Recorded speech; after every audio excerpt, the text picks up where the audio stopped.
Hello and welcome everyone to ZaranTech. Did you know that over 90% of large companies now use environment, health and safety tools to protect their employees and meet strict laws? Today, we're diving into something very important for industries, SAP EHS IHS training. SAP EHS IHS stands for SAP Environment, Health and Safety, Industrial Hygiene and Safety. It's a smart tool that helps companies manage health and safety tasks. With this, businesses can keep workers safe, reduce risks, and stay within legal rules.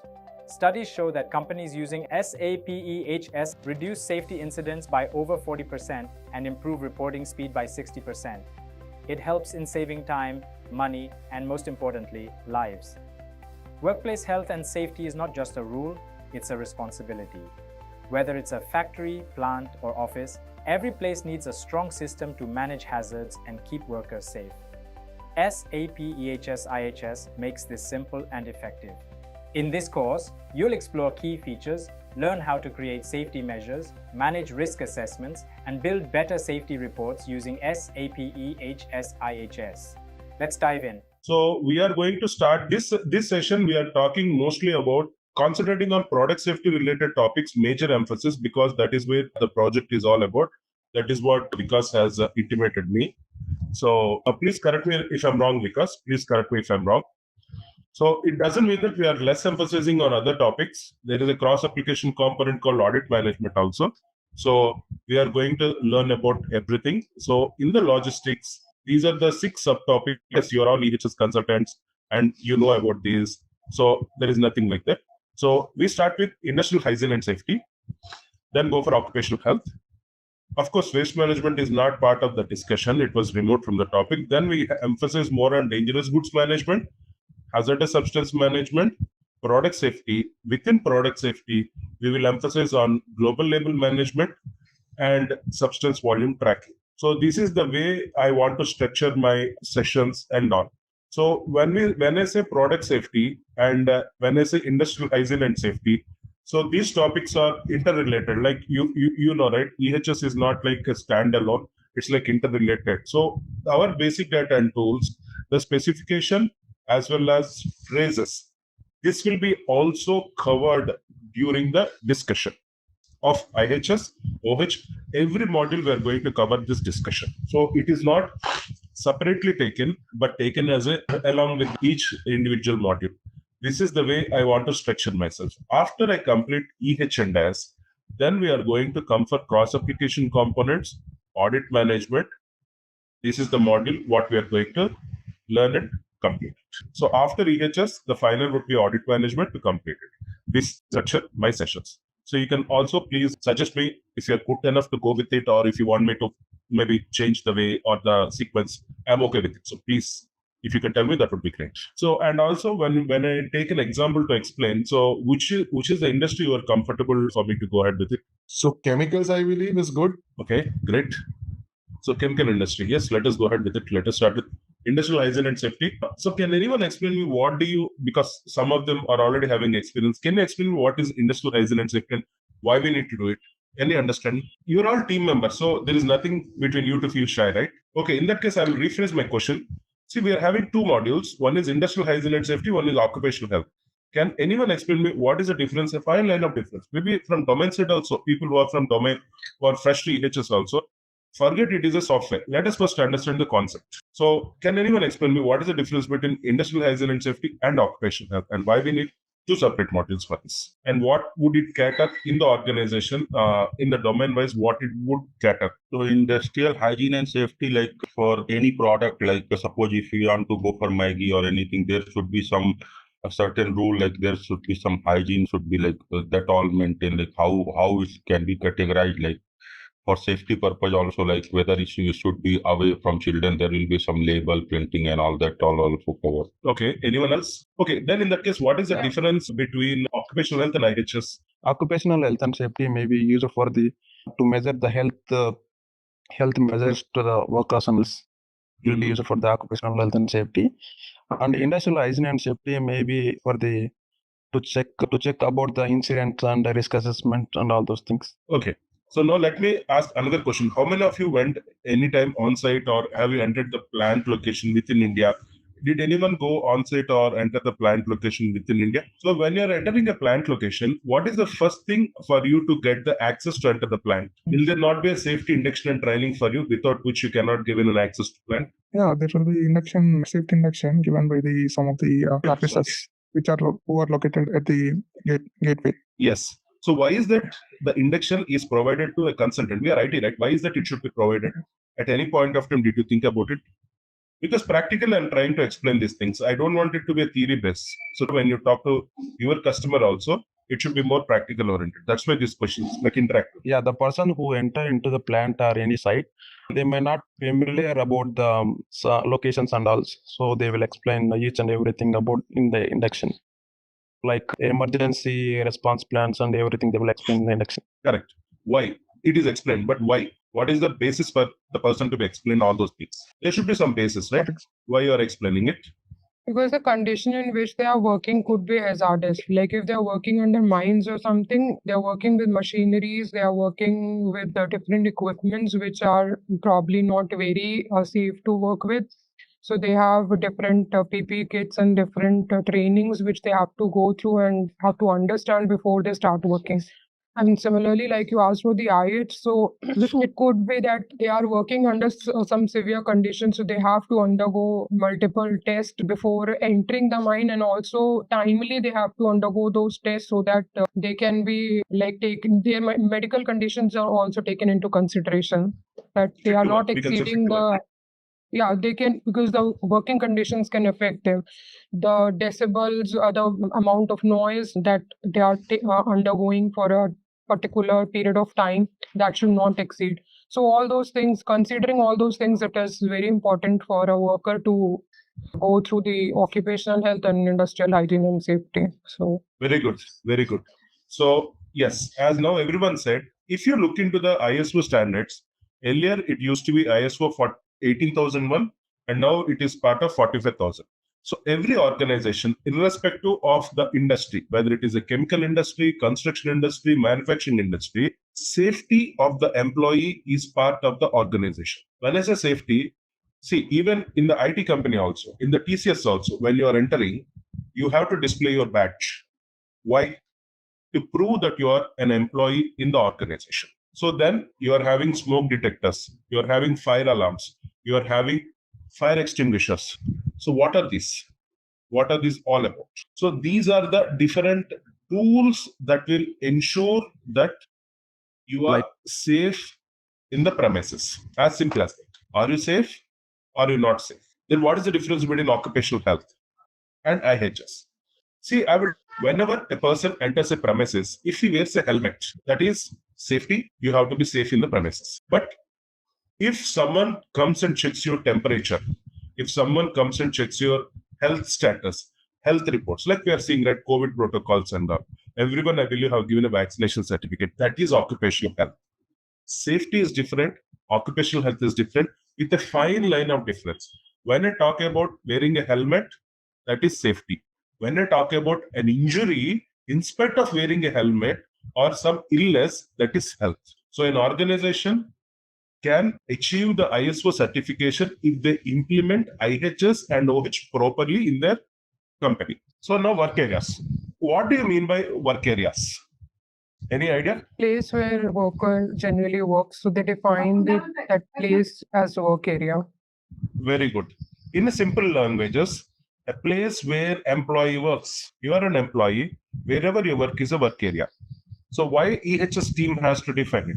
If you are working in cross-functional experience, like plant maintenance or production planning or something else, so you might be understanding each one have their own objects. Like in plant maintenance or as enterprise asset management, you might be having functional locations, equipments. In production planning, you might be having work centers or maybe storage location, warehouses, everything. So each one has their own way of maintaining the information.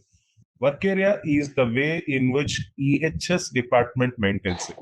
As someone already said, the place where employee works. So why this definition is important for us? Because whenever we come into a work area, that is the place where safety has to be ensured by the organization. So a proper definition of work area is important. Let us take example of a chemical company.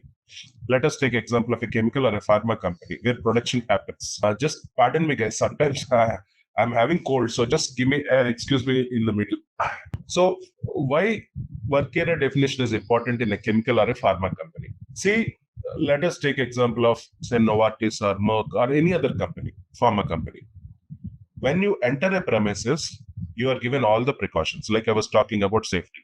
These precautions will be enhanced when you go into the production area or a storage area where you store hazardous chemicals. So why? A proper definition of work area allows us to identify the risk involved in that area. For example, in IT company, what are the risks that are involved in your work location? Can you tell me? You might be scared if I say this, but yes. But tell me, what are the risks associated in your work location? Okay, now we are working from home, but earlier before COVID, we used to work from offices, right? So at that time, can you please tell me? Anyone, can you imagine what are the risks associated in our work desk? Yeah, one is electric shock. Why? Because we use mostly. Yeah. Very good. Shock. Next. And ergonomics also. Ergonomics also Most good. Very good. After that, that's all. Only two. Economics and electric shock. Tripping. Very good. Very good. Very good tripping, because wiring is not done properly on the floor, or as you said, water is there on the floor, tripping and falling off. Very good. Then what else? Okay, let me explain. Lighting, because not having proper lights or having the right reflected against the screen also can affect your working capacity. Correct? It has a risk to have a damage to your eye. Second, we are having a disturbance of noise also. So too much of people, too much of noise also can affect. There can be fire hazard. You're working, but sometimes fire can happen. It can start in the canteen, or it can start because of a spark, short circuit.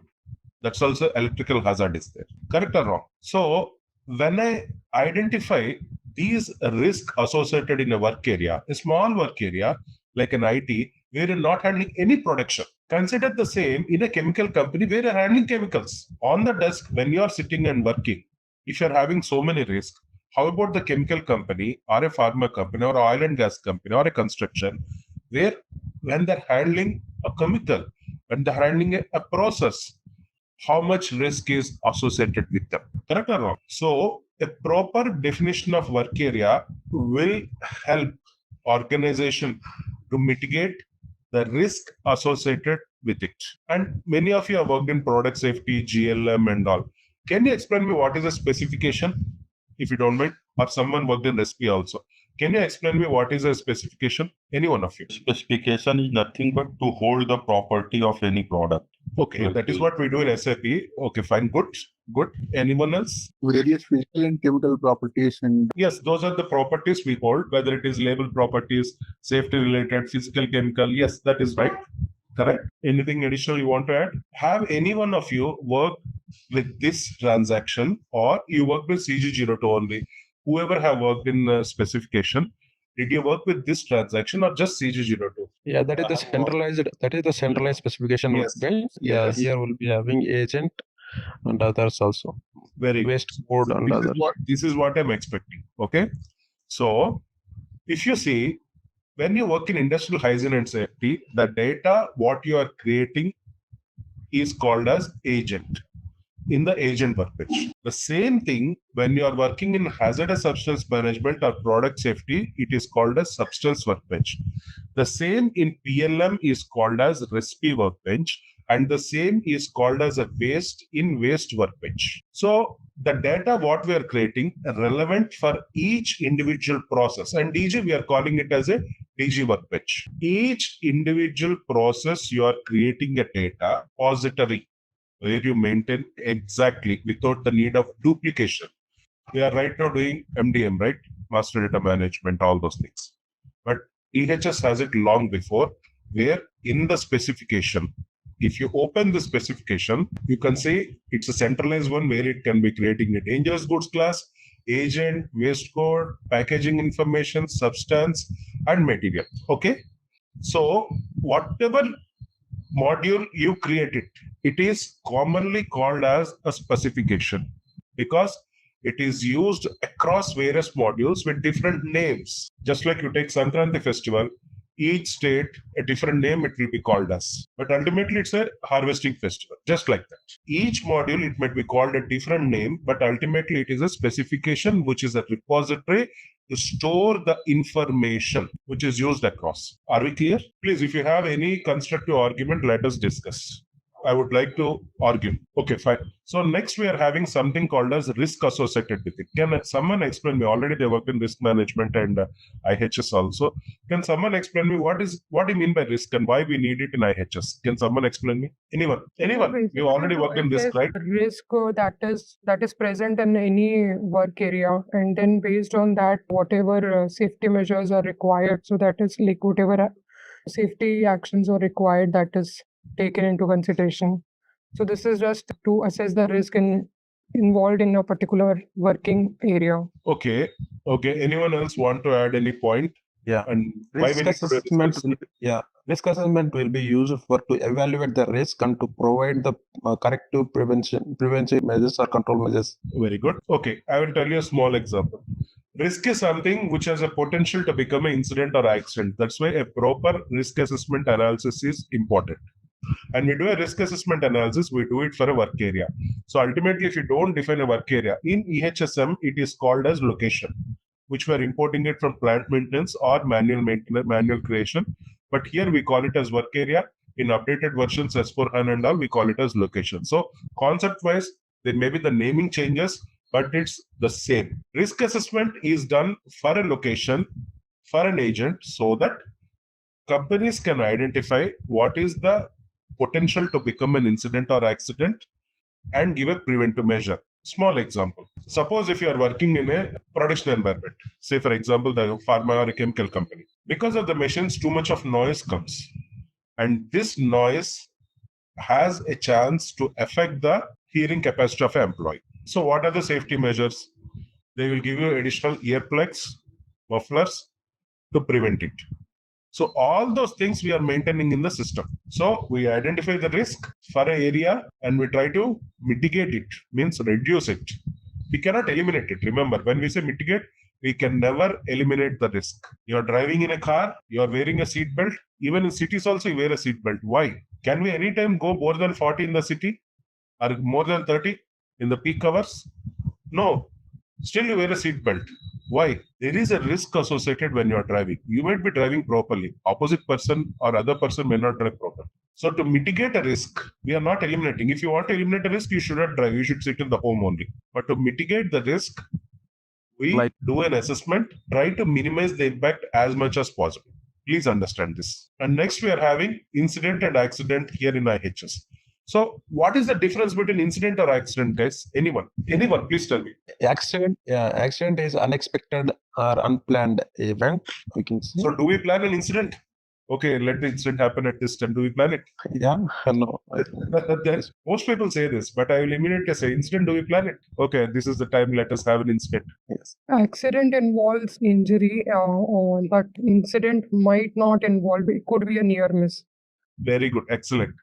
Always remember, all accidents are incidents, but all incidents are not accidents. Example, near miss. Near miss is an incident which can never be an accident. And we're talking a physical injury, human injury. We're not talking about injury to animals or something.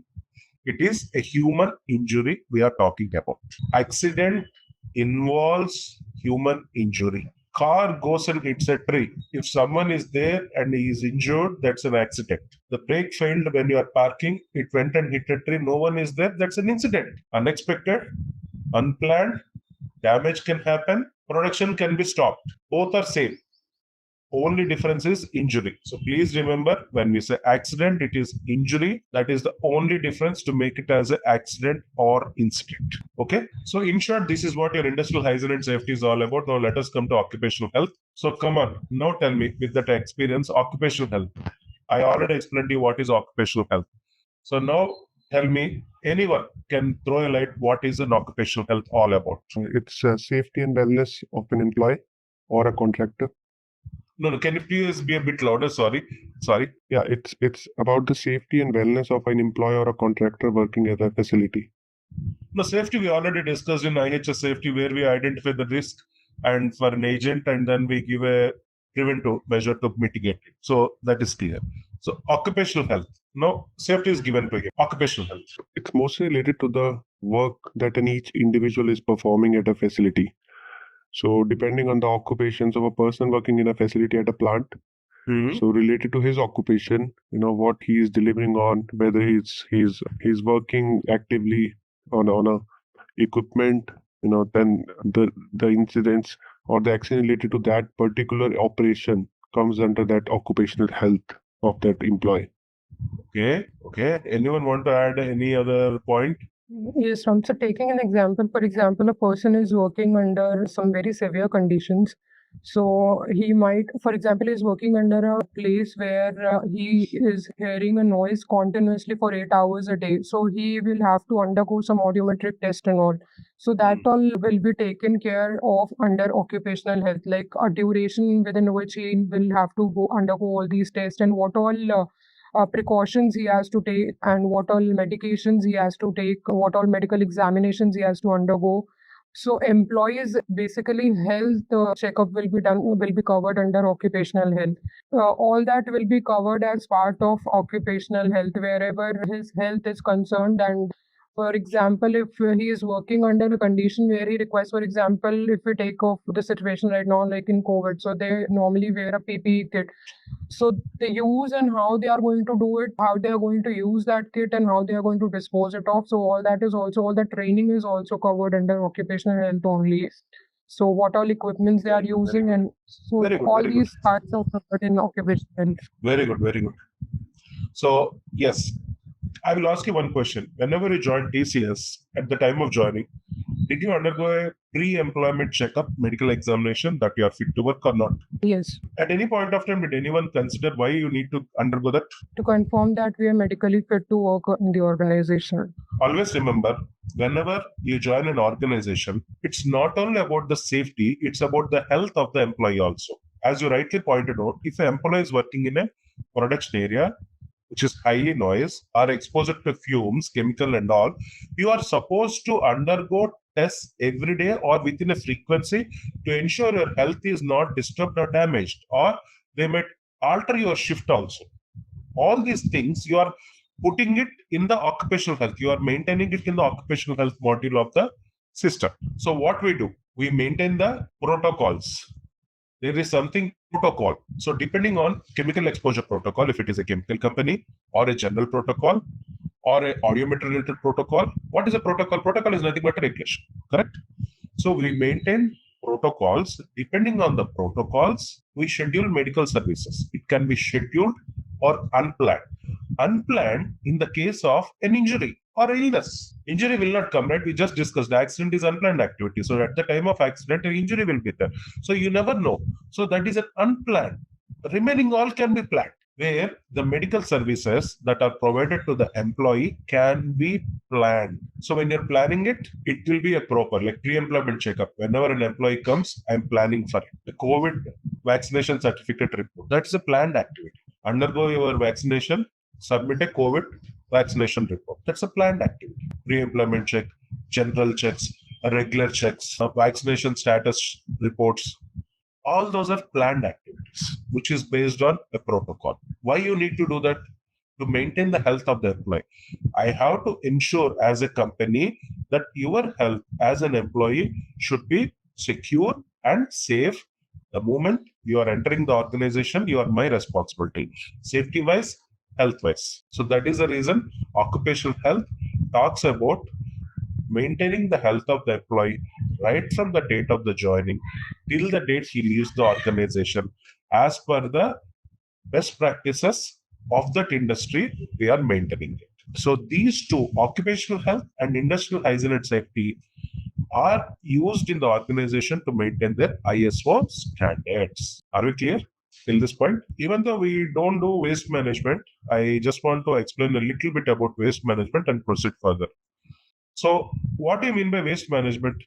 Anyone can, at least by looking into it, can someone say this?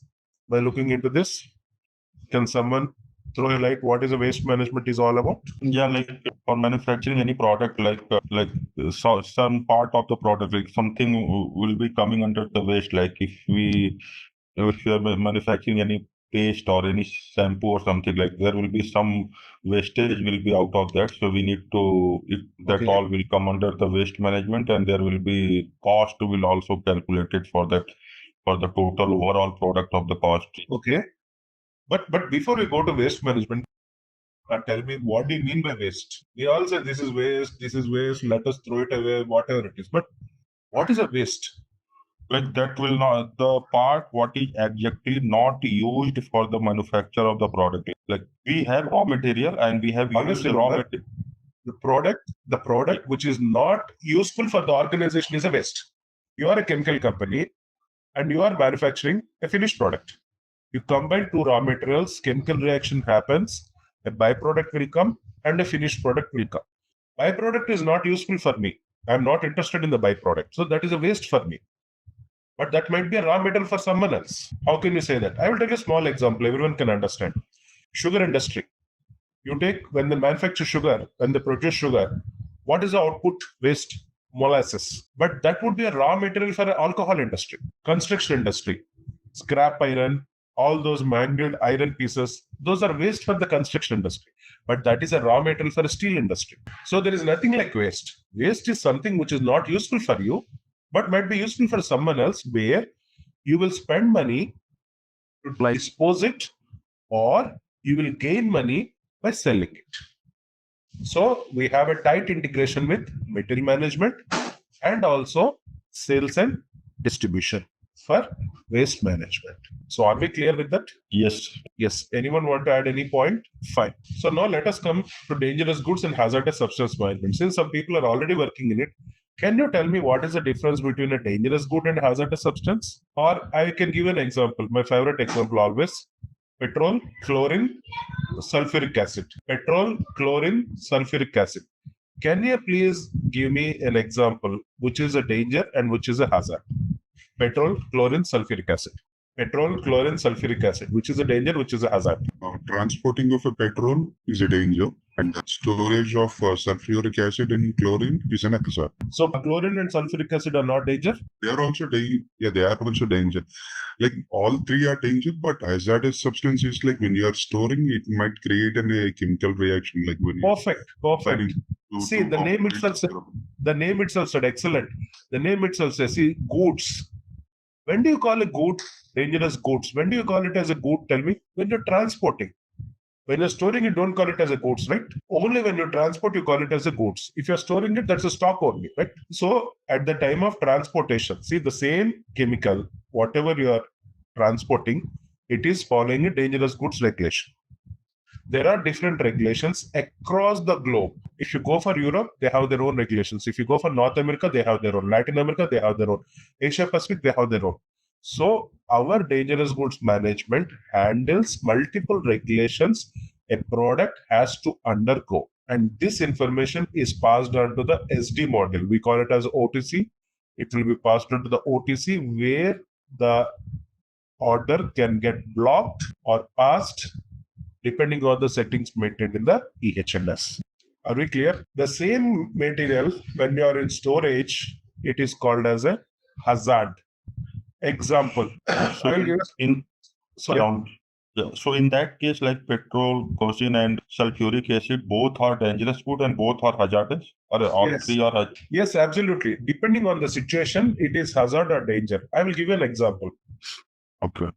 In the petrol bunk, when we are filling petrol, can you take your mobile and talk it inside the petrol bunk? No. But same mobile, are the people who are delivering Swiggy or whatever it is, are they not putting on the tank of the bike to see the direction? Yeah, they are put. And also the petrol tanker. Okay, the Swiggy guy is a small tank, 11 liters of petrol, that's okay. That fellow who is getting the tanker, right? He also keeps on talking the phone saying that, okay, I reached the outskirts, or I will be half a day delay because of traffic. So he's carrying a tanker of petrol, but still, yeah, he's talking. Is he not talking on the phone? Yes. So why he is talking on the phone when it is prevented in the bunk, because in petrol bunk, it is a hazard. It is in storage. My hazard regulations are different. In dangerous goods, transportation, my DG regulations are different. So that is the reason each chemical, I'm not talking only about these three, petrol, chlorine, or sulfuric acid. Any chemical is a dangerous goods when you're transporting, is a hazard when you're storing. In my hazardous substance management, majorly with warehouse management or storage locations of because I talk about hazard. So now guys, tell me, what do you mean by product safety? What do you mean by SVT? What do you mean by GLM?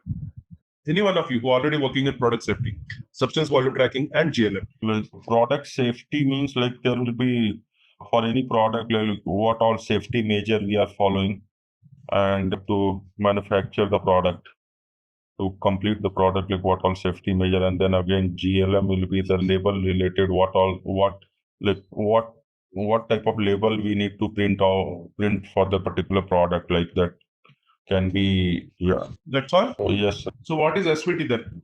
There is something called as substance volume tracking also. Yes. It depends on the country's needs, right? I mean, which all countries, based on which all regulations can consume or produce or, export or import, those products, right? So there has to be a certain volume beyond which, the companies or the countries are not allowed to produce or export or import, those products. To keep a track of those things, right? So that, they are not exceeding those limits, the SVT is required. Okay. Anyone else want to add a point? Other statement of SVT. No country say that you have to produce less quantity. No country says that.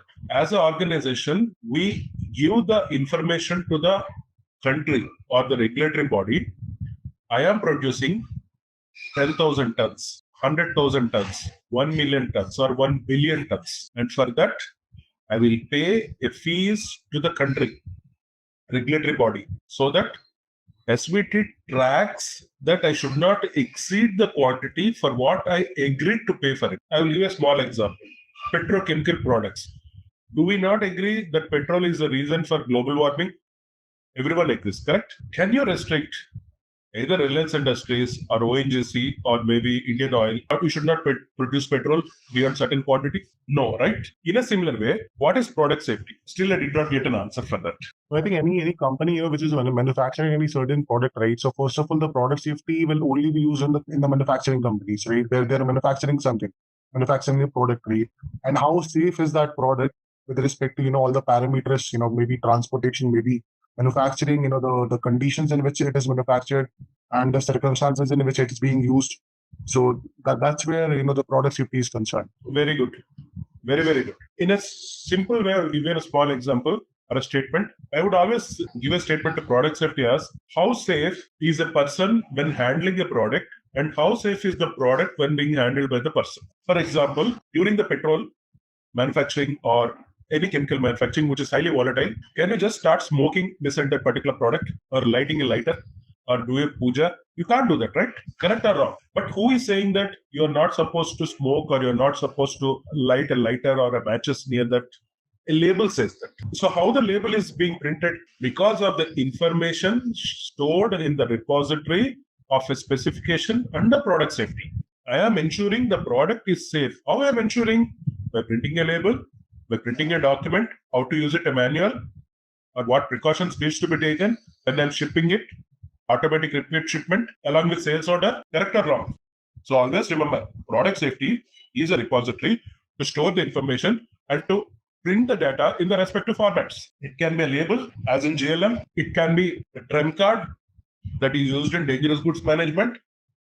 It can be a safety data sheet or a material safety data sheet. I was still thinking about the point that you made about the substance volume tracking. So what you said about, how we can produce as much as in billions and billions, as much we pay the country. Pardon me if I'm wrong here, Ram, but what I have learned, while working in chemical industry, it's just not the payment that can justify how much substance or material you can produce. I think there are various factors.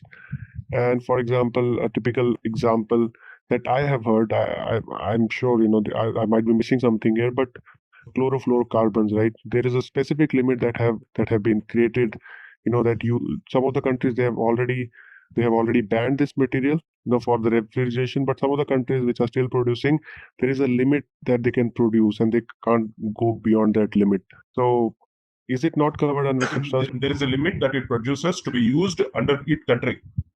It can export the additional one. Yeah, It can right. export the additional. So here, when you're talking about production, you're not stopping the production. The consumption within the country, which is determined by other things other than EHS. But production is not going to stop. I will tell you an example. Methyl isocyanate. That is the main reason for Bhopal gas tragedy in India. Right. In the globe, there is only one company which is allowed to manufacture, and there is only one company which is allowed to market it. Sadara is the company which manufactures it. Dow is the company which markets it. They call it as first marketing. Right. Okay. There is no limit because methyl isocyanate is needed for various applications. It is there. I will tell you an example. ROHS substances. Restriction of hazardous substances. When I started making it, there are 6, now there are 10. Another 4 are added. Lead, mercury, hexavalent chromium, PBB, PBDE, all those things are there. So lead, carcinogen, earlier olden times, means like another 10 years background, there is something called as unleaded petrol or leaded petrol used to be there, correct? If anyone remember it. Right. So then people found out lead is the reason for cancer. So they removed it. But the next question, can you solder a circuit board without using lead in the globe, across the globe? The phones, what we are talking, the earpods, what we are putting, circuit boards are there which contains lead. You're not supposed to use it, but still you are using it because there is no alternative. Does it mean we all get cancer?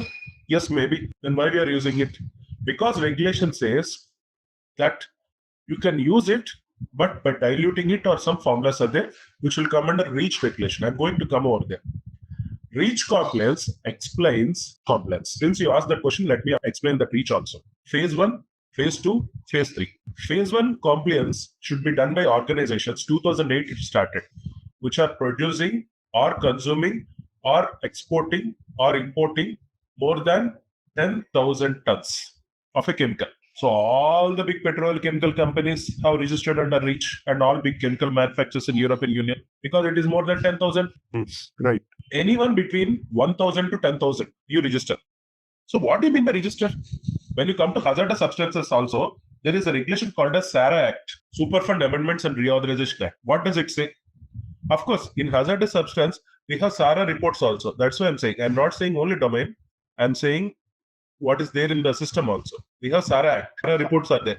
And I think SARA is for US, but REACH is for Europe regulations, right? Total. But ultimately, the bottom point is same. Okay. This Superfund Amendments and Reauthorization Act collects a fund based on the amount of chemicals you are storing and reporting to the authority. In case of emergency, the cleanup should not stop because of non-availability of funds immediately. When you purchase a phone, iPhone in Europe, is it not costing more? Why? The same phone in Thailand or India or even Pakistan, it costs less. But same phone costs more in Europe. Why? The REACH regulation says that it is not stopping the quantity. The cost that is involved for recycling and managing the damage that will happen because of this chemical, I'm charging more. It has to dispose the packaging. The packaging should be disposed. Who will dispose it? The municipal authorities will dispose. There is a cost involved for that. We are paying as a consumer the cost for all those things, the chemicals we are using, so that the government can work properly. So you are not getting restricted. You are being charged for it depending on the slot you are registered. Companies pass on the same to the consumers. So that's why it is more expensive in some regions, less expensive in some regions where regulations are not strict. That's a very good question. What you've asked me. We are very familiar with REACH. About the other one, I think ROHS that you said, both are related to the, like you said, reporting and about the substances depending on what countries, what is banned where or what is the usage and how they have to report it. Is there any difference between the two, like why there are two regulations if we are talking about the similar statements here? The answer lies in your question only. Some are global regulations, some are local regulations. Okay. ROHS, WEEE are global regulations accepted by European Union, North American, Latin American, Asia Pacific also. REACH is something which is related to European Union only, which is changed by other countries like China, they call China REACH. Korea, they call it Korea REACH. Japan, they call it as Japan REACH. US, They say my SARA is good enough. I don't need additional reach. Okay. But when you come to IMDG regulation in dangerous goods or RAD regulation or IATA regulation or what to say, that's WEEE, these are all a global regulation, irrespective of whichever region you are there. So the same product is reported as per global regulation, as per local regulation. So we have some bench in reach compliance where the compliance status of the product, depending on each regulation, is captured and reported. Whether it is a discrete or chemical, it would be the same. Now let us come to audit management. So what do you mean by audit management? Can you explain me? Anyone? Or what do you mean by audit? Have audit done? Anyone? Like checking the performance of the entire industry if you take once in a year or a particular duration of time. Okay. For suppose we take one of the instrument that is used in the manufacturing of something else, but one Coca-Cola plant. So what is the manufacturing date of that instrument and how many years it has been used? So what is the regular maintenance, how it is used, and so is there any regular maintenance, or else if any maintenance is missed out for that reason, so there is any damage. So if it is damaged, how it is cost? So like that, is there any need to repair that, or we need to exchange the complete instrument? So like that, like in this way. So every year in the industry there will be an audit. So it's like an example I used to say. To add a point for this statements. Okay. Yeah. See, every organization, when we are performing, there should be someone who monitors our performance is proper or not, as per the laws or not. So there are audits which will happen, which are both planned and unplanned. When you say planned audit, this audit is going to happen as per the schedule, like monthly audit, quarterly audit, half-yearly audit, or annual audit. In respect of the department, it can be EHS audit, where they will come, they will see all the reports. Once system is there, people need not look the manual reports. They will execute the reports from the SAP system and they will check it for certain questions, parameters. Site audit, they will go into the site and EHS practices are being performed well or not, they will check in the site. It can be HR audit, finance audit, fire and safety audit, can be anything. So audit management is a common repository irrespective of the module for happening. Clear? There are only two transactions in audit management. No simple module. I will say PLMD_audit. That is, everything is there. You have an audit plan, you have an audit, you have questions, you have corrective preventive action, you have valuation, whether the audit is passed, successful or failure. There only you can create multiple scenarios, multiple workflows, multiple text types. All those things are possible to be created. So since our department, EHS, is called as HSCQ or QHSC in most of the companies, it talks about quality, health, safety, environment.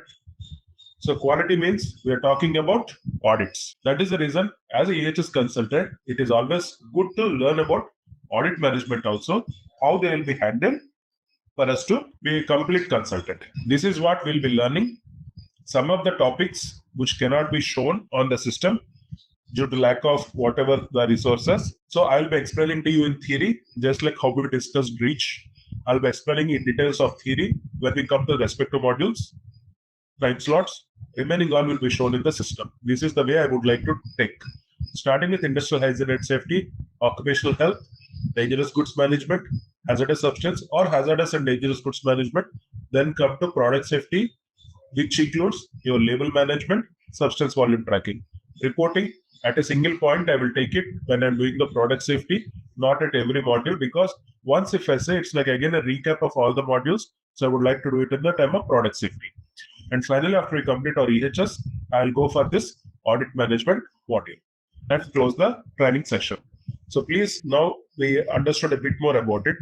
So this is the way I'm going to approach it, because I want to show the system from where we start from industrial hygiene and safety. It's only about introduction, making you aware of what are the topics, a bit of interaction, that's all. Hey there!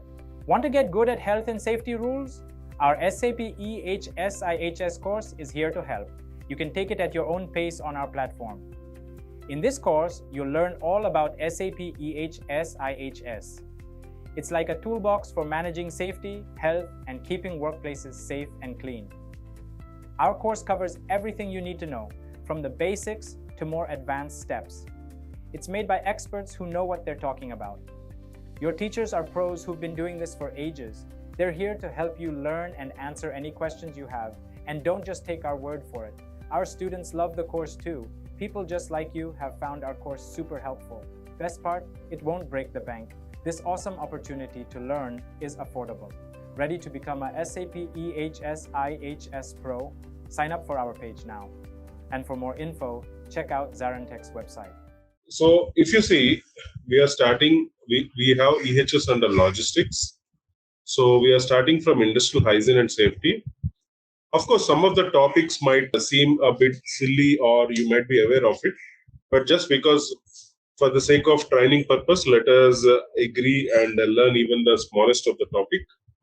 So we will start with the basic data. So in the basic data, we have two options called as address and questionnaire. This is mandatory for any project to happen, the address field. So what do you mean by address? This is a basic data which is created once but used again and again. So I will show you. Here we are having external persons. See, what is the need for us? It's not just about creating the data. We need to understand the basic need why this external person or a record needs to be created. So external persons, can someone explain me what do you mean by external persons or why we need to maintain external persons in the system? That would really help. Anyone? So, Ram, if suppose someone has came to give an interview and he somehow got injured, so in that case, the incident has to be reported. So, external person will be created in that case because he is not a permanent employee of that organization. Okay. So, new ID will be generated and incident will be reported based on that. In a simple way, can we consider external person as a visitor? Yes, someone who just Yes. came for a very short period of time. Yes, very good, very good. So, external person is nothing but a visitor who enters the premises of the organization for whatever might be the reason. He is not a permanent employee or an employee. He is just visiting the premises. So, we have to have a record of external person just to understand if he is injured, we have to give a treatment. If he is whether because of this any incident or accident happened during the investigation, it needs to be understood. Then we also need to understand the count of, for all these purposes, external persons are created in the system. So I will show you how they are created. As usual, create, change and display. This is a business partner. So lot of fields will be there, but for EHS, all are not relevant for us. Only that are relevant we are going to take. I always use the name of the God, so pardon me. Not any religious, but I like to use the name of the God. So here we can maintain the address of the person, telephone number, mobile number, email address, and the physical address also of the person, if anything needs to be made. Yeah. What T code you have used to go to this page, create person?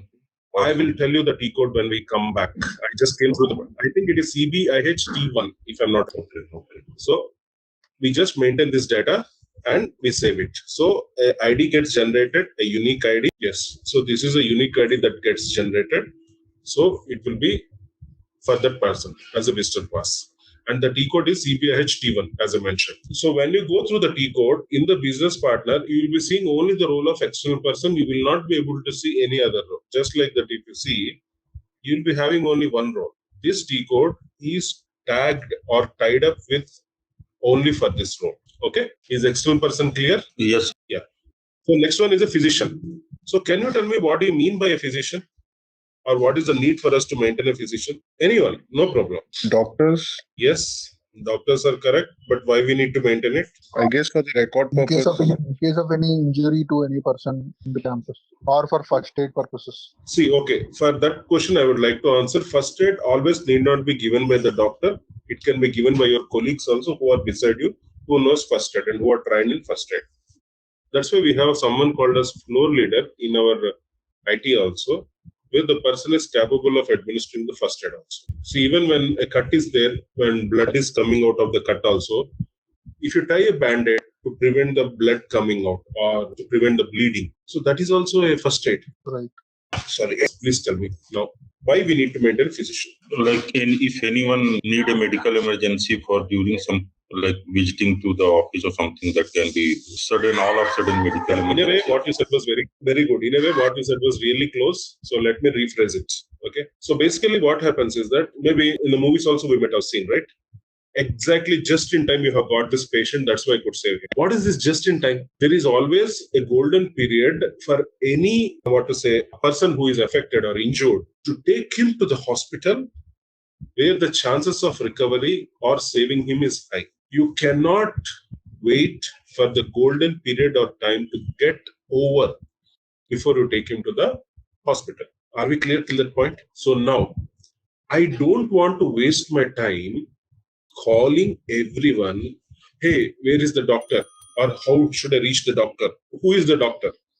What is the address of the doctor? I should not waste my time. It should be available for everyone. If a company is really ISO 18,000 certified, or as I said, the 45,000, they have to display the medical practitioner number at the entrance of the plant or office. That is if you don't have a system. But when you have a system, you create it and that will be visible for everyone. So you might be thinking again, the second question comes, is he only doctor? Yes, he is the only doctor. I will ask you another question to give the example. Suppose if a snake bite happens, where would you like to take the injured person? Anyone can tell me this. It's a common thing where most people don't do a right way. Where will you take the injured person in the case of snake bite? Tell me. Anyone. It's a very simple question, right? It seems silly also. But in the case of snake bite, where would you like to take the person?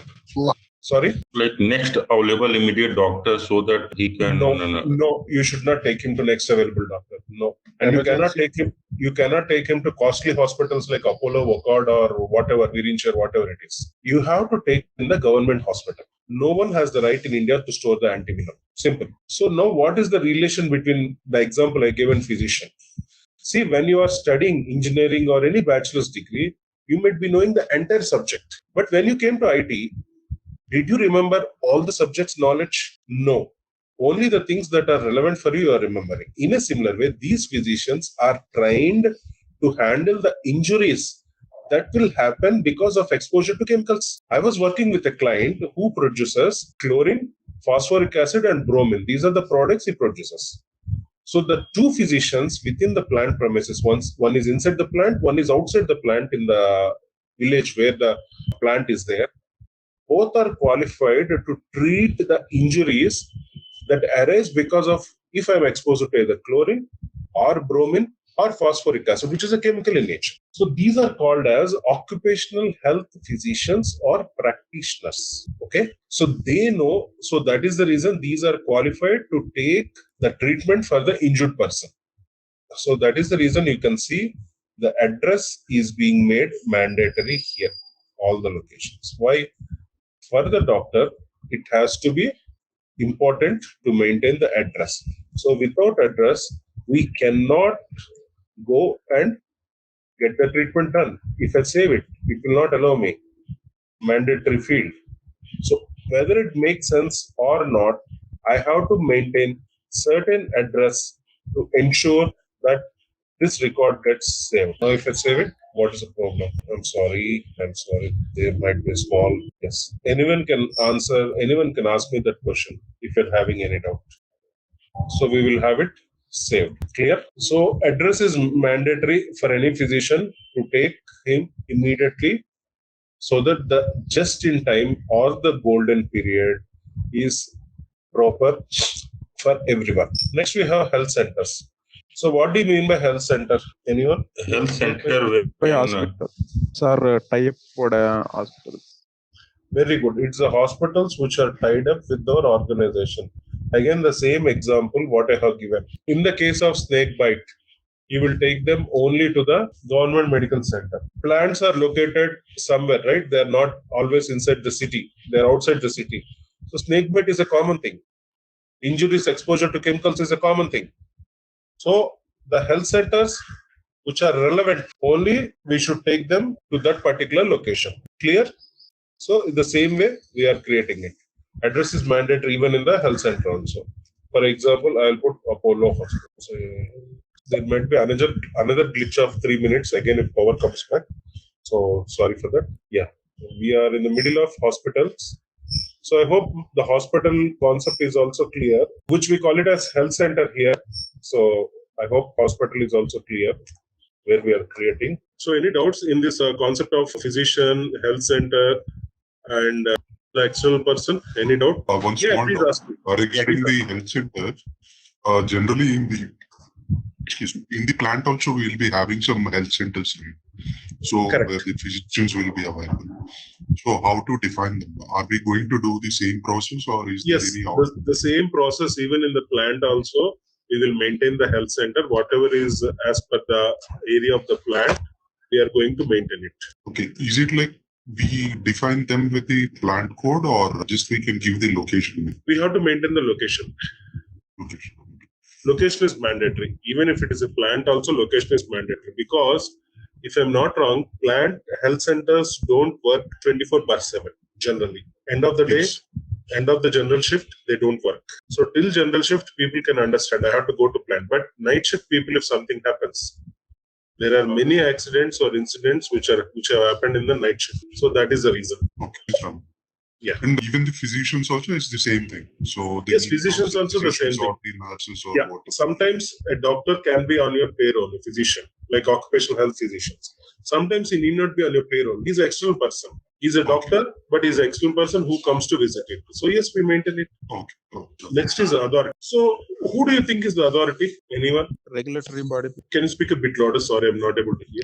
Regulatory people. Okay. Regulatory body. Yes, very good. For what? Your answer is absolutely right. Sorry. Yeah. These are regulatory people ensuring industrial hygiene and safety policies or protocols are implemented properly. If you create authorities in other modules, example, waste management, if you create authorities, these are the authorities responsible for ensuring the waste process to be performing well or not. So, whichever module you create an authority, please understand it is relevant for that module.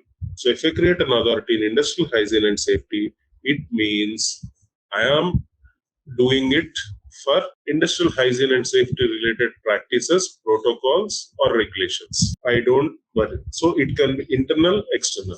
How do you say it is internal? See, we are having internal auditors, internal management review committees. All those people are internal to the company. External. The external, again, vendors who come to audit our process. There can be labor inspectors, there can be local regulatory bodies. Anyone can be an authority. So we maintain the authority information. So can someone say, why for authority also the address is mandatory? Physician understandable, hospital understandable, health center. But why authority is mandatory? I will really appreciate if someone can answer it properly. To validate their credentials. So, sorry, can you repeat it? To validate their credentials if they're really. Not exactly. Not exactly. Why address is mandatory for authority? Simple logic. Anyone? It can be like to get the certificates from them. So once we have the address in our SAP system, so in case if you want to have any renewal certificate regarding the audit or some regarding the waste disposals or something, so generally we will be getting the certificates from the government. So to get Not exactly. Not exactly, because the person who is responsible, he knows whom to contact in the authority, right? Like it might be a clerk, or it might be an inspector, or it might be a director who signs it. So he knows it. See, understand one thing. It might be a bad example, but I'm taking this example. When you are traveling on the road in your own vehicle, if something happens, sorry, if the incident happens, whom will you contact? First and foremost, whom will you contact? Because you have to claim an insurance, right? So you will contact traffic police. The person will come, take a pictures. By the time you will contact the insurance persons. So he will come, he will also talk to the police, take the pictures, and then only your vehicle will be towed away from the spot for the next subsequent steps. If you don't know whom to contact, how to contact in case of an incident or accident, can the compensation be received? See, this is a discussion, right? So I would expect you also to be speaking, everyone. We're all functional consultants. So yes. Can we expect it to be received, the compensation? No. So these authorities, if something happens, we have to intimate them. Sorry, you are a chemical company, an incident happened, maybe a leakage, spillage, or maybe an explosion. So immediately you have to call to the authority. It can be local fire brigade, it can be your internal management committee, or it can be maybe the local municipality. But is it not You have to call them. So that is the reason maintaining authority is very important. I would say disaster response team. I would select yes. Is it clear? Is my explanation clear? Did you understand the reason why we have to maintain address for authority? Yep. Yes. Yes. So always remember. So I hope authorities are clear. So now let us come for the next one, next topic, laboratories. Can someone explain me what do you mean by laboratories and why we need it in industrial hygiene and safety? Anyone, please explain me. So laboratory, it means like where we store some medical equipment or medicine or something like that related, so that if any emergency, anything there, that the person should know where is the laboratory and they can approach directly there. Okay.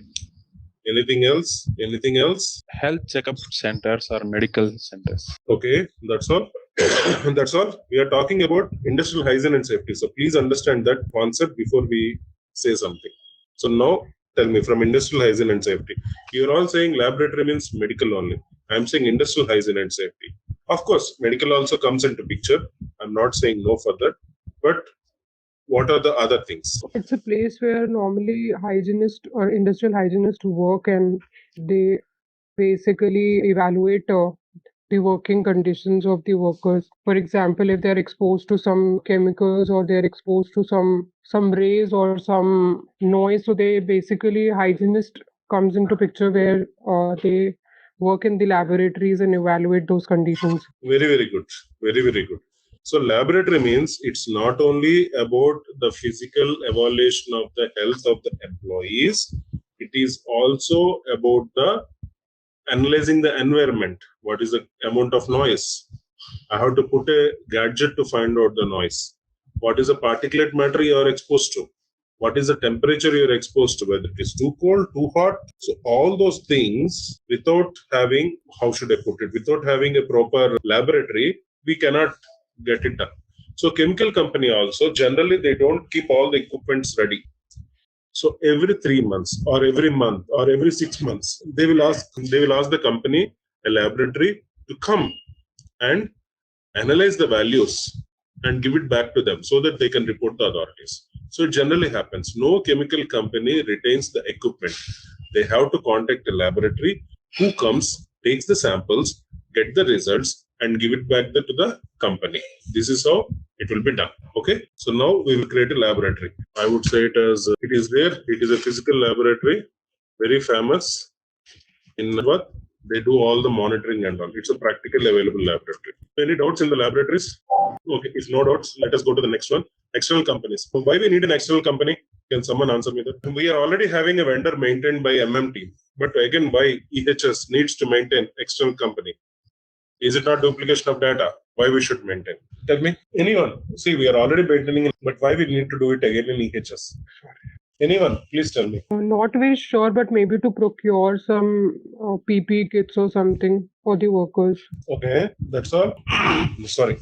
See, suppose if you are being sent on site, anytime if you are being sent on site, are you not intimated by your company? Say, for example, TCS is sending you on site or any other company.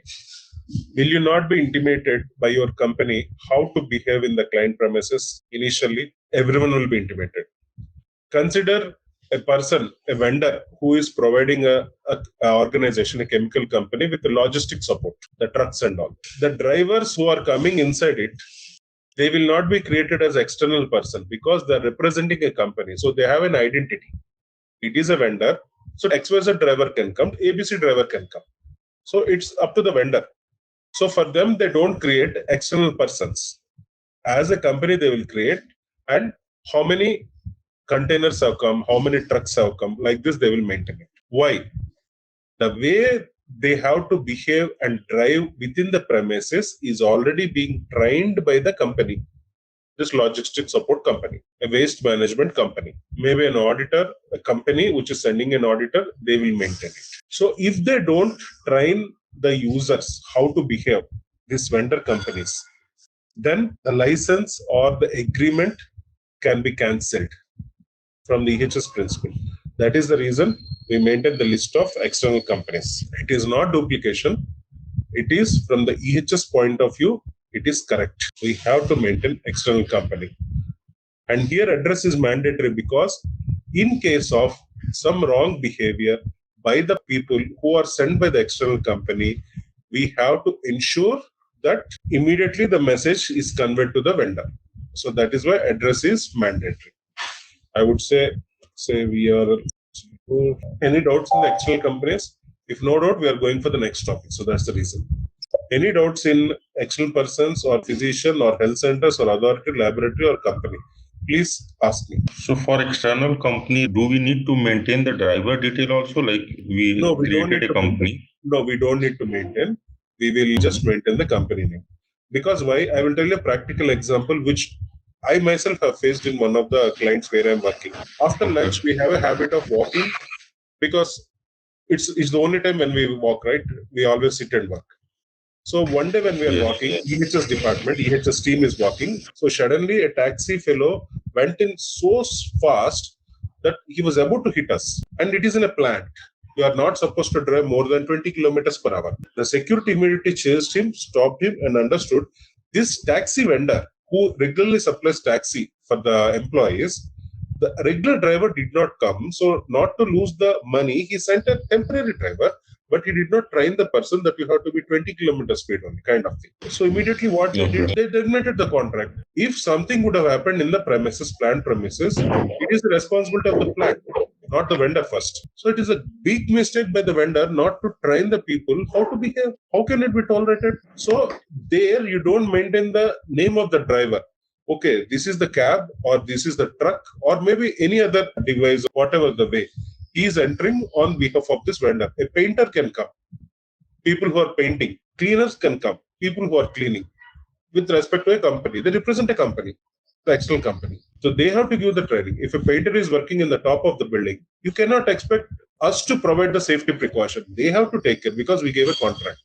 If something happens, they are responsible. In a chemical company, the stock will be stored. Someone will come and need to take the stock or deliver the stock, which is chemicals, of course. So definitely the vendor is responsible. So if no questions are there, can we go for the next topic? Yes, please. And these are nothing but displaying a master data. We are not, we are not creating anything. It is for the display only. So generally it is about HR master data displayed for employees. And this is applicant master data.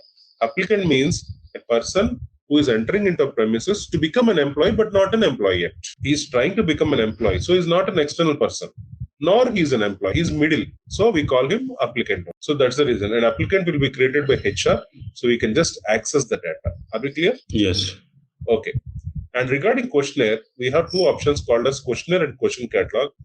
This I would explain it, I would say, in the occupational health basic data, where again in the questionnaires we have the same option, questionnaire and question catalog. So if I explain it here, it would be much more easy to understand and correlate than immediately if I start in IHS, because we did not go for work areas yet. So that is the reason I would like to take the questionnaires in occupational health in this topic. So I'm just parking this topic here. So now let us start with work areas. As we discussed, work area is something, an area where an employee works. And as you know, HS, we don't have a separate T code to create it. Within the edit work areas only, we have an option of create button.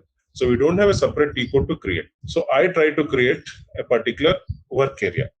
So since it is a demo system, I have it only 1000 planned. So I'm going to select it. Status, the work area either should be in a creative mode or active mode. Generally, if it is created, then it follows a workflow where someone has to make it active.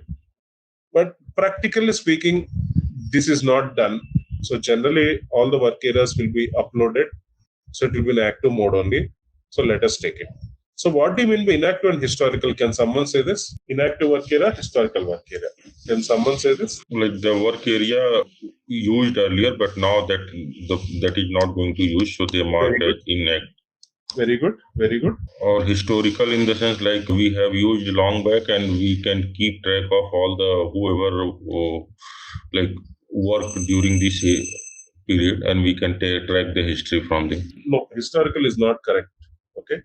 Inactive is correct, historical is not correct. Can anyone say what is historical? That has been used previously but will not be used. No, that is inactive. See, inactive means what you said was absolutely right. Okay. Earlier, the work area is there. Now we are not using it. That is inactive. Historical means we are dismantling that work area. There is no work area at all. Just on the books it will be there. It is dismantled. Historical, gone. So that is historical. Inactive means I'm still able to see the work area, but I'm not using it. Earlier it used to be there. Now I'm dismantling the work area. That is historical. So active. Always I select active.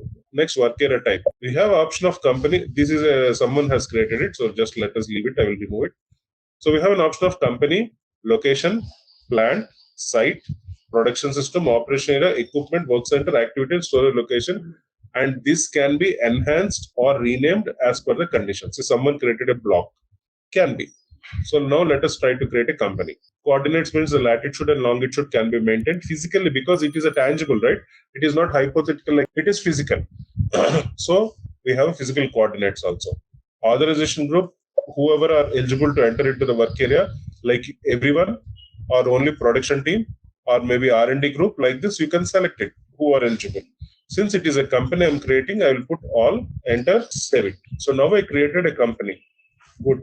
Company number is 93. But what is the name of it? So we have an option of go to. In the go to, we have an option of description. So in the description, I maintain what is the name of the company. So I don't want to name any, I will just say chemical company. I'll come back to header data. So you can see the name is there. So now what I do, I want to create a hierarchy. So now I come back.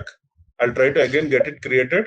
So I'll select the same 1000 status active. So instead of company, now I will put a location. Authorization group all, enter, save it. I will give a name for it. Go to description. So what is the location? I would say it as chemical company. I would say it as India and save it. Now the question comes, this chemical company India, under which it should be reporting? Under which it should report? Should it report under chemical company, right? It should be reporting under a chemical company. Correct? See, TCS Hyderabad reports to the head office, maybe TCS India or directly to TCS Group. So like this chemical company India should report to whom? So that is what we are putting a higher level work area. So we select it. We will have a list of all the higher level work areas. These are all the companies. But in the project, you will have only one company. Here it is IHS system, so people are creating, so you have multiple companies. So that's the reason. I select my chemical company and I save it. So when I come back, I can see a small hierarchy defined. I select this, click on the 9th icon, work area hierarchy. See, you can see a hierarchy. I have a company, under company I have a location. So suppose I want another location. What I need to do? So I'll come back, again create, again same options. I'll select the same options. Again I'll select one more location, all, save it. Maybe I'll put it as go to description. I'll put the description as CC. I'll put it as maybe US or Canada. So now what is the high level for US? US also should report to the chemical company only. That's a location only. So I select chemical company and I save it. So if I again come back and try to select my chemical company and click on the 9th icon from the left, work area hierarchy. So I can see two locations coming, right, which are identical. In a similar way, I can create an entire hierarchy. So what I need to do, come back, again create. I'll put it as next after location. I'll put it as plant. So in this plant, I save it. So what I will say it, maybe plant, I'll put it as Hyderabad plant, CCIN. Now the question comes, CCIN Hyderabad, should it report to CCIN or it should report directly to CC? That's a decision an organization can make, no problem. So what we do, we come and we select the higher level work areas, but now you can see all the higher level above it. Earlier it's only company, but now even the location also comes. So we'll come down, we'll select CC India because it's in Hyderabad. So I select CC India, save it. Now if I come back and check my hierarchy, how it looks like, this is how it looks like. Under a company, I have two locations. Under a location, I have a plant. Again, similar, under plant, I can have a site. Under a site, I can have a production system. Like this, it can go. So if you see a sample work area, because SAP gives a sample in IHS system, right? So this is how it is there. Select it, click on hierarchy. See, are we clear? Any doubts in this hierarchy, work area or hierarchy, please? It's clear, Ramso.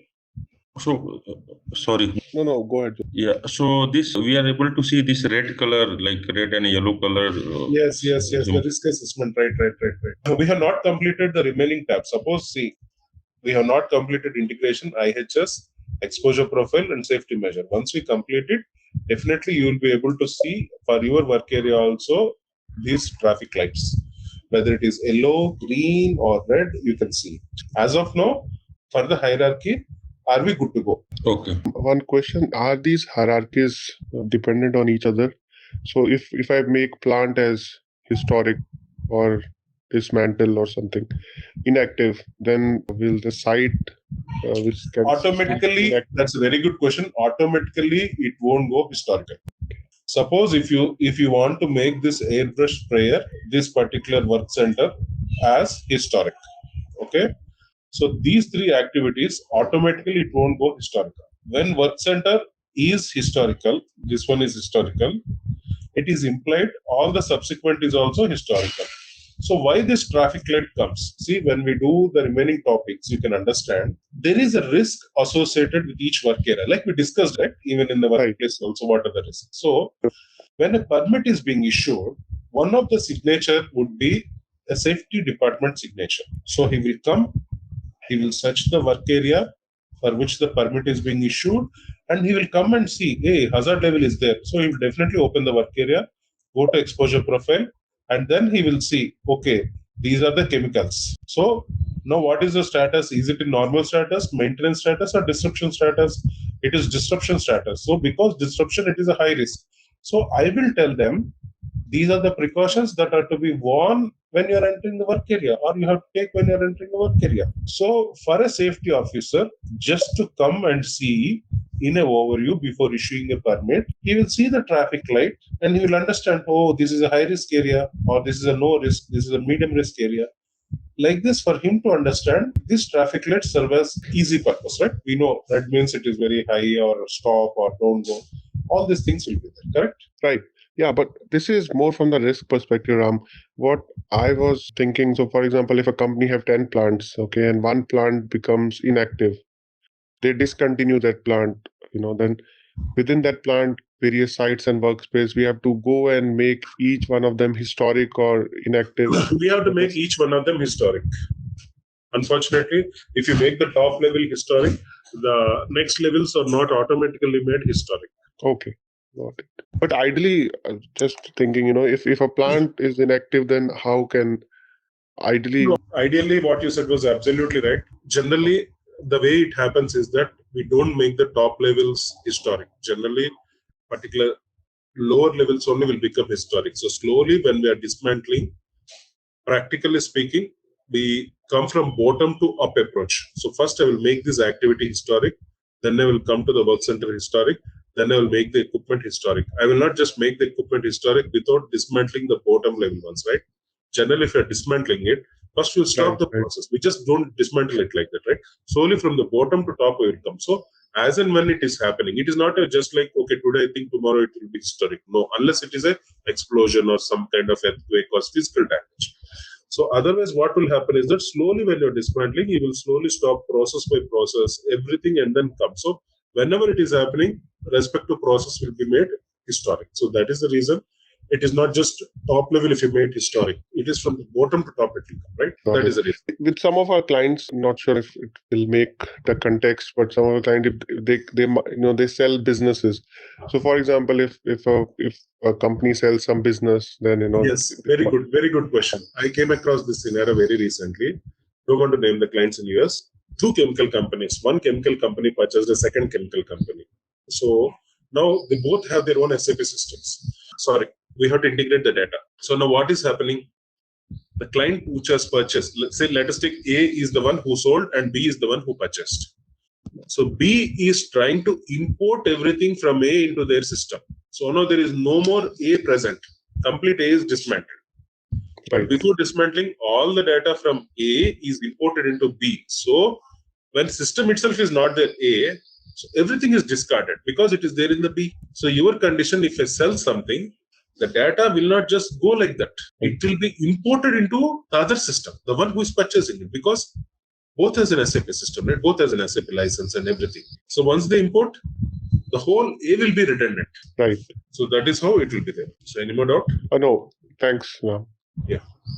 Anyone else? Anyone else have a doubt? I think we can move ahead. Yes, great.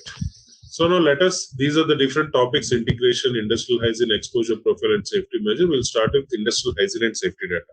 But before, I think I explained the difference, right? What is the difference between IHS and safety measure? Did I explain it? No? Okay. So industrial hygiene and safety measures. What is the difference between these two? Yes, anyone. What is the difference between these two? Because it seems same only, right?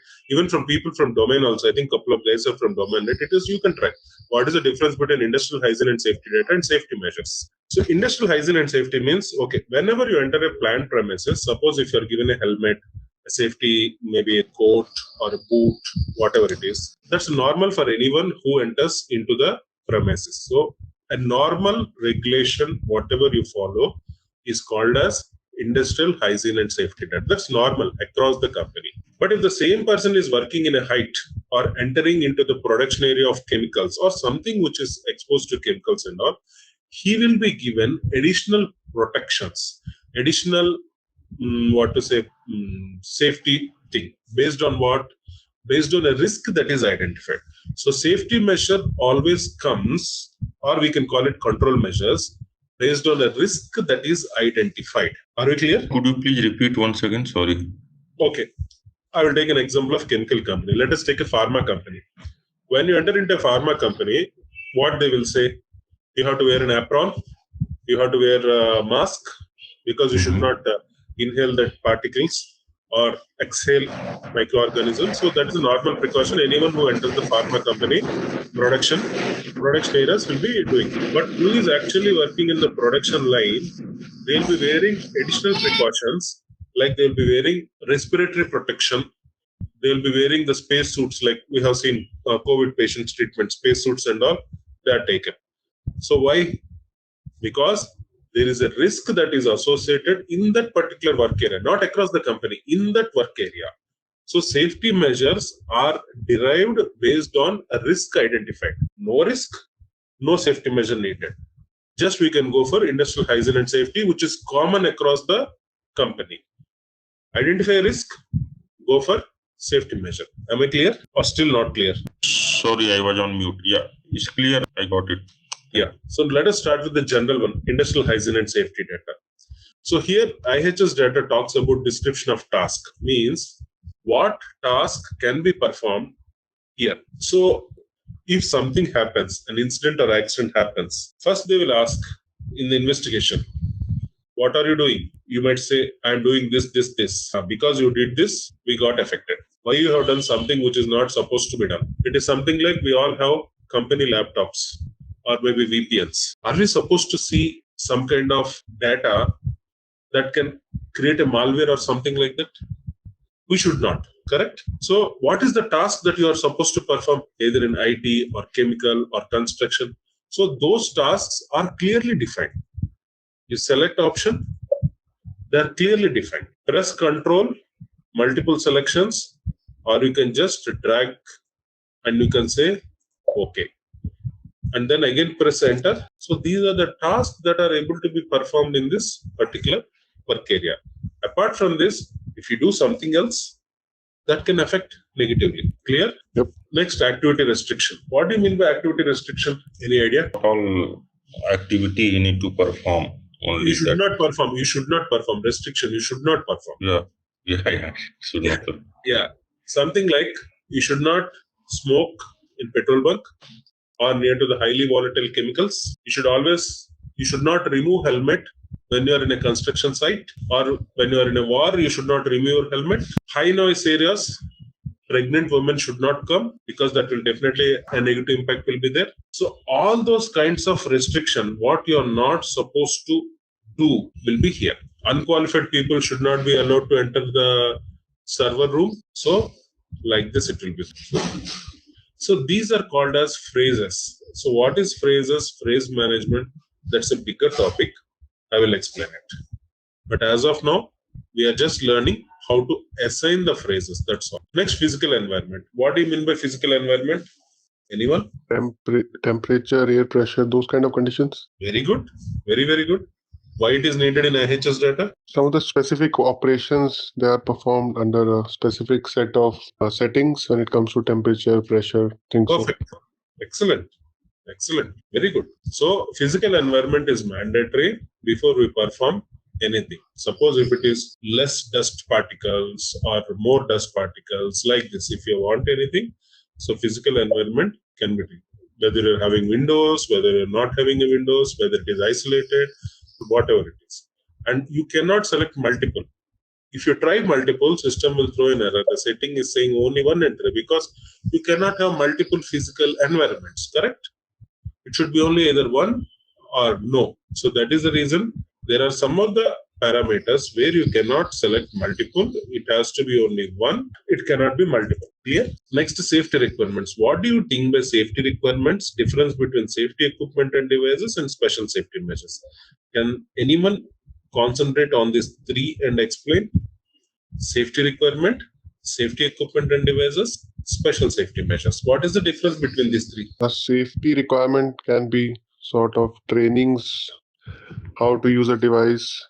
I think safety equipment and devices can be the devices which will enable those trainings to be used successfully, like PPE kits and all. And special safety measures can be, you only wear the PPE once you enter the plant site, and then you remove and place it on some secured area once you move out of the plant site. Very good. Very good. What is the difference between special safety measures? Maybe that includes the preventive or corrective actions that needs to be taken when they are moving into that plant location. Like something, if something goes wrong, then they should be aware of what is the corrective action they need to take in that particular situation. Okay. Anyone wants to add a point for this? Okay. It's like keeping signboards near the work sites Very that to get the awareness regarding the surrounding environment. Very good. See, I will ask you one simple question. You are being hired by a company. Let us say, for example, TCS. So first, did they not give what is the requirement for you to enter the company? They might have advertised, I would need a resource of so and so qualities, of so and so capabilities, skill set for me to hire. Correct? Yep. Yes. So that is the requirement.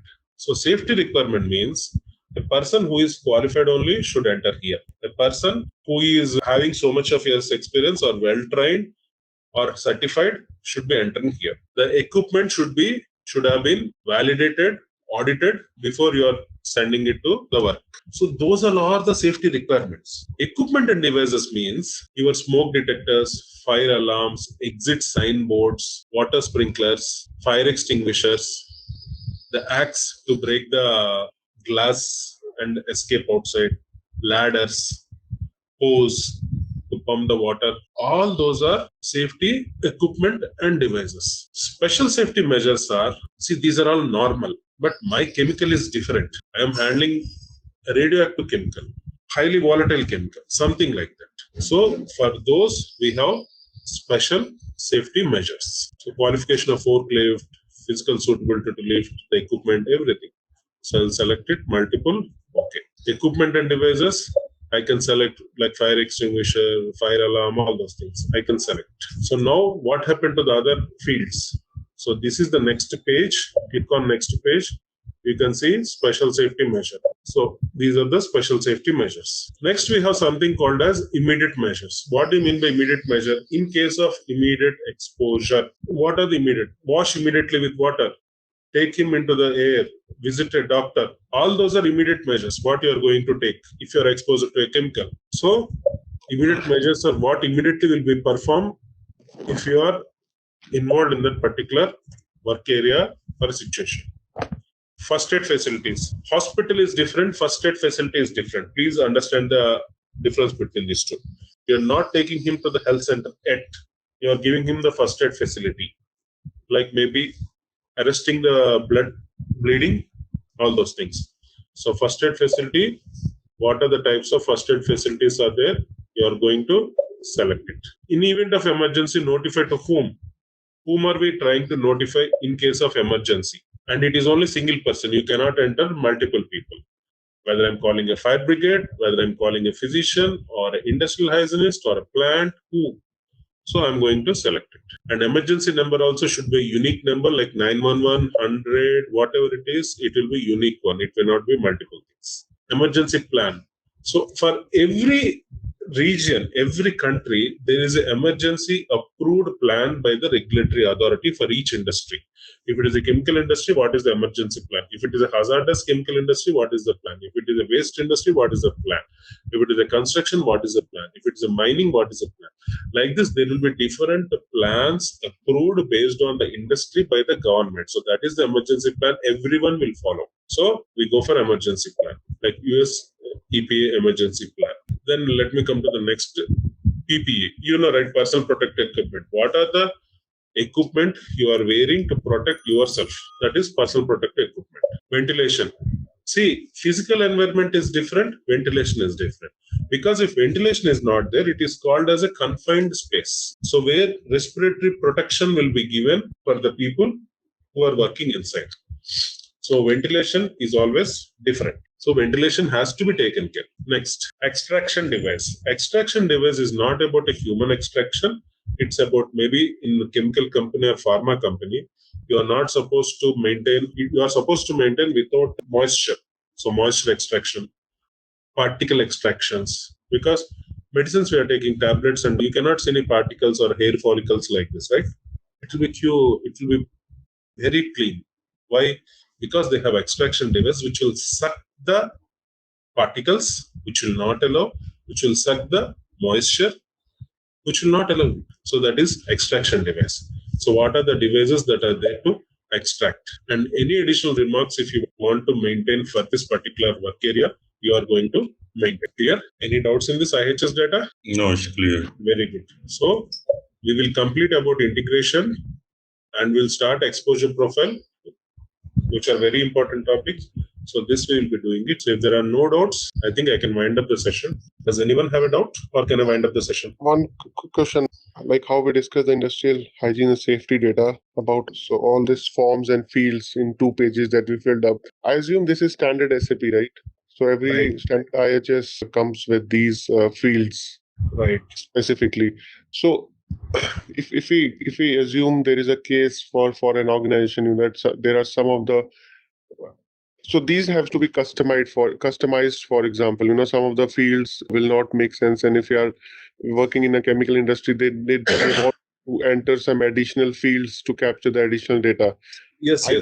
Yes. So the option to provide will be definitely given. Only thing is that right now I'm showing the front end of it. I'm not showing the configuration still.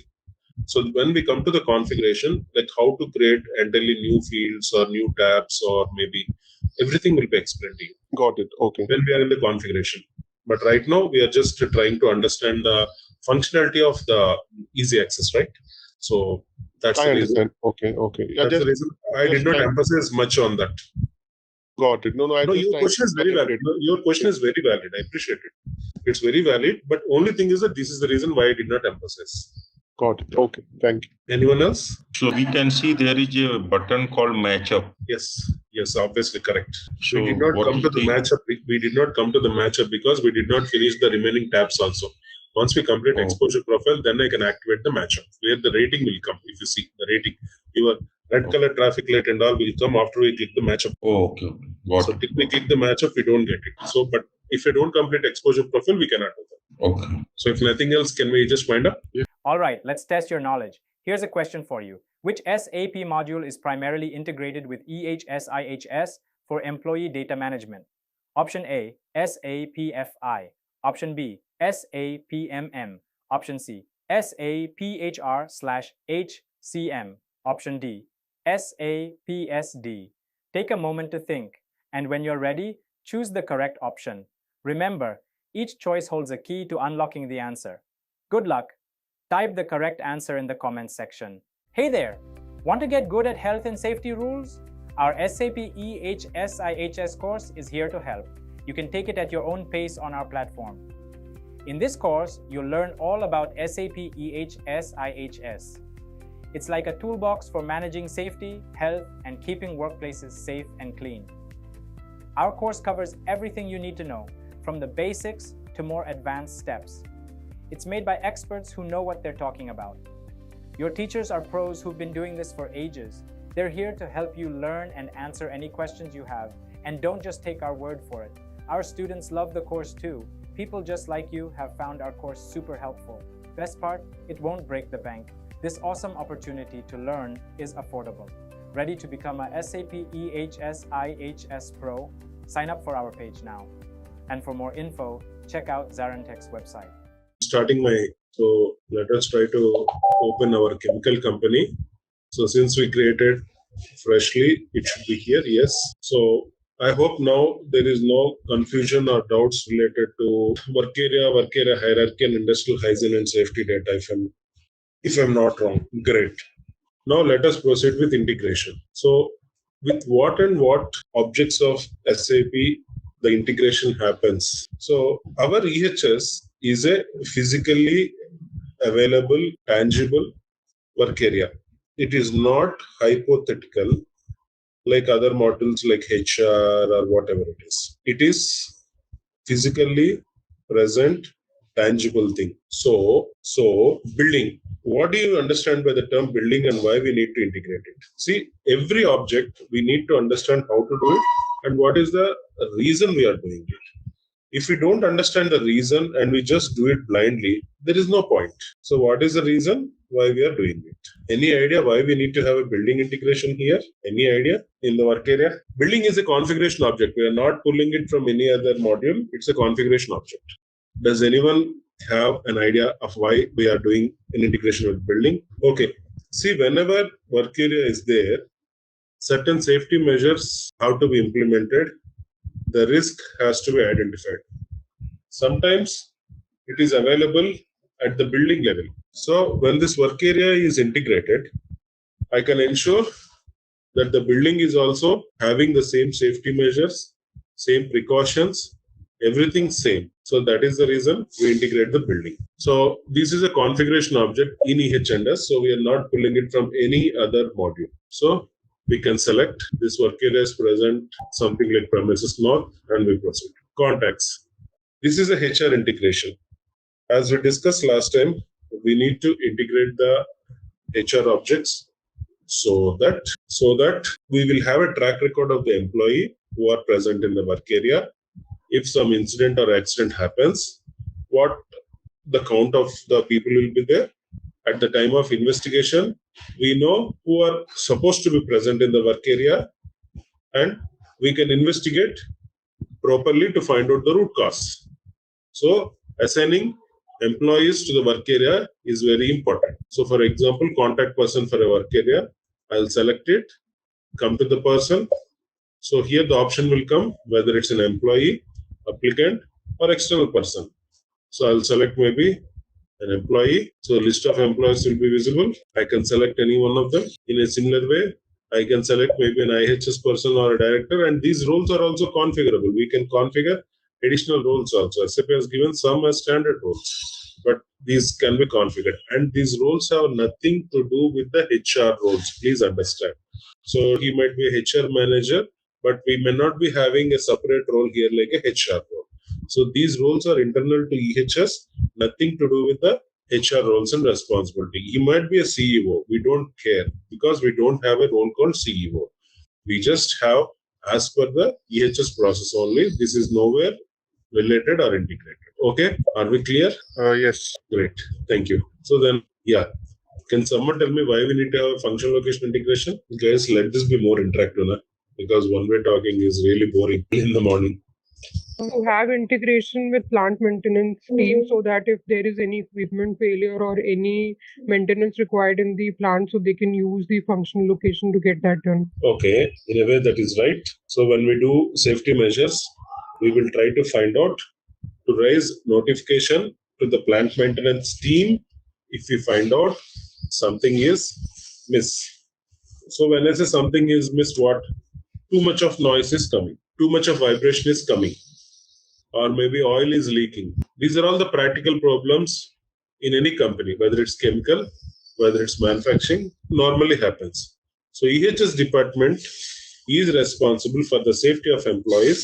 So we EHS team have a checklist also. If the checklist when we are doing if we find out something is wrong, then we will raise the notification for the plant maintenance. When an incident happens or an accident happens, we map it to the work area. So at that time also, we select the function location and do it. So we come to function location. Since this is a demo system, IDS system, I select the planning plant as 1000, execute it. I select multiple function locations. So we have integrated the function location. So when any notification needs to be raised with respect to the checklist of this function location, we can directly raise it. So that is the reason we integrate with the function location. So the people who work on EHSM might be they might be thinking differently. There, our work area, we don't have work area. The function location itself is called as a work location for us. So that's a different concept. Here it's different. So here we manually integrate, there we directly import it. So that's a small difference. So now I like to come back one step, select it, go for hierarchy. So always remember, when you are assigning integration objects, please assign it to the lowest level. Don't assign it for company. Why? Why we should not assign it for the company? Anyone? See, let us take an example.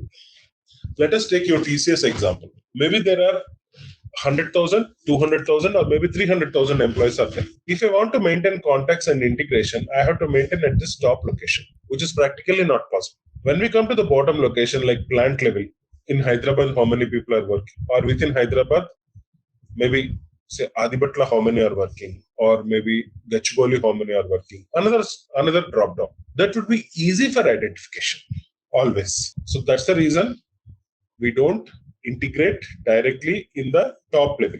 Just for explanation's sake, I have shown it, but we don't integrate in the uppermost level. We always do it in the lower levels. Are we clear? I would like to create one more small work area. Just excuse me.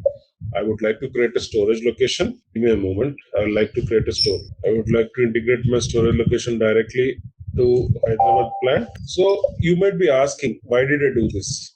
Why did I stop completing the integration? And why did I come directly to storage location? So always remember the first three: building, contact, function location. For any type of the work area, you can integrate any type. But when you come to storage location and work center, you have to integrate it only when the type is storage location or work center. Meaning, if I want to integrate a storage location, I will come to my storage location. I will select the integration object. I will come to storage location. And here I will pull from my 1000 plant related storage locations. So I can select any one of them. I can have multiple also and save it. These three also I can put it, no problem. These three also I'll put it, no issues. I'll just put the same persons only. Doesn't matter. Function location, yes, I can put it. So these three are common across any type, but integrating a storage location should happen only when the type is storage location. Are we clear? Any doubts to this? Any questions, any doubts in this particular topic? Just one question. So will the system give any error or any... Can you speak a bit louder? Am I audible now?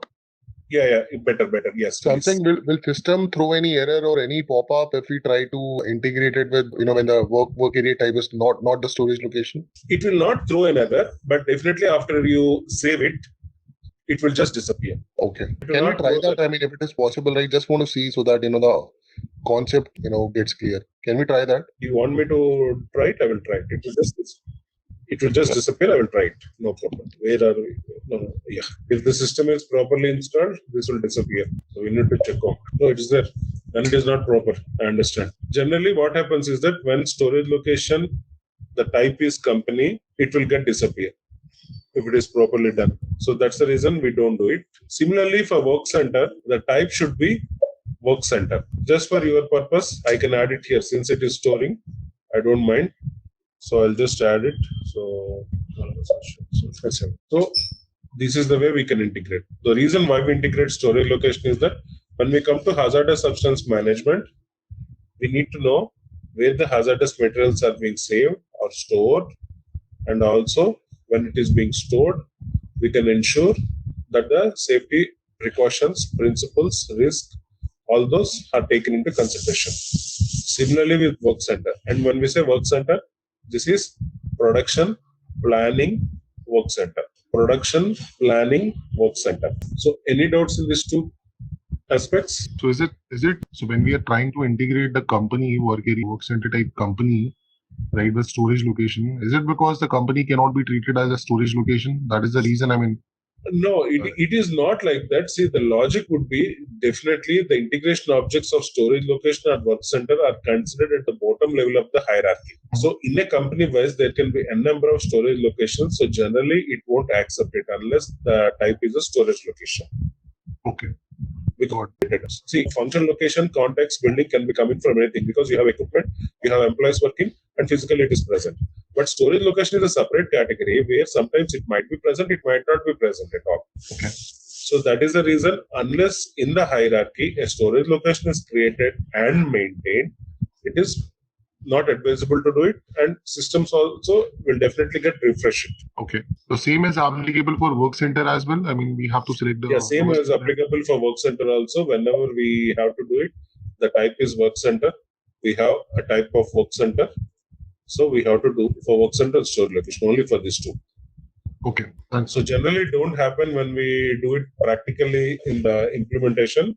Sometimes, as I told you, if it is not properly installed or some is not activated, some components or functionalities, then yes, it will be saving just like how we have seen it. Okay. So can I continue to the next topic?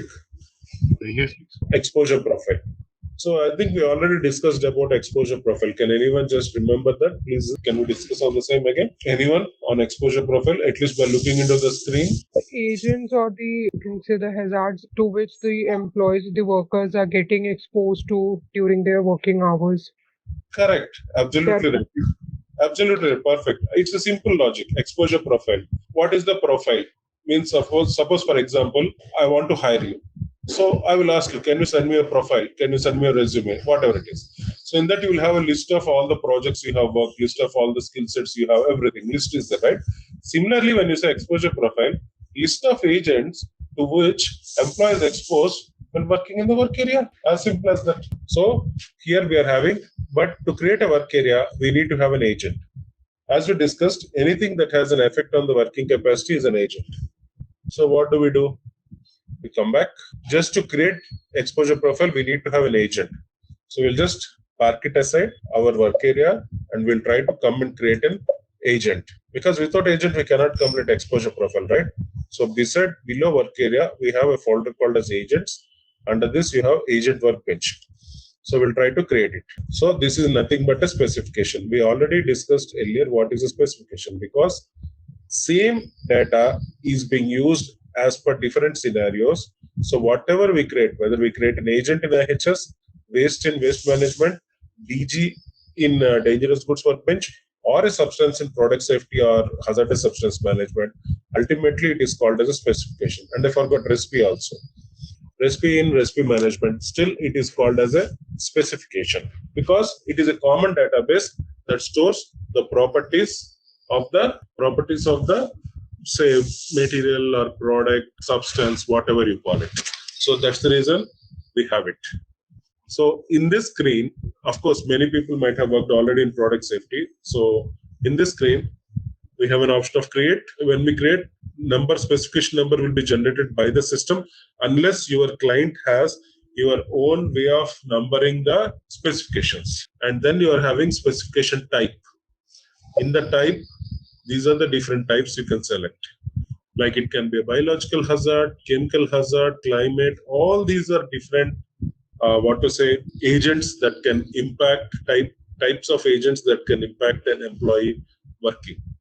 When you say noise, for example, it can be a machine noise. It can be, one is a machine noise. It can be external noise, anything. So like this, when you say physical hazard and physical factors, falling down, slipping down, those are all the physical hazards. Physical factors are how the particular work area is set up, all those things will come. If you're talking about chemicals, then we are talking about real substance. Please remember, chemical means real substance. Okay, so these are the different types of hazards. So any doubt in these hazards, you can just ask me, because before we go further. Hello, any doubts in this so that I can solve What's it? a stream substance? Where exactly is it? Stream, STREAM. Stream substance means sometimes what happens is that, how should I put it? Okay. Sometimes oil and gas companies, you will be having the fuel flowing through a pipeline. Right. It is streaming. So sometimes in the production, you won't be carrying the object just like that. It might be streaming, right? So that is the meaning of stream substance. Sometimes the spillage can happen during the flow of the substance in the pipelines. So that can be the streaming substance. Generally, that will come in the oil and gas, or sometimes, how should I put it? Even in sugar industry also, steam is needed. Continuous flow of sugarcane juice, steam is needed. So that would be a streaming substance. Beverage industry also it is there. Steel industry also, the molten steel will be flowing. That would be a streaming substance. So the chance is there of the streaming substance also to have an impact. So that's the reason. Okay. Anything else? No. Thanks. Okay. Just for the sake of chemical. Yeah. Just for the, sorry. Yeah, please ask me. Real substance means chemicals, right?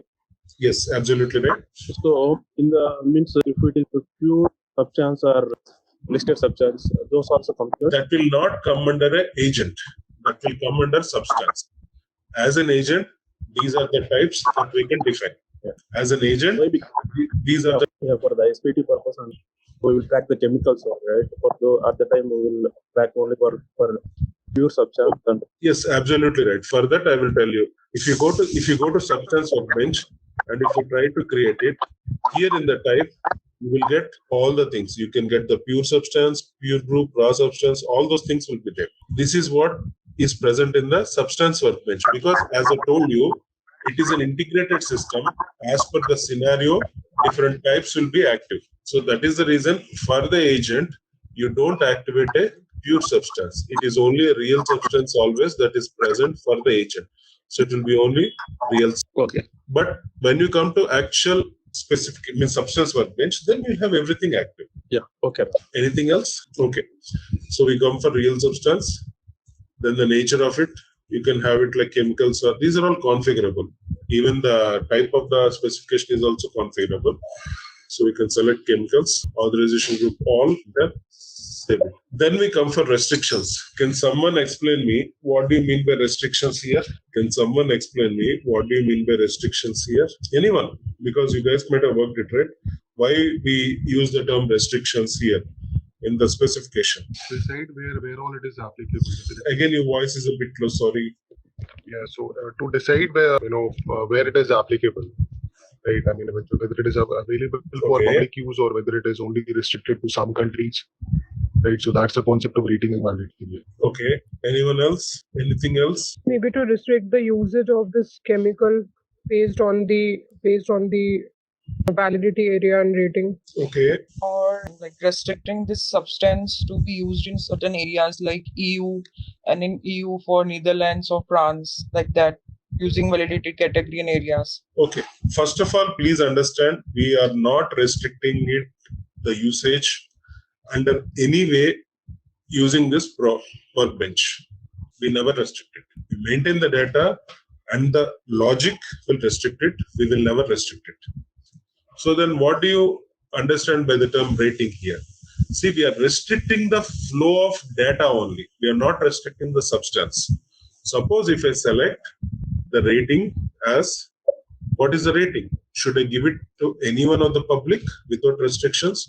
Or should I give the data only to official? Or is the data only for internal use? Some products are only for internal use. You should not supposed to send it outside. So it's that kind of thing. Or is it only released for customers just for the sake of customer related information? Whatever he's asking. So like this, these are the different ratings. We go for public generally because we try to restrict it when we create a template. So we generally go for public. And public of what? Public is a motherhood statement. Public can be the whole 192 countries of United Nations.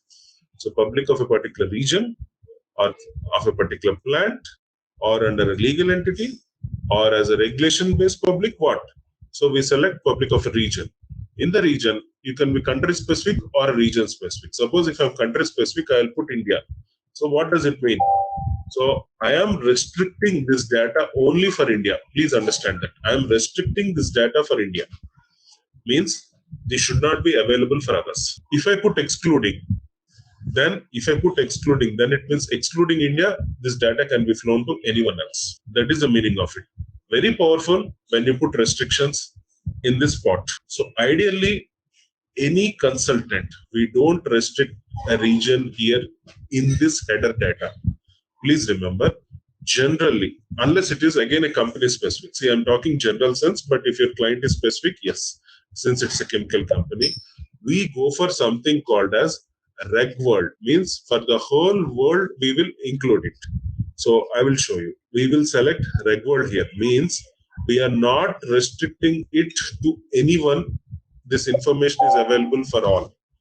Then you might be thinking, I want to give it only for few countries. I don't want to give it for all the countries. That restriction please maintain in the templates. The proper way of doing is header data, always keep reg world, don't change it, because when you maintain data in the property tree, okay, sorry, I'll come to standard properties. Just one more. When you maintain data in the property trees here, when you run the expert rules, so depending on the region, the data will come and sit in the respective properties. So that will be printed in the report templates. But if you start restricting it here itself, that is not right. So header data, please don't restrict it. Keep it as reg world only. Yes, I'm open for questions and discussions. Please tell me. Yes, we are open for questions. You can ask. Ram, what happens if we restrict it here related to property trees? See, there are two things. Okay, I will tell you one example. I will show you an example. Let us say physical chemical properties, color, easy to understand. My favorite example. Okay, just one second. So color. So generally, for each value, there is a usage. So automatically reg world will come, but when you run the rule set, this will change to the respective country or the region. When we run the expert rules, right? Yes, absolutely. When we run the expert rules, it will be changed to the respective regions. This is the right way of doing it, because color or maybe flash point or boiling point, say in Asia regions, we might be saying centigrade. In Europe region, they might be saying Fahrenheit or maybe Kelvin. So that kind of difference, yes, validity area can restrict. We can have a different validity area. Okay, so if we say, let's assume we say Europe here, then in that case, when we run the rules, yes, the data will only be updated for Europe, and we will lose the data for the other countries. No, we will not lose it. The data will be there, but the active status will be there. So if you see, in the data, we have something called as active status, right? This active status will ensure, and the category will be changed to the respective region. Sorry, I didn't get it. When it will change to the respective region, when we do what? When you run the rule sets, we have a rule set, secondary data determination. So when we come for secondary data determination, we have these expert multi-calls and rule sets like this. It will be there for whichever country. If I run China-related rule set, and if my expert rules are already set up in the system, so what happens is that I will get all the China-related data, and whenever I see the China-related data here maintained, then under the rating, I will get the same thing. Okay. So you have to run an expert rule for us to get the country-specific. Reg world, header data, it should be reg world. Okay, got it. Thanks.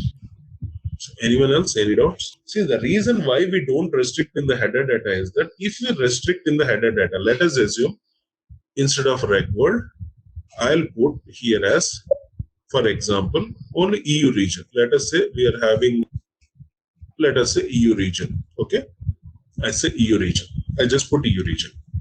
So if I want to send this data to North America or maybe Asia Pacific, system will not agree, because header data is the first in the logic.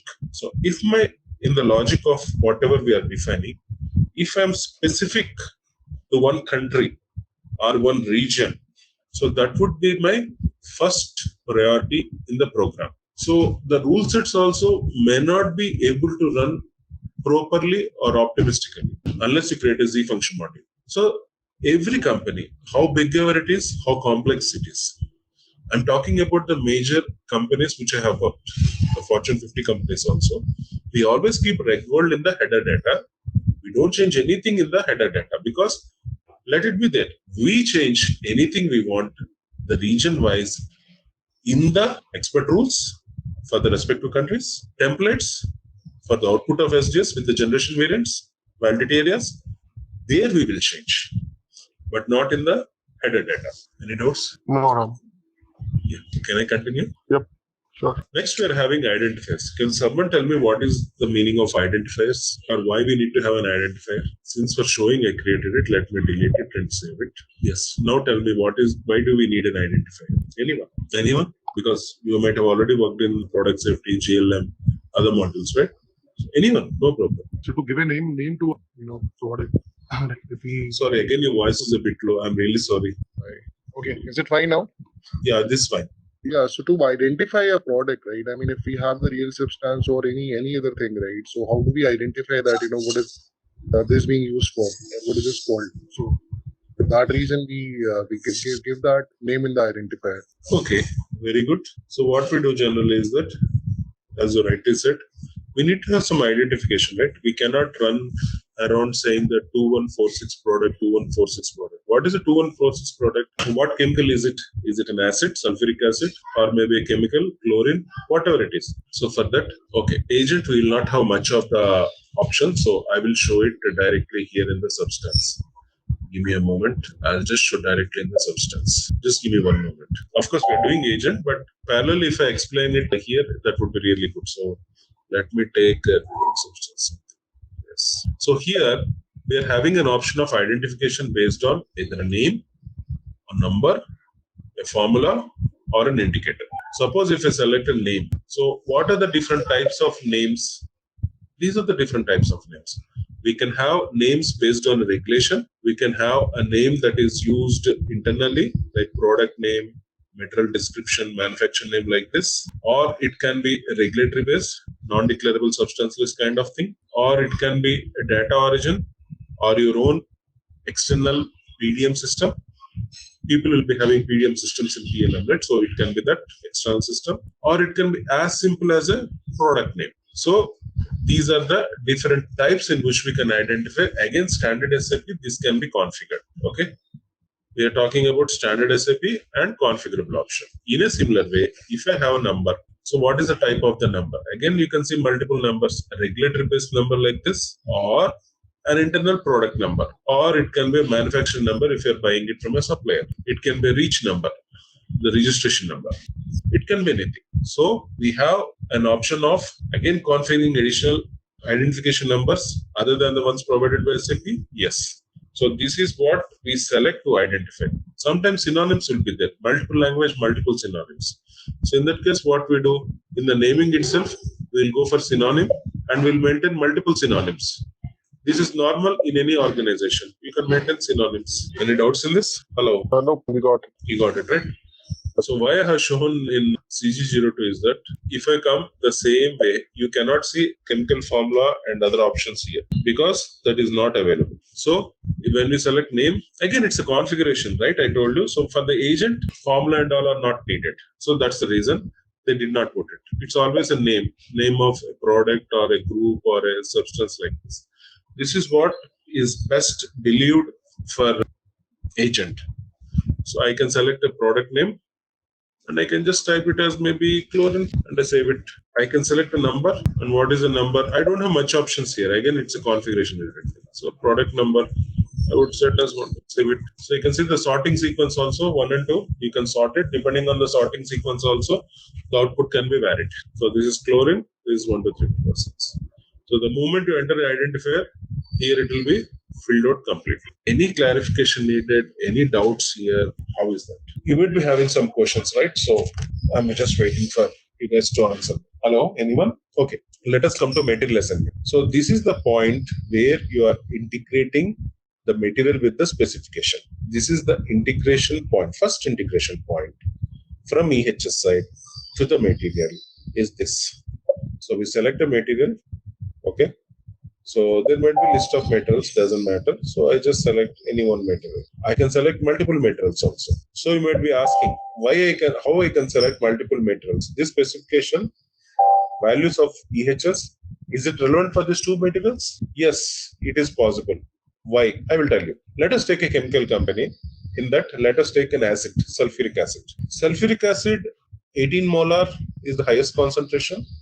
18 M they call. As and when you are diluting it, the molar gets reduced like 17, 16, 15 or 0.25, 0.01, 0.1 like this. But still, each one is a material in mm, but the properties remain the same. Sulfuric acid, 18 molar, it can dissolve the bone. 0.1 molar, it may not dissolve the bone, but it can still create a scratch and the burning feeling. So the points would be the same. Just because it is diluted, can you put sulfuric acid in your eye? No. So the medical measures, all those will be the same. So you can have different material description for this. The second, there might be multiple plants. If you don't have an MDM system, each plant produces same material, but they have a different metal codes or metal numbers. So that is the reason we can include plant also. Here plant is there. Suppose if this material is specific to a particular plant, I can have a plant code also here. That way we will do the material assembly. What was the significance of the plant again? Okay. See, basically what happens is that when MDM system was not there, we are talking about the date when MDM system was not there, master data management systems.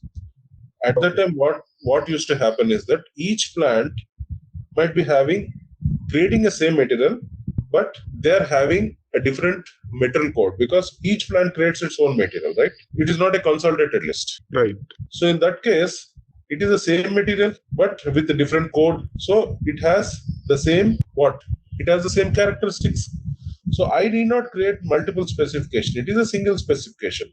But that single specification has multiple metals maintained because of whatever reason. For a same material, but with a different ID for different plants, then in that case we require to map plants, right?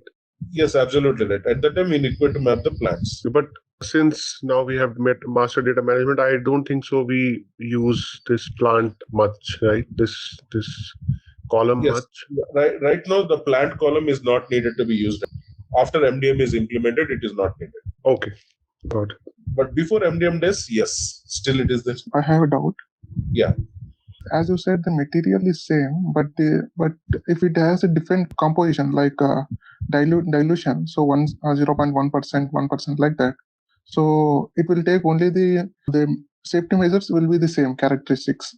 So Correct. Coming to physical chemical properties, that will be that will make some changes. Means those properties will have differ. So in that case, can we say the same material? Is that the material? Basically, when you come to physical chemical properties, I would say there is not much difference. Okay. There won't be much difference. The color won't change. The density won't change. Whether it is highly concentrated or least concentrated, it will be the same, right? Okay. State of matter. These things won't change at all. So the property-wise, they don't change. The effect would be the same. May not be immediate, but over the period of time, it would be the same. 18 molar, if you put it on your hand, it will immediately dissolve the bone. 0.5 molar, it will also dissolve, but it will take longer time. Okay. So there are materials, multiple materials are created depending on different concentrations as we discussed, if it's a chemical company, or other scenarios like plant-based, we discussed before MDM. So in that case, multiple materials also can be sent here. Okay. Not single specifications, right? Yes, absolutely. If the composition changes, if it is entirely new, it's not sulfuric acid, it's hydrochloric acid, then it's a different material and a different specification. But as long as it is sulfuric acid, sometimes I will tell you one more example. Okay, let me give this way. It is less confusing. Nitrogen. It can be liquid nitrogen, it can be gaseous nitrogen, or it can be solid nitrogen also. Okay. So liquid, gas, and solid, these might be three different metals in your company because all three are marketable with different prices and a different whatever it is, right? Yes. But all three are having the same. All three are nitrogen only, right? In different form you are marketing, but still it is the same. Correct? Correct. Yeah. Okay. That is the reason in such cases also you will have a different materials. Clear? Yes. Yeah. Got it. Anyone else? Yeah, hi Ram. I'm having a couple of doubts. The very first thing is like regarding the plant. Generally, when we are creating a material master, so at that time we will be maintaining a plant storage location or whatever it is, we'll be maintaining it, right? Correct. So the same thing can be fetched into the plant, or how it is, like as we are adding, the plant is not populating, right? So in case if that one is there, if the material is As we discussed just now, it is not automatically populated. You have to bring it. That is the first thing. And second is that after MDM system is in place, there is no need to maintain the plants because it's a single material across all the plants. Okay. Before MDM system is there, each plant, suppose if you are manufacturing nitrogen, this nitrogen is manufactured by, say, a plant in Bangalore, a plant in Delhi, a plant in Chennai. Okay. So each one used to create their own material numbers for it before MDM. Okay. So, but ultimately for EHS, wherever you are manufacturing, it is ultimately nitrogen for us. It will be the same. So that is the reason we used to have multiple materials assigned under this. Okay, got it. And the second one is like regarding the composition, as Megnath was asking, right? So in case, as you said, there is a sulfuric acid with an 18 molar, and then we have the 0.1 or 0.25 molar. The composition never changes. No. See, remember one thing. Sulfuric acid composition never changes. Composition would be the same. Hydrogen, sulfur, oxygen, it would never change. In the sulfuric acid, when you're talking about composition, we're talking about elements. We're not talking about the water, correct? Okay. The composition never changes. Whether it is 5 molar or 18 molar or 0.5 molar, the composition still remains with hydrogen, sulfur, oxygen, because it is H2SO4. It won't change. Just having the reduction of the concentration doesn't change the composition. As long as it is H2SO4, it would be the same composition. If it is not H2SO4, if it is changed to HNO3 or HCl or maybe any other thing, then the composition changes. But as long as sulfuric, the composition never change. Concentration, composition, both are different. Don't get confused. Okay. So only the like when you are adding water, the concentration levels will decrease, but not the composition will not change. Okay. Absolutely right. I will give you one small example, funny example. You prepare a tea for someone in the home prepared the tea for say 4 people, thinking that only 4 people will drink. Suddenly, another 2 persons come. So what will you do? Will you again put the tea or just dilute it? So if you dilute it also still it is tea only, right? Even if you dilute it also, it's still a tea only, right? It won't change, correct or wrong? Yeah, but only the difference is in the taste or the concentration. Yes, the concentration is the difference, but the composition is still the same. Okay, good question. Yes. Anything else? Anyone else? I may have missed, just going back to the previous example where you have given example of solid nitrogen, liquid nitrogen in the gas form. Yes. So if you can see the physical chemical properties, they might differ. So how will that impact if you are going to assign all those 3 materials together? Yes. So we will be having the option of only the density is the difference. So in the density, we have a range. The value we'll put it as a range. And the form of the nitrogen? Form, we will have both of the forms. We can have multiple options. Okay, so in that case, we can have multiple options if the type is same, like nitrogen is in 3 different forms. So we are going to maintain all the 3 different forms for that. Yes, that's right. Okay, thank you. Very good. Valid question. Yes. What else? Yeah, one more thing. As we are discussing about the form and the density, right? So when we are trying to print in the SDS template, so do we use the sort code, right? So when we are trying to pull the information based on the material, like if it is a nitrogen gas or it is a liquid nitrogen or something. Okay. So at that time, we will be using the sort code, or how we try to fetch the information regarding that? See, sort code is only for the header data in synonyms and all. How you fetch it from WW depends on how the template is designed. Okay. So whatever the way it is designed, so that will definitely fetch the data. Suppose if you want all the 3 forms to be designed, okay, or you want it only Depending on the name of the marketing name only, it has to come as a parameter symbol. So it depends on that. So in case if it is only the gas, then how we pull the information regarding that one, regarding the form. So if I say like if the material says like it's in a nitrogen gas, so I want to put the information as a form, as in a gas or something, even though it is stated in the header data or in the material name when we are trying to print a SDS template. But still, I want to show the form of that particular material as a gas. Yes. So the option is there. The option is there. We can pull it from the conditions. That is called as conditional output in the WWA. Okay. So there is an option called as if symbol, CAF, BAF, EAF. The conditions will be there. Using that symbols, we can pull it. Saying certain parameters. If this is a parameter, you have to pull this. Okay. So it's like in a restriction to pull the information. And also just letting you know, form doesn't carry much weightage when you're sending SDS. SDS always concentrates mostly on safety-related properties. Like what is the flash point? What is the, in case of emergencies? Safety-related properties is more about SDS. So that's why it says safety data sheet. Form, physical chemical properties, that's okay. Whether it is color is white, transparent, or whether it is solid, liquid, gas, that doesn't matter much. For us, what matters is that the safety-related properties, the immediate measures, general advices, the toxicology, ecotoxicology, like those things only matter mostly for SDS. So that's why it is called a safety data sheet. Of course, it has all the information related to what is the boiling point, what is the melting point, what is the density, viscosity, all those things will be there. It will be there. But practically, if you see from the EHS point of view, keeping this physical chemical properties a bit in the backseat, we are more interested in the safety related properties, measures. And when you say measures, these are related to handling, storage, transportation, waste. In the case of fire or release or spillage, these are the measures. Okay. What are the medicine related properties? Environment, fate and pathway. How it is getting affected the environment. Ecotoxicology. If it is mixing with water, what are the precautions to be taken? What are the kinds of diseases that might come?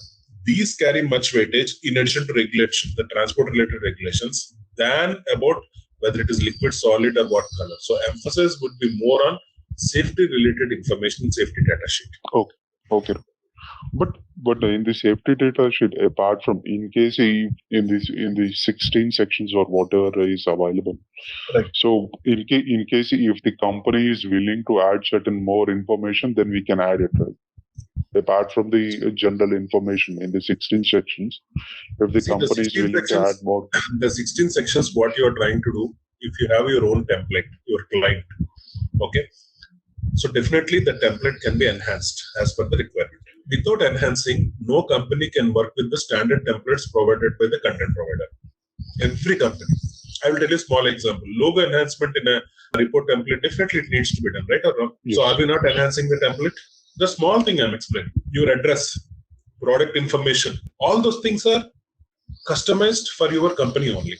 The emergency transport information, right? So definitely these are all customized to suit your requirement. Okay. Anything, everything can be changed. Suppose if you create a Z property, okay, these are all standard given by SAP. You are using a custom property. Like one company I have worked on it. They manufacture pillows, the pillow what we sleep, and they use rabbit hair to manufacture it. Yes. And they need a safety data sheet for rabbit hair because allergens will be there, right? People are allergic to that. Yes. So SAP has not launched a property tree, either industry specific also, to maintain the rabbit hair related information. So we configured it. We created a custom property. And when they created a custom property, obviously I have to use the custom symbol. So I'm enhancing the existing SDS. Yes, it is possible. We have to do it. As per the requirement, we have to do it. But blindly remember, if you are enhancing property tree, yes, you have to enhance the safety data sheet also. Because when you enhance a property tree, that information should be displayed, right? So definitely you have to enhance it. You have to add it, you have to edit it, whatever way you are comfortable. Okay. And one more thing, just I want to ask, like, so generally we have the different substance, right? A real substance, pure substance, or whatever it is. So for the particular substances, so in case if I want to add any other property, like in case if I want to add for a standard real substance, if I want to add any Z created property tree, So it can be done, right? So yes, absolutely, it can be done. That's what I'm saying. But as per the law, we don't try to enhance a standard property tree.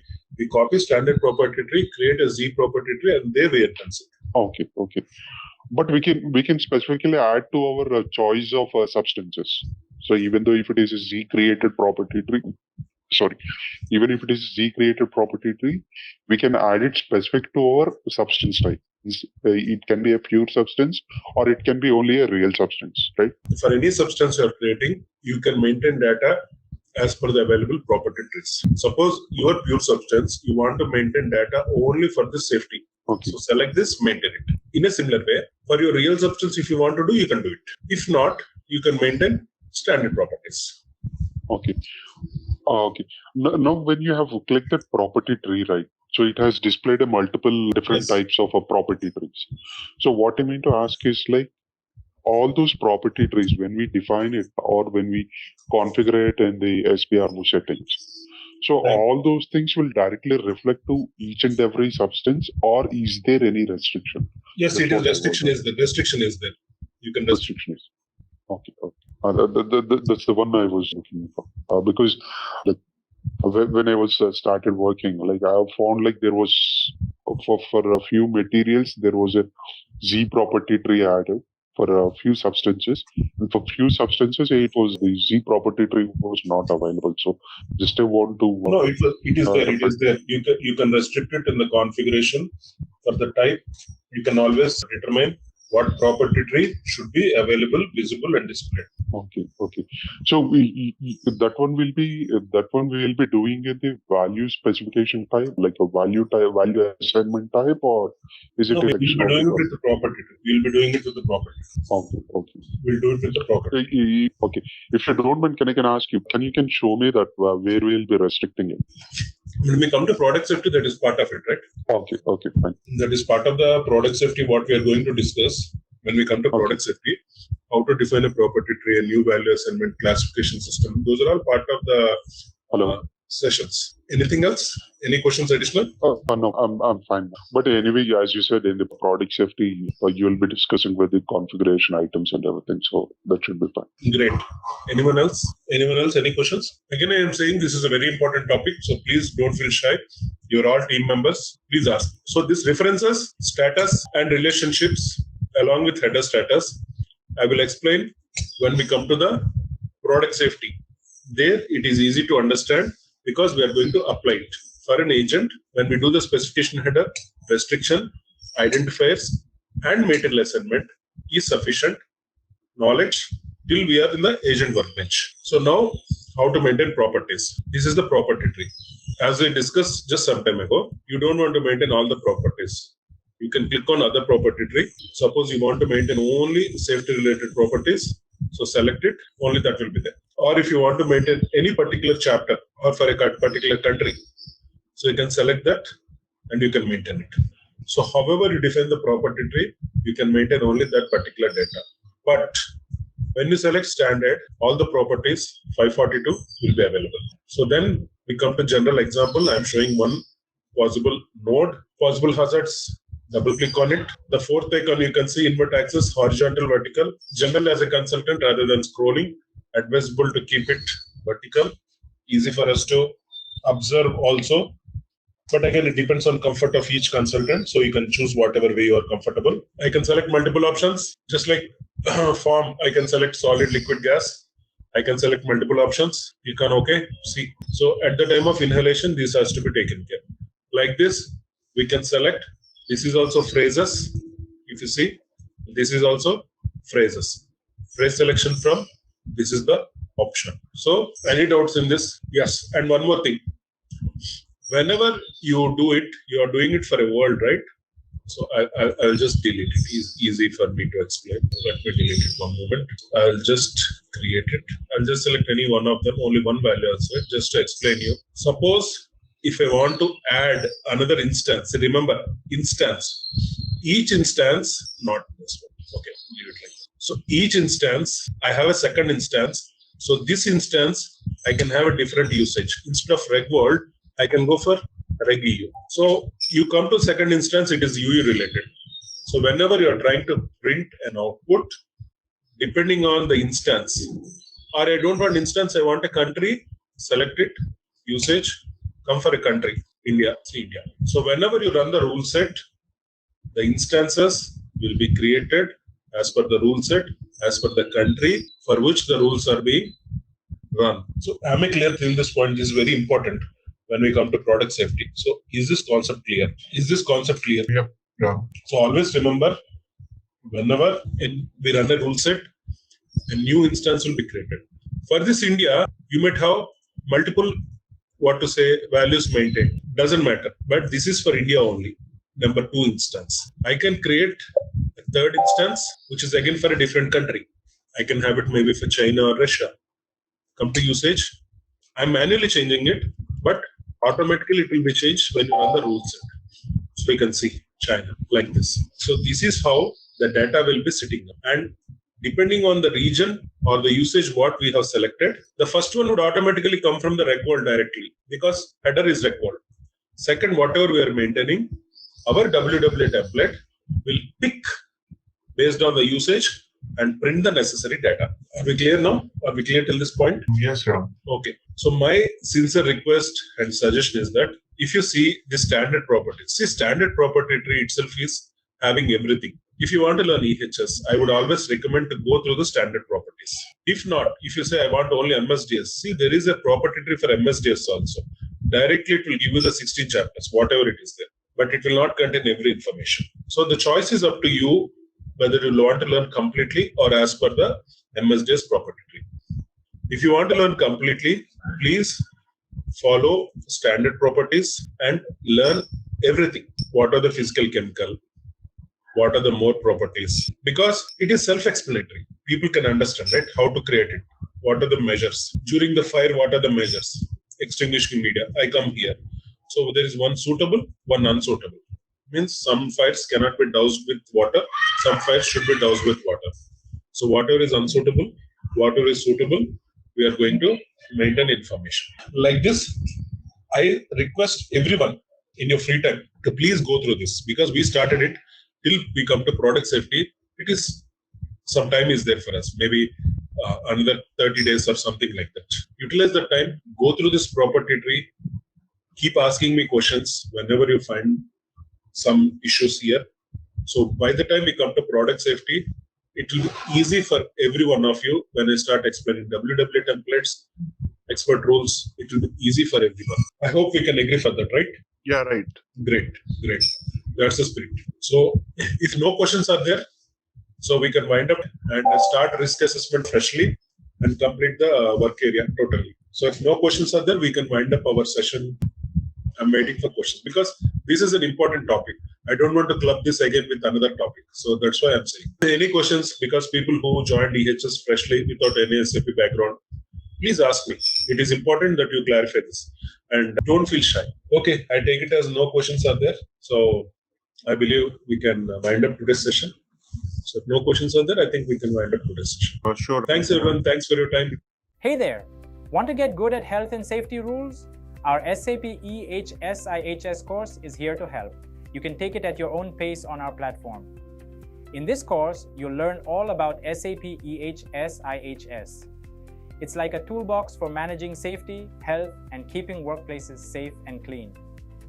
Our course covers everything you need to know, from the basics to more advanced steps. It's made by experts who know what they're talking about. Your teachers are pros who've been doing this for ages. They're here to help you learn and answer any questions you have. And don't just take our word for it. Our students love the course too. People just like you have found our course super helpful. Best part, it won't break the bank. This awesome opportunity to learn is affordable. Ready to become a SAP EHS IHS Pro? Sign up for our page now. And for more info, check out ZaranTech's website. So now if you see the industrial hygiene and safety, all these are phrases, right? We just discussed it. Suppose I want to create a new phrase. What is the best way to create it? There is a transaction called as CG12 in which we create it. So I will show you how to create it. And this transaction is under the node basic data. So this is common across everywhere. So under the basic data, we are having something called as phrases, edit phrases, which is CG12. So select it, click on create. So this is the screen in which a phrase can be created.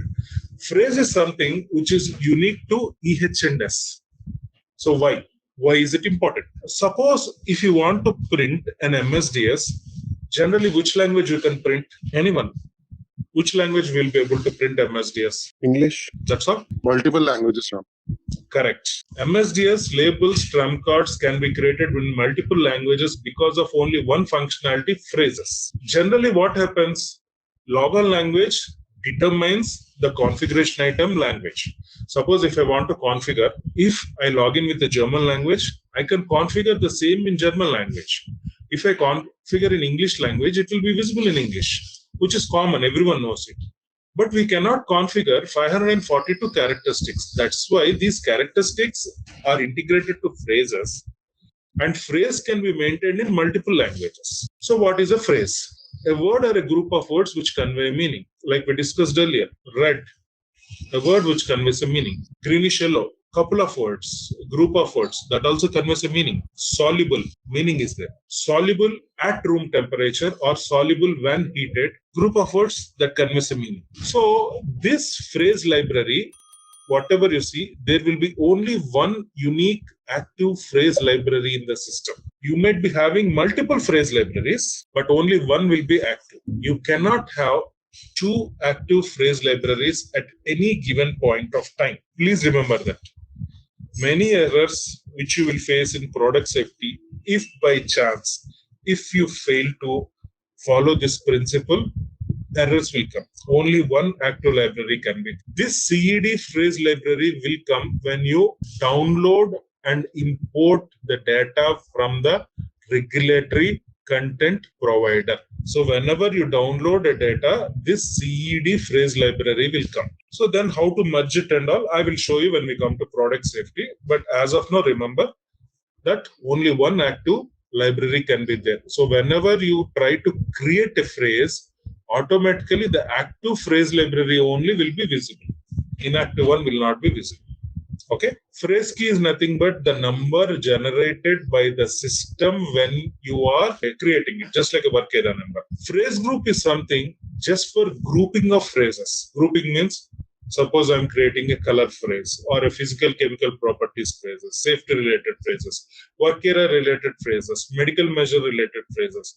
All those things when I'm creating, I'm grouping them together. Just for further drill down, when I want to get it, this is what we are trying to do it. So you can say firefighting measures. That is a group. So within firefighting measures, I can have it extinguishing media, all those things I can have it. That's a different story. So like this, all the 16 chapters, you'll be having these groups. Then you're having about work area, industrial hygiene, work area, incident accident related, measurement related, GLM related phrases. We can just group them. Trust me, in the standard system, you will not have these groups. These groups are available in the IDS system only, or the system what we are using for the training. So in the real time, you won't be having these. You will be having only one reference. Along with that, you'll be having this DG master, DG text. These are the ones which you will be having. In addition to that, if you want to create a group, you can always create it.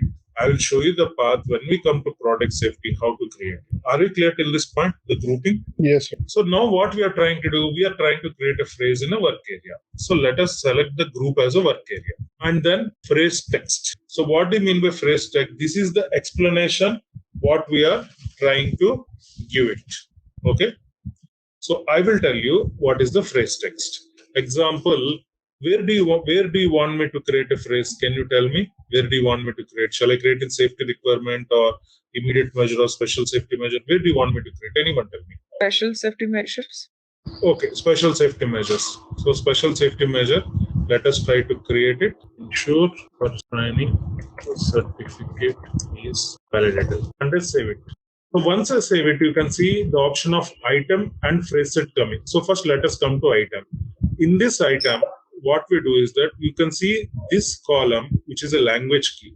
So same phrase can be maintained in multiple languages. This is the location which will ensure your output in the reports. Suppose if you maintain a German language, a translation for this, whenever you assign this symbol, creating a WW report, this will come. Okay, are we clear? Yes. All these languages. Suppose you might be asking me, I have only 30 languages, but SAP supports more than 30. So how do I get it? Yes, you get the language pack installed, and then once the language pack is installed, the best thing is that automatically that will be visible in this list once you have that language pack installed. So now I would say Hindi is not installed here. But in that case, if you get the language pack Hindi installed, you can get HI also here, as simple as that. So phrases, by default, when the language pack gets installed by basis team, it will be visible. Okay. And what do you mean by phrase code? If you see in the header data, I did not explain about phrase code. I just directly created a phrase text here. So what do you mean by phrase code? Anyone can tell who has already worked in GLM or product safety who are working. Can you please tell? Anyone, can you tell me what is a phrase code? You might be working already in that, right? Come on, no one.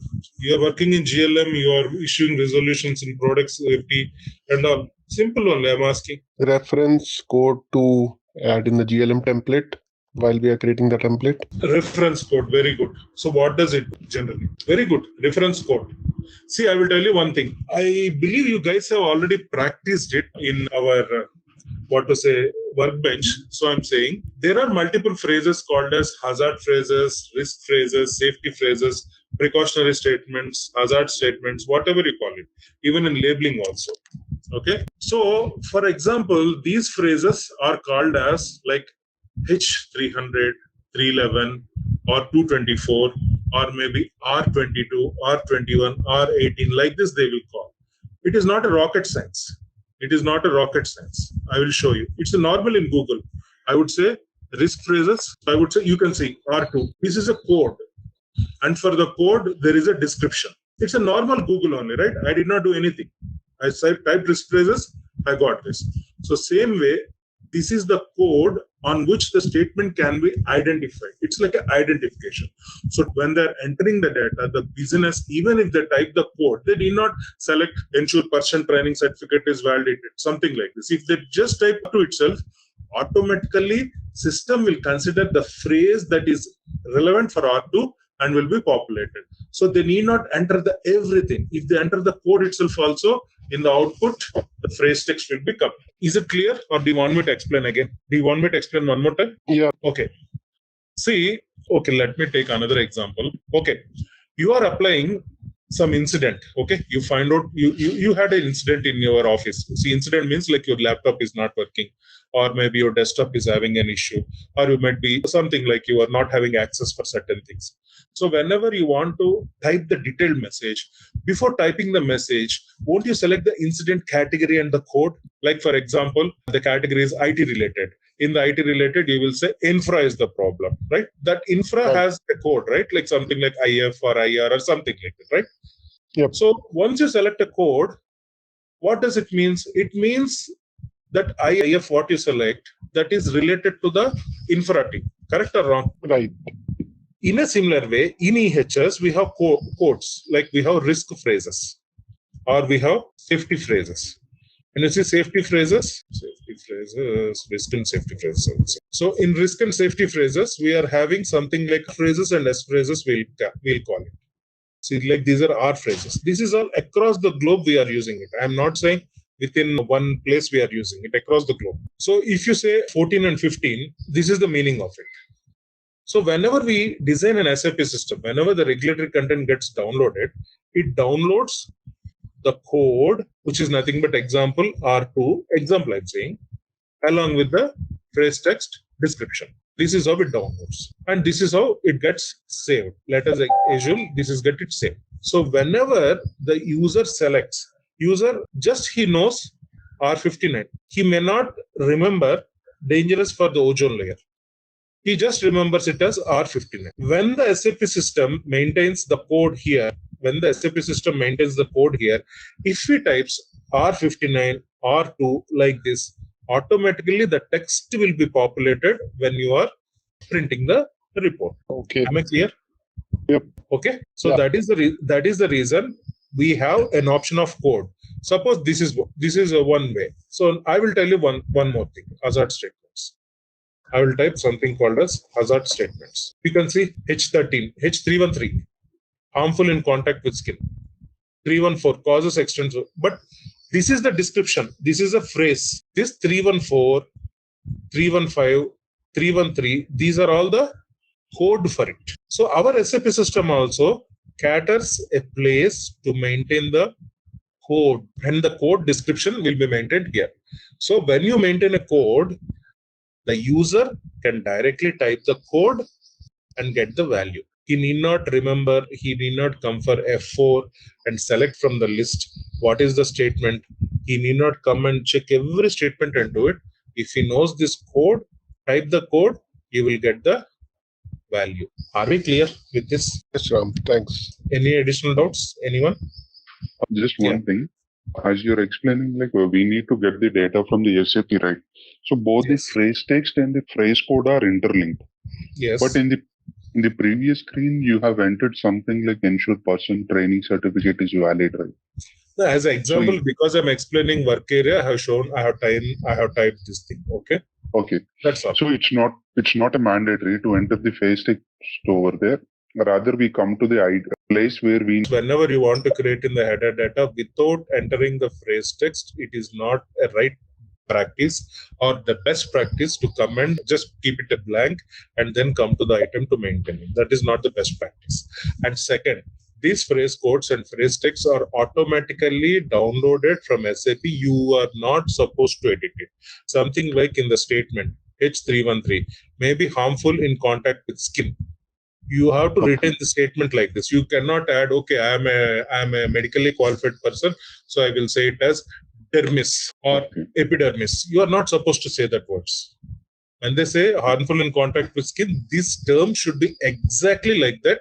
Otherwise, your MSDS will be disqualified and it will be wrong. So when you say eye damage, it is eye damage. You should not mention, okay, it doesn't damage eye, it will damage retina or cornea. You should not say that. So that is the reason these statements automatically they will come. So generally, whatever phrase codes are there, these phrase codes along with the phrase text, they are downloaded from the system. We will never ever do it. I will tell an example. In my old project, one of the project, there is a reason where, we are supposed to change the description, because in one of the countries, Croatia, they won't accept the older description. So we asked Verisk only. They are the content providers. We requested them. This is the legal requirement for Croatia, and your statement is not ensuring it to be handled. So what to do? So they have launched a patch. They have given it to us. That patch, when installed, got the data correctly. But you are not supposed to do that manually. So anything, you have to ask the content provider only. I hope I answered your question, right? Yes, it's got solved. Thank you. Yeah. So anyone else? One small doubt. For example, if I enter some phrase text and the phrase code is different, which is not linked to this phrase text, then what will it display as the phrase? No, see, okay, I will come to that question, because this phrase, we have not assigned it to the phrase set. In the phrase set, when you assign, it will be visible as 2 for this only. But it is not a correct practice to do that, because R2 is a risk phrase and the statement here, ensure a person training certificate is valid, which is not right. So this is not a right way. So phrase code never enter manually. Let the system, get downloaded from the content provider.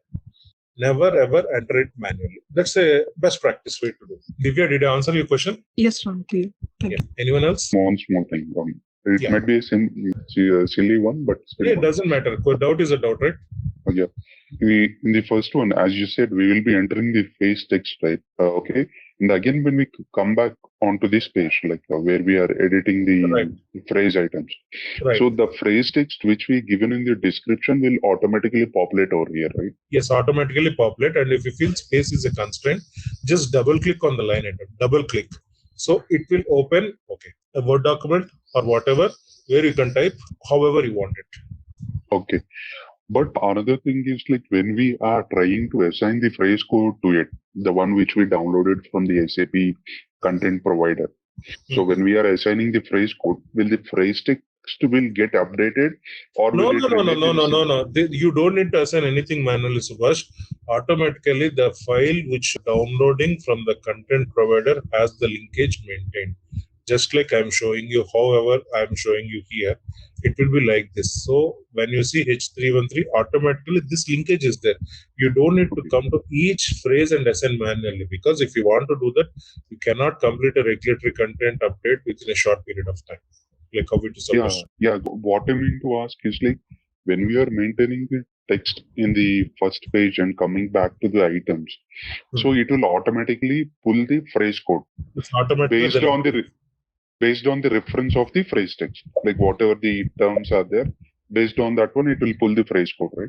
I'll put just to solve all your doubts. Let me see if any error. 823 phrases are there with this error. So you can see this is the code. This capital what you are seeing would be a code. Let me see whatever. See, this is a phrase code. So how did you get the phrase code? It is with the content provider and a system, right? So obviously, so this phrase they have revised in the 2010 till 20, because as I told you an example, right? Like Croatia example I have given you, right? Yeah. So they have given a patch. So that note will come when you implement it.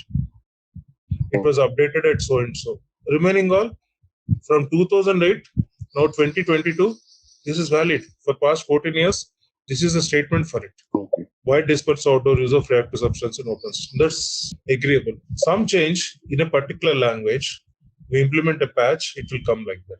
So the person who is typing it, he need not remember everything. If he knows ERC8E and type it, it will definitely come. Okay. So this the linkage, phrase code need this linkage, whatever you are seeing against the phrase code and the item, that's default one. That's default. Okay. So if you know the if you know the phrase code directly when we are creating a phrase, directly we can give the phrase code. So based on the phrase code we have given, it automatically pulls the necessary phrase text from the content, like whatever we have installed. Yes, absolutely. And yes, also remember, you will never enter the phrase code when creating, because that is not your duty. This is a master data, right? You download it only. Remember, you download it because that is the duty of an IT consultant. You will never ever edit the master data. Of course, in your client, if your client gives you access to edit it, you can do that. But best practice, always an SAP consultant guides the user to edit the data, because the moment you do something, when I go to administration information, I will be knowing what is the user ID who have changed it. That will create a lot of problems. You are not supposed to edit it. Created by, say, SAP system or whatever it is. If you download, maybe your name will come. But the moment you say change it by, that will create a problem. It's not a best practice. Got it. Okay. Thanks. And one more thing. I told you, right? Whenever we download, it will be coming as a CED library, and then we merge it, right? So in this screen, if you see, here you can see CED present, because it is a downloaded content, and downloaded content will always come with a CED library, but it is merged with cust, because only one can be active. So that is the reason reference is this one. So if someone asks you regulatory confirmation, something happened for the product, this statement is the culprit, it is a wrong statement, so then they will catch you. Catch you means, in the sense business, they will catch business. So why did you, who told you to write this? Then they will say, this is the phrase library I have purchased, this is the reference. So then they will go to the content provider. Why did you give a wrong reference? So that is the reason, whenever you download it, it will be there. The moment you merge it, it will be visible like this. Good.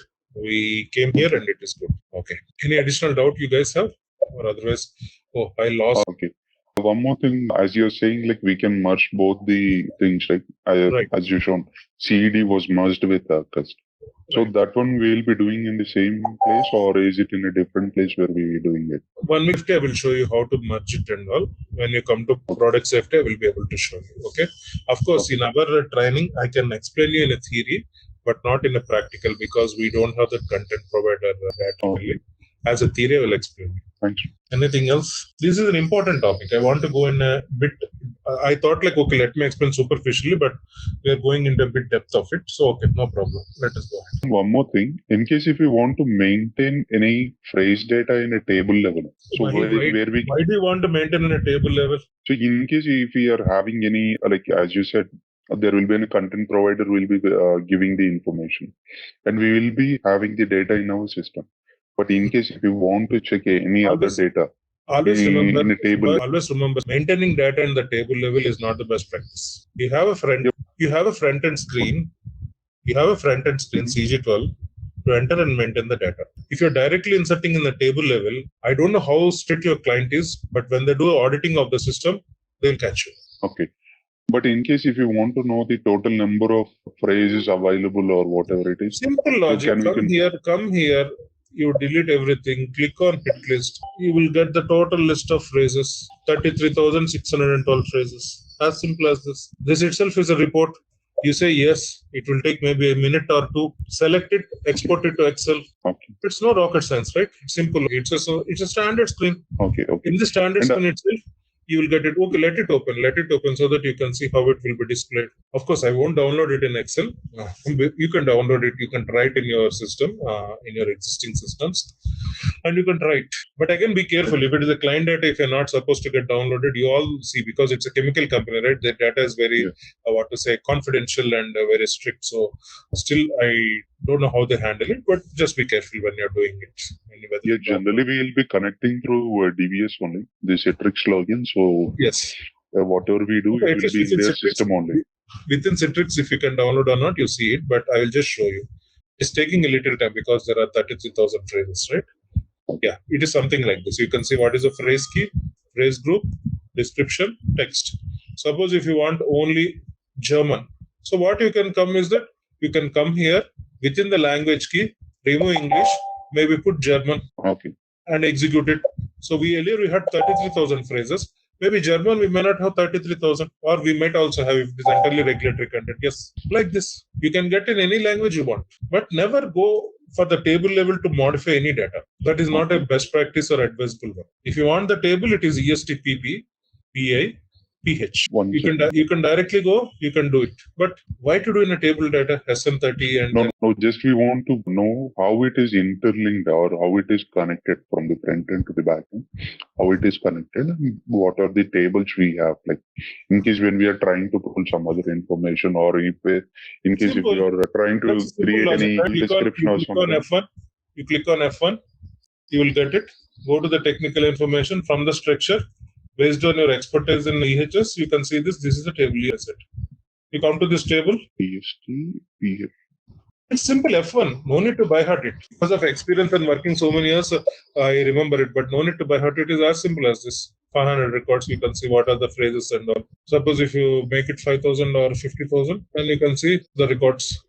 Of course, again it will take a time because it is enter list. So this is the way. If you want interlinkage, the best method to know is that standard from the front end.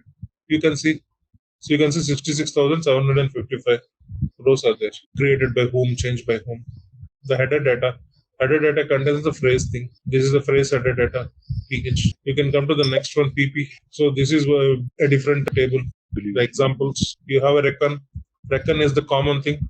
So 1367 is the reckon.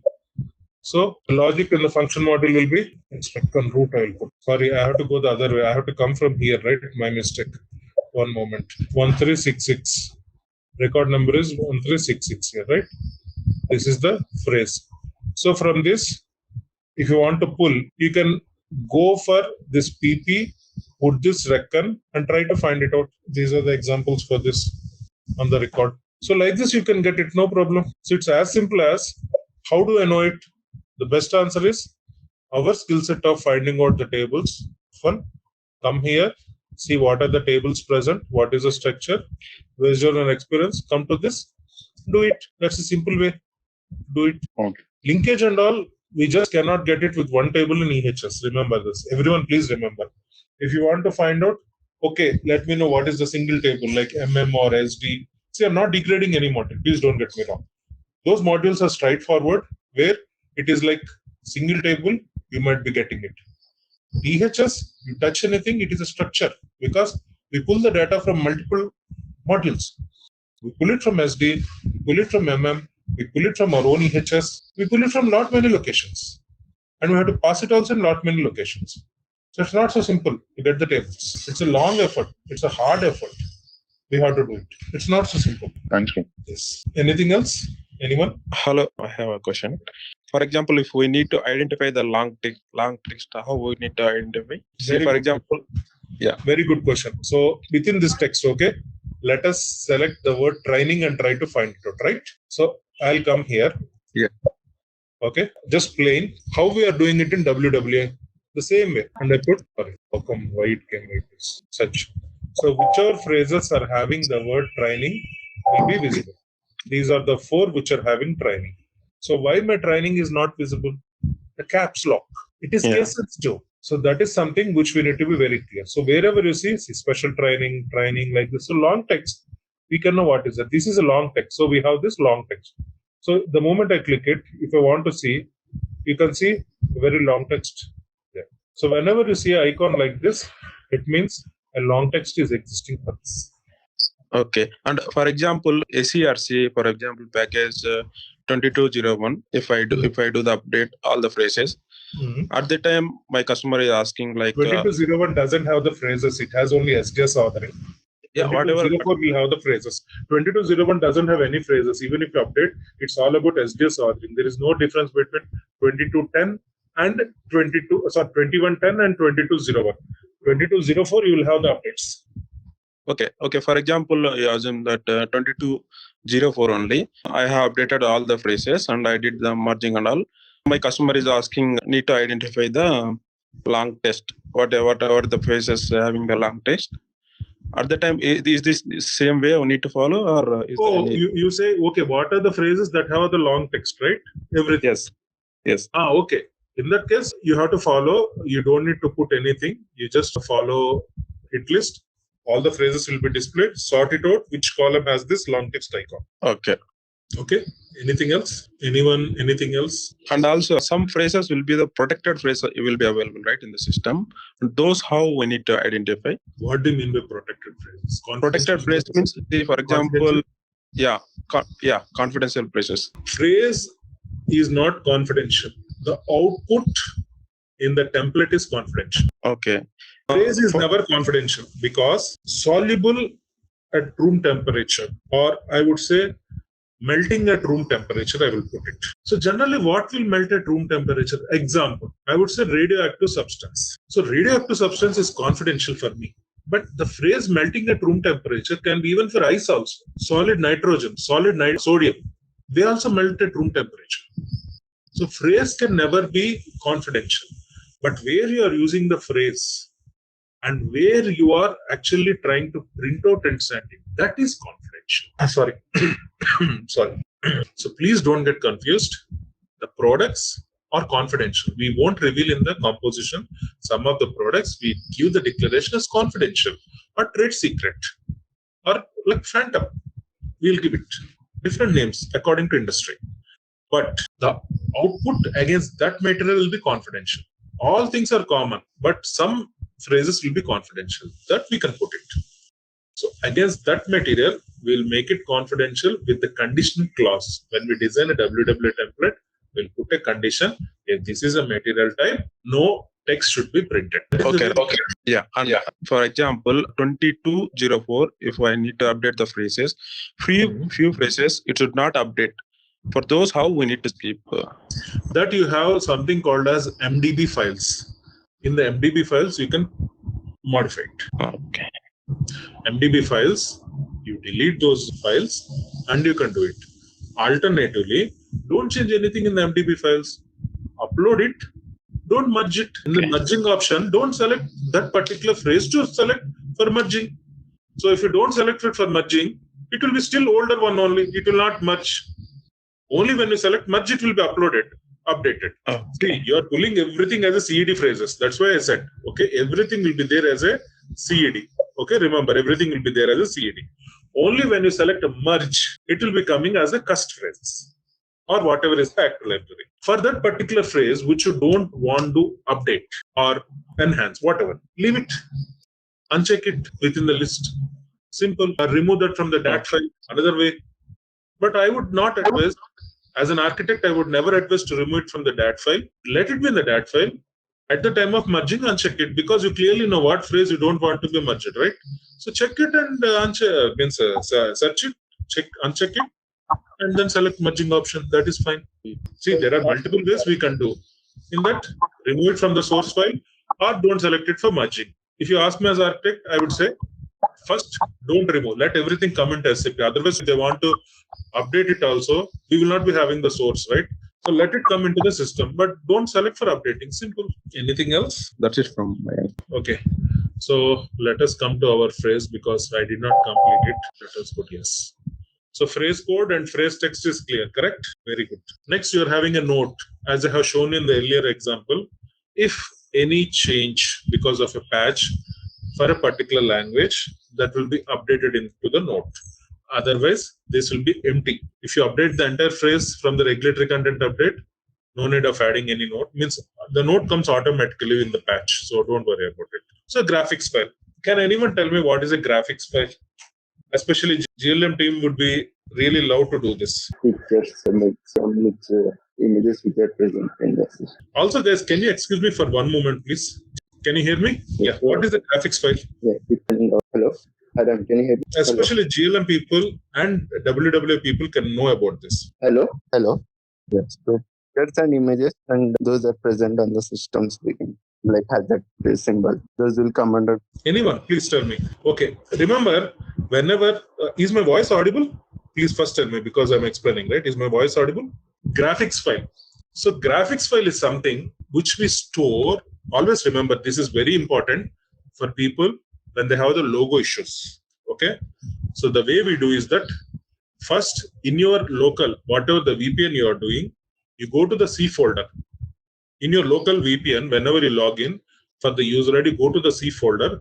Please remember the path, programs 86, SAP, frontend, GUI, WWA, graphics. This is the path. In any organization, this will be the path. Please remember, any organization, irrespective of whatever the client, this would be the path. And whatever you are seeing here, right? You can copy it and put it as, that's all. So whatever you see the graphics file here, it will be directing to this particular folder. Unless you have a content server where the architecture is defined, it should always refer to a particular, particular folder in a content server, not from a local machine. Then you will put the entire path. Otherwise, it will be always like this. So the logo of your company, logo of your brand, or whatever it is, so that also will be present here. Sometimes your user might say, hey, I am not getting the logo printed. For you it is coming, for user it is not coming. So come to this folder and check out if it is there or not. Simple. If user doesn't have it, then get the infra team or whoever is the responsible team to install it. That's it. I will show you. If you don't trust me, I will show you. The GHS flame I will select. I will select where is the option reference phrase, not this one. There should be an option, not for this, not for this. There is an option to select based on the graphics file. How come I'm missing that? 1 second. I'll show you. Let's cancel this. Slow phrase text. Yes. Give me one moment. I want to show you that particular option where we are having a graphics file. So it is not allowing me. So I'm just looking into that function. I'll come to the table. I think Subhash asked me this question. So for him, the answer is that I need some value. So I am not getting it from the standard. So I used F1 to find out ESTPP. So here I have the option of graphics file. So I put a star inside it. And I search it.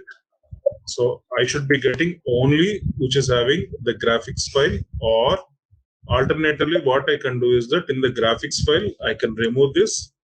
I can see what are the, okay, it is not allowing me to see. So I'll put it. So I have to go the reverse way, 1366. So 2214. This is the phrase. I will select this phrase. This takes a little effort and time. So sometimes it might be a correct information or sometimes it may not be, but I will just try it. So this way we can come, we can find out. Okay, here graphics file is not there, but going through that background information and finding out a graphics file, it would be possible. We have a graphics file maintained depending on exact naming of this, just like how I maintained GHS_flame without even the change in the capitals or not, we will maintain it. So once you maintain it, whenever you generate, this will come. So always remember that. So any doubts in maintaining the graphics file? I'll just open our our own thing. So the graphic file is language independent, right? Is there any reason why you mentioned it in the phrase itself? Yes. So all the languages, it would be the same file. Yeah, but that's what I'm saying. Any particular reason why this was done? Like, because graphics file is language independent, right? So it will be the same always, like for everything. Yeah, I will copy this. I will just put it like this. Whatever language, the file would be the same. Yes, I got it. So I'm asking why it is maintained in the phrase. Like there could have been other things. This is how the system is designed. No, this is how the system is designed. So we are just using how the system is designed, right? So that is the reason. Why it is coming as a phrase? Yes, because I can answer that question. If you are saying why we maintain in the phrase, so I can get the output, right? I can get the output of this graphics file in the WWA template only if it is a phrase. There are two ways I can get the graphics file. One is hard code it.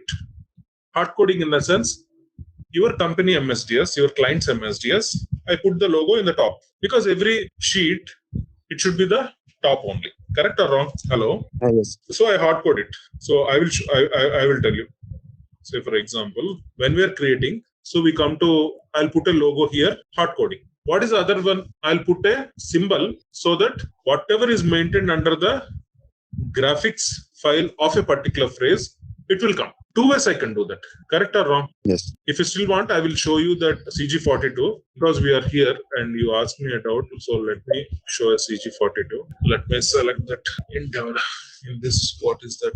I think MSDS, I will take this. If you see, this is the name of the company, this symbol, what I'm showing. So I can hard code it directly instead of putting this logic, I can hard code it. Or I can directly pull it from the phrase as a graphics file. So it entirely depends, right? How we are trying to do it. That's why there are multiple ways in which you can achieve it. Some people will say, hey, I don't want to maintain a graphics file, I'll put it directly. No problem. But the issue will come whenever you want to maintain safety related properties like corrosive, all those things, when you want to put the graphic should come, then the issue will come. It won't come even hazard identification also. Yeah, labeling, hazard identification. So what is the kind of labeling we are going to get it in this? So those things would be like corrosive, all those things. It can come in section 3 or it can come in section 4 also. This is the fourth one. Sorry. Yeah, first aid measures. In the advice also it can come wash with water and all those things. So for this, obviously we need to maintain it. Correct or wrong? I'm not sure if you guys have understood or not. So I'm just asking, is it possible? Is it correct or wrong? Hello? So let me try the labeling one. It should be having it. It is, I will show you. I will find out this, what are the phrases from the standard. I will show you those things. I should be getting it generally, but I'm not sure why I'm not getting it. Maybe it's an IDA system, whether I have the data or not also, let me look into it. But that is the way we do it. So I have an option of maintaining it directly in the MSDS, or I can do it through a phrase. If you want to do it through a phrase, you have to assign a phrase like this, and you have to also come and maintain it under the phrase as a graphics file. If you feel like, okay, no headache, let me directly hard code it, no issue, you can hard code it. That's up to you.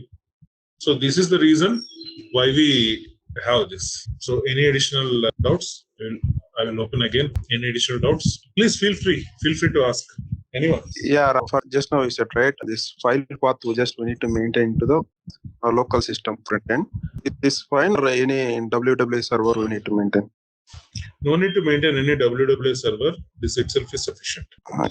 Where do you maintain WWA server? What it does, if you look into the architecture, it pulls the data. See, the moment you say create a report, it pulls the data that is maintained under that particular specification. It processes it, generates the report template, posts it in the DMS server, and from the DMS server, you will access it from the SAP. So WWA server duty is not to retain the data, it is just to process the data that you have maintained. Okay. For example, I need to create one report. Okay, in my front end, it is not available. In my system, some graphic file is not available. If I create the report, it will show the graphic. It will not show any graphic file. It will be blank for you. It might be not a blank for the user. So that's why I explained also. User, the normal tickets will come as, hey, I'm not able to see the logo. You try to open it, you are able to find the logo. So this is the path you need to come. 86, SAP, front end, GUI, graphics. There you check out in the user if it is available or not. Not available, get your infra team to paste it, because you cannot just paste it. It's a program files, right? So you cannot just edit it. So you ask your infra team to load it. They will load the JPG file. It will be working. As simple as that. Okay. Anything else? Okay, good. If nothing else, let us close this topic. Okay, fine. And now we will come to our work area. Why we are starting this all? We are trying to do under special safety measure, right? So what do? I select this F4. Whatever you see in the bracket, phrase selection from CBH underscore measure. Whatever you see it in the top, CBH underscore save measure, that is a phrase set. As simple as that. There is another complicated way to find out. I will tell you. But the simple method is open any pop-up. You can see it, CBH underscore save measure, or whatever it is. That's a phrase set. If you open immediate measure, different phrase set. If you open description of task, different phrase set. So this is the way in which you can find a phrase set. So now CBH underscore save measure. Under this, I want to get our phrase to come. So what I do, I come to the phrase. Once I maintain everything, we are in the item, we maintain everything. Now let us come to phrase set and type, because some of the phrase sets don't have description. Example is this. It doesn't have a description. So how can I find out? How can I find out? Even if I search, suppose if I put F4 and I try to search it, remove it, search it, many are there. So these are not having any description. So how can I find out? If description is there, okay, I can understand. Or if description is there, something like this, head POS, what will I find out? So that is the reason it is always advisable to come in this way, open whatever the pop-up comes, whatever is there in the bracket, between the brackets is something the phrase set. So the same phrase set, you come in the phrase you assign it. And you can assign multiple phrase sets, no problem. It will be visible. I save it. How to look at, since refresh option is not there, I'll come back again. It is visible for anywhere. So it doesn't matter if it is only for here or there or anything. So I'll come, special safety measures. And as for someone's doubt, I think Divya asked me, R2, see, this is what, right? I need not select it, delete it. Nothing is there, right? So I come here, special safety measure. I type R2, enter, automatically it comes, because that is the code. That is the code for this. So the moment I enter R2, automatically the text will come. Clear? So whenever you click on F4, if you see something like this, R2 hyphen, that means that's the code. That is the code for this particular text. Anything else? Any doubt in this? This IHS data, all these are different. Yeah, please ask me. Please. Yeah. So this description of task, activity, restriction, or special safety measure. So they are displaying a different phrase set. So I assume the phrase set that is automatically assigned by SAP, or the phrase set here is also assigned at the backend by us. No, it is assigned by SAP. You can always change it. Got it. Okay. Standard SAP will give the assignment, but sometimes you want to create entirely custom phrases, right? Right. So you can create custom phrases, assign it to the standard phrase set, or you can entirely create a custom phrase set and do it. Got it. Okay. Thank you. Yeah, how to link this custom phrase set to these fields? That will come in product set. Okay, this is also characteristic. Is this characteristic? Yeah, classification system. Characteristic linked to the phrase set, and phrase set is linked. Got it. Okay. So yeah, as you said, this is the characteristics, right? If I need to add one more characteristic in this screen, how we can add? Simple. You select it. Select other three. I'm not asking about this phrase. If I need to add the characteristics, say for example, add in the sense you mean to say you want to add one more RP kind. No. Can you please go back on screen back? Okay. Emergency plan is there, right? One field is there. Right. So, for example, I need to add emergency number, some other number field. So, how I need to add? Means how we can? In emergency number, you want to maintain a different number? No. Emergency plan. New field. Yeah. New field. You want to add a new field itself. Okay. Yes, the configuration, when I come to the configuration, I will show you that. When I come to the configuration, I will show you how to add a new. Okay. Can we assign that single phase to multiple phases? Yeah. Okay. For that doubt, for immediate measure also, let me CBH underscore SAB ad hoc. Let us refresh it. Of course, refresh option is not there, so we'll come back and relog in. So ideally, special safety measure R2. Okay. Immediate measure also R. But if I type R2 here, I have not assigned this phrase set. Correct? Yes. So it is possible. Anything else? Anyone? Anything else? Or we can wind up? Yeah, we are good. Okay, fine. In that case, we'll wind up. Okay. And I sincerely hope you guys are. Okay, Yes, let me just Ram. explain one more option. Let me just say something else. All these are also phrases. If you see, all these are also phrases. So please understand the importance of phrases. And this is a phrase set. SAP underscore EHS 1013 underscore 008 underscore value is a phrase set. So all these are phrases. Please don't neglect phrases and this concept. This is very important and you need to know about it. Any doubts? If no doubts, we can wind up today. We should be good to complete IHS and go for occupational health. All right, let's test your knowledge. Here's a question for you. What is the primary purpose of the contract account in SAP ISU? Option A, track employee attendance. Option B, monitor workplace accidents only. Option C, manage employee health examinations and medical fitness. Option D, calculate overtime payments. Take a moment to think, and when you're ready, choose the correct option. Remember, each choice holds a key to unlocking the answer. Good luck. Type the correct answer in the comments section. And this could directly consequence like subgak. Thank you. So we are in the exposure profile. So can someone explain me what is an exposure profile? We have been discussing it for some time enough. So can someone explain me what is an exposure profile? Worker or an employee gets exposed to certain agents in their work location for their working duration. Those are grouped together and it is known as exposure profile. Very good. So when an employee is working, there would be a list of agents to which he'll be exposed. And exposure profile is nothing but like a profile of all the agents to which he is exposed. And we already discussed what is an agent, maybe for yesterday, that we did what is an agent and how to do it and other stuff. So let me assign the list of agents to which an employee is exposed. So as an example, we have created some agents earlier. So let us try to assign it. So I will select a real substance and I will select from the list of the real substances. Maybe I'll select one more real substance. So I selected a real substance. So I'm assigning a couple of real substances. Apart from this, I can assign another agent type. So maybe I will assign a noise just to show. So within noise itself, I can assign and I can save it.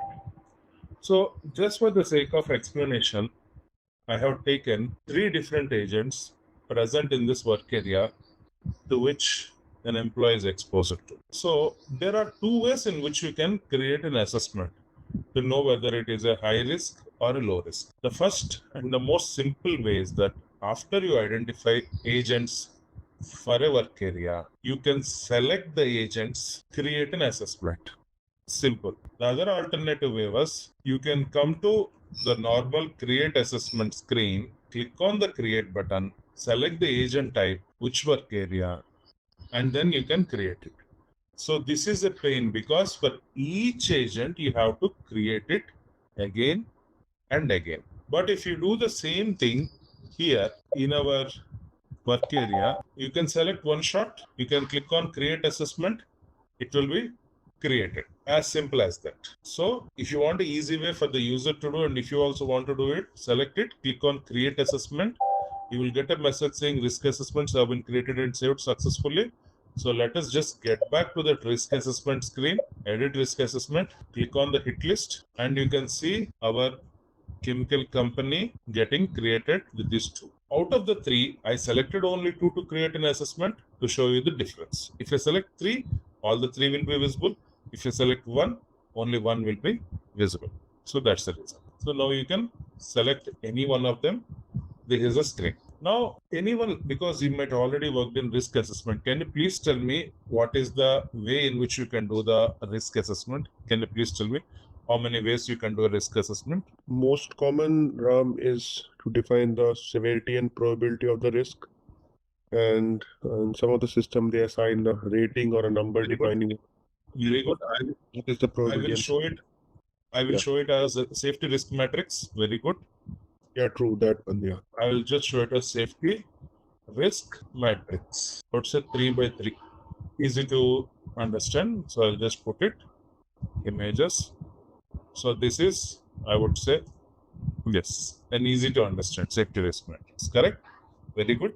Apart from this, what else? Okay, I will give you another small example. Suppose if you have fever and you visit a doctor, how will the doctor confirm that you have the fever. You visit a doctor, how will you confirm? By checking it by thermometer. Simple. Very good. Very good. Means he will use a device to take a value and he will compare it with the reference value, and based on that reference value, he will come to a conclusion whether you're having temperature or not. Correct? Right.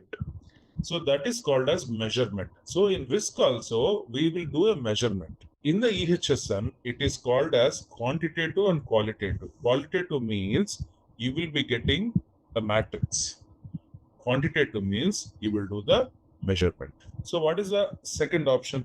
The doctor. Suppose he is a poor doctor, or you are just visiting him just like that out of his clinic or something like that. Still, he has to identify what is the whether you're having temperature or not. So now you don't have a thermometer. So how he will do it? To pulse. That's also a kind of measurement, right? Sometimes when you're running also, your pulse can be more. That doesn't mean that you have a fever, right? So what else? Anything? Yes, tell me. Maybe just checking the body temperature, not quantitatively by thermometer or the pulse. I will give you one more example. He will be asking us some questions, right? How are you feeling? What are your symptoms? Are you having appetite? Body pains? Are you able to sleep? Why he will ask certain questions? So based on the symptoms, they can identify which type of the disease it is occurring. Perfect. So can I assume that questions or questionnaire is the second way in which we can determine the risk? So there is a checklist. If I follow the checklist, my risk would be less. Possible or not? Right. So there are three ways in which a risk can be identified. One is measurement. One is checklist questionnaires. These questionnaires, as we discussed, we are going to do it in occupational health and then come back to do it in the IHS because easy to understand in occupation. So first is measurement, second is questionnaire, and the third is matrix. So looking into this matrix, can someone explain me what did you understand? Please, can someone explain me what did you understand? Like severity and probability, earlier one person said. So anyone, you can just explain me what do you understand? Higher the probability, higher the severity, higher the risk. Okay, let me explain this way. What do you mean by risk? Okay, we are talking about risk. What do you mean by risk? First, let us understand what is a risk. Can anyone explain me what do you mean by risk? It's kind of problem. Sorry? It leads to the problematic things. So a risk which leads to the problematic occurrence. Okay, so you are very near. I would say anything that has a probability. Please remember, anything that has a probability to become an incident or accident is a risk. Okay. Explain. I will explain. See, people will say, drive slow, don't drive fast, wear a helmet or wear a seatbelt. So these are, or wear a mask. Nowadays, COVID, wear a mask. So if you don't do certain activities, you are having a risk because that can create an incident or accident. So here, the likelihood of having a risk when you are driving 40 kilometers per hour or maybe 50, very unlikely that the accident can happen on the highway. If you are driving 200 kilometers per hour on Indian roads, is it not likely? Highly likely. So consequences. Whenever the driving is happening, so if it is 200 kilometers per hour and if you are driving a small car, like maybe I'm not degrading any brand, maybe a Nano or a Maruti kind of things, then it will be extremely harmful. Maybe if you drive a BMW or maybe a Hummer or something else, so that is slightly harmful, or maybe medium, because the impact will be less compared to the other brands because of the build quality or whatever it is. So in the same way, in any organization, what is the consequence? In a chemical company, leakage, seepage, is it highly unlikely, or likely happens every time it happens? Suppose it happens likely. And whenever the chemical seepage happens, it is extremely harmful to the environment. So likely into harmful, it is extreme risk. So that condition in the organization is extreme risk. Suppose if it is highly unlikely, but when it happens, it is extremely harmful. So we can say it as medium risk. So the risk level is determined by this. Are we clear till this point? You can ask me. Any doubts, please ask me, because this is important. Is there any hierarchy control method we'll use for I'm there. Hello? Yeah, I can hear you. Please ask me. Yeah, is there any hierarchy control method we'll use to determine the risk and evaluation of the risk? I'm really sorry, but I could not understand the meaning of hierarchy control. Can you please explain, like, what is it you're looking at? Yeah, it is one of the method to identify the risk. Actually, in the domain side, mainly. Domain side, you're asking, okay, you're coming from domain. No, this 5Y or Pareto or the hierarchy control, those things are not in standard SAP. In standard SAP, we have only 3 options, either through assessment or through measurement or through questionnaire. These are the 3 options we have within SAP. Okay. I hope I am clear. So can I proceed? Can I proceed for the system now? Yep. Okay. So we are in the risk assessment. If you see, this screen is more like a admin related screen. So in this admin related screen, we are going to see any special note you want to maintain with respect to this risk assessment. What is the protection level? See, sometimes when you do an assessment, we take some protection to go it, measurement. Say, for example, if you want to understand or take a sample. So for taking a sampling in the work area, you just cannot go like that, right? You need to have certain level of protection or not. So what is the level of protection? Is it a level 1 protection, level 2 protection, or is it a level 3 protection? What is the type of the protection is what you will be doing. So that is what you will be selecting here. So what is the type of the protection? When is the plan started? You are planning for this risk assessment. And when is the plan ended? So is it a 1-day sampling, 3-day sampling, or maybe a week sampling? Suppose if it is 1-day sampling, I will select same day. But sometimes you plan and actual varies. Just like how we plan to start the training, but because I was not keeping well, 2 days were postponed. So the plan actual can differ. So instead of morning, he might start from afternoon, and it is actually extended to 1 additional day. Possibilities and the result. So whatever the result comes after we do the result, that explanation we have to write it here. So here what we do is the explanation of the result of risk assessment. Suppose if you feel the explanation this space is constrained, you can always click on this display note where it will open a document, and in this document you can type whatever you want. So what is the rating? This rating I will a bit explain after I complete the rating here. I will explain this thing. And who is responsible for doing the risk assessment? He is an employee, or you're inviting someone externally to come and do the risk assessment.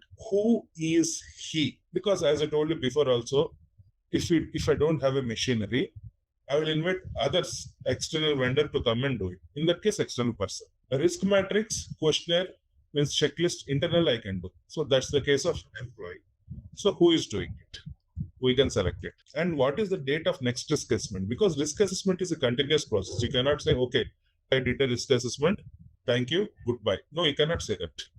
You have to follow when is the next date of risk assessment. These are like all admin related data. So the next one is we come for analysis. Quick question. Yeah. When you are filling this up, so protection level, what exactly is the protection level? Sorry, I'm asking it again. Okay. Yes, I will tell you. Say for example, you want to, how should I put it? Okay, you are going for a chemical company. Let us say pharma company.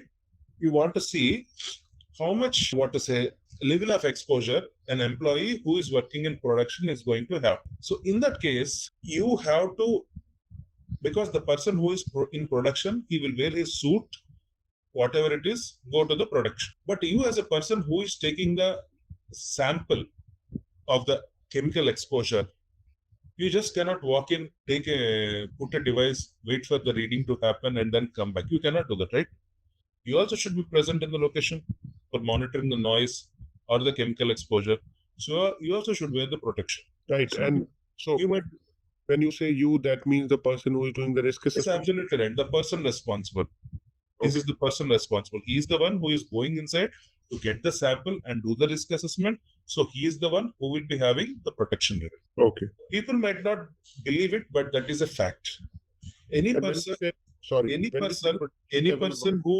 person who goes to the manufacturing of either antidepressants or drugs related to heart, like the cardiovascular system, CVS drugs, they will work continuous for 16 to 18 hours. After that, they will be given a break of a week's time. If someone has worked in pharma companies, they might be knowing this. Why? Because irrespective of the protection measures and everything, there will be certain exposure to the chemicals for the people, definitely. And this is not normal. This is not normal. So definitely they would need to have a rest before they come back again. The same will happen for the person who is doing the risk assessment. He is going to collect the sample. What is the sample? Monitoring the particles or air. How he will collect it? He will take the device, he will enter the production area. Means he is also getting exposed. So he also needs to have a protection. Sometimes you take a measurement in a confined space. What do you mean by confined space? It's like closed space. So when he goes to take a sample in the confined space, like oxygen level or whatever it is, then definitely he needs to have the protection. Right. And when we say protection level 1, 2, 3, 4, so 1 is like minimum protection, 4 is maximum, like that? Yes, absolutely right. And that can be renamed in the configuration. If someone is feeling like protection level 1, 2, 3, 4 is a bit confusing, they can be renaming as per the client requirement. But generally, as you rightly said, 1 is minimal and 4 is the maximum. Okay. But then ideal case, it should always be 4, right? Maximum protection? Depending on the scenario, if I'm taking the sampling in a storage area, I don't need to be maximum protection, right? So the protection level is not specific to an area, it's like for the whole facility, right? See, I would say one thing. Okay, the answer lies in your question only.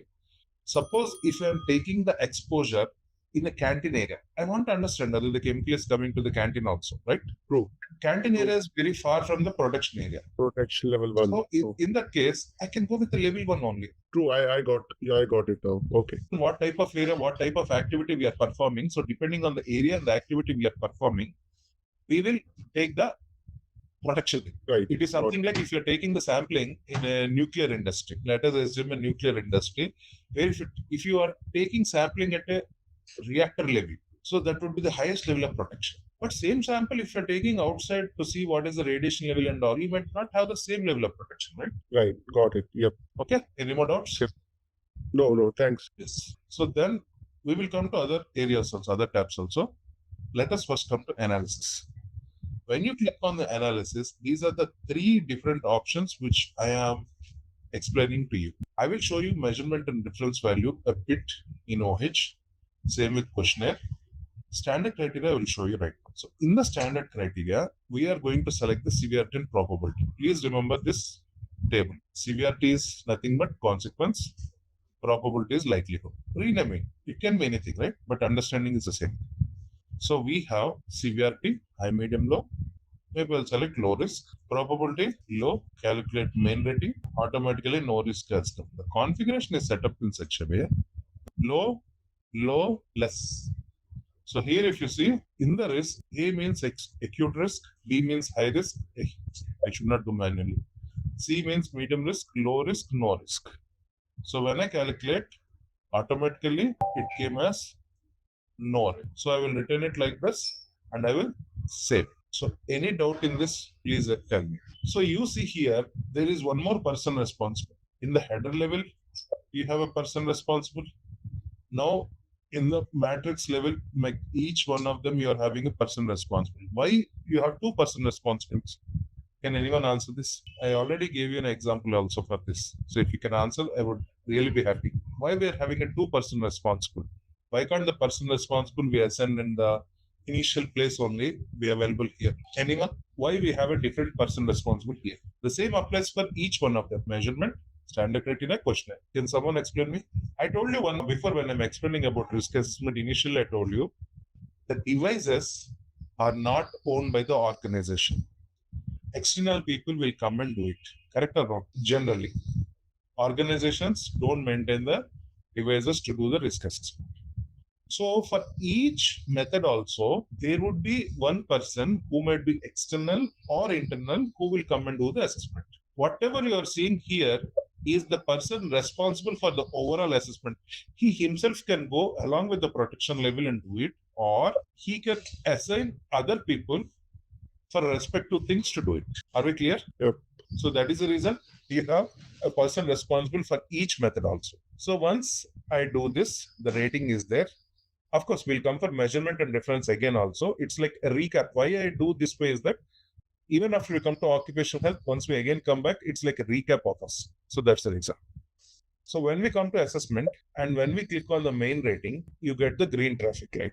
I save it. So what is again a main rating? See, in the analysis, I already had one rating saying that no risk.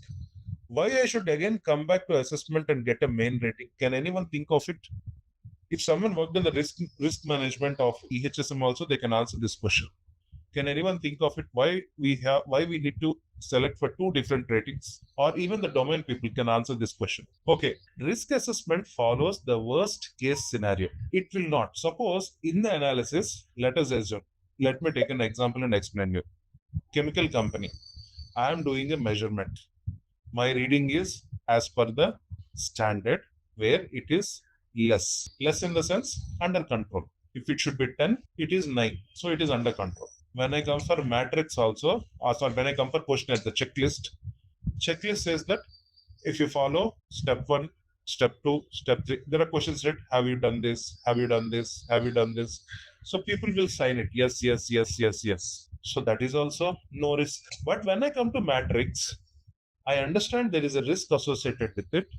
So I will put it as medium risk or high risk. You won't believe it. I will give you an example. Nuclear industry or a chemical industry. You keep on continuous monitoring of measurements for radiation or chemical exposure. That will be nil or within the permissible limit. Checklist will be followed as per this chemical regulations or IAEA standards. Both are there. But only one thing will be pending. As per the matrix, don't we know the consequence is extremely harmful? Correct or wrong? Whenever the leakage happens of the chemical, the consequence is extremely harmful. Correct or wrong? Right. And any point of time it can happen. We cannot say highly unlikely, right? Any point of time it will happen. Who knows? Tsunami comes for Japan. They constructed 7-meter high wall. The wave came at 10 meters. So Fukushima disaster happened. Chernobyl disaster has happened. 3 Mile incident in US has happened. Anytime it can happen. A small mistake. So it is very likely. When it happens, I don't know, but it can happen any moment. So now, is it not an extreme risk? Now, if I go and say a democracy, my measurement says no risk, questionnaire says no risk, I am 2:1. No. In risk assessment, we have to always come for the main rating. In the main rating, it will calculate the worst possible scenario. And if anything is in medium risk or high risk, then definitely it will give the worst scenario. Otherwise, why are we supposed to wear helmet and seat belt in cities like Hyderabad, Chennai and Bangalore, where you cannot accelerate to 30 kilometers per hour when you are driving? What will happen? Nothing. But still, the worst possible scenario can be considered and you have to wear it. So risk assessment and EHS people always should consider the worst scenario. Then only people can survive and live. If we say all is well, that's it. So that is one way. So now there is other way of looking at it.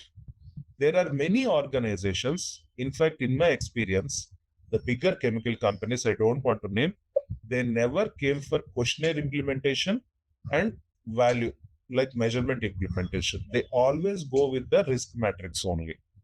They say, I'm experienced, 15 years, 20 years, I'm running this business. So I am only into matrix.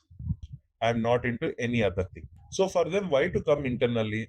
I can directly in the top assessment only, I can do a severity. I would put it maybe high, whatever it is. As an example, I'm saying high and high. And now when I calculate a rating, it automatically became a traffic light of high risk. Why? Internally, you can see. Internally, if you come to standard criteria, it is no risk. Externally, if I come and see, I'm having high.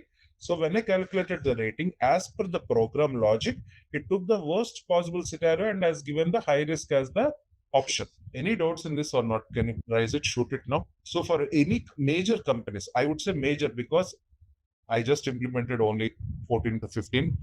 So within that, I have never come across measurement and questionnaire. It is always about this matrix. So that's why I always used to say, here only assign it and go for main rating. Why to again say go to analysis and do it? So that's the reason I directly do it. Ask the users to do it here itself. So any doubts or can I proceed? No doubts? Can we directly do main rating without doing the analysis? Yes, we can do. That's what I'm saying. We can always do it. Many companies don't want to go for measurement questionnaire. They just go for matrix.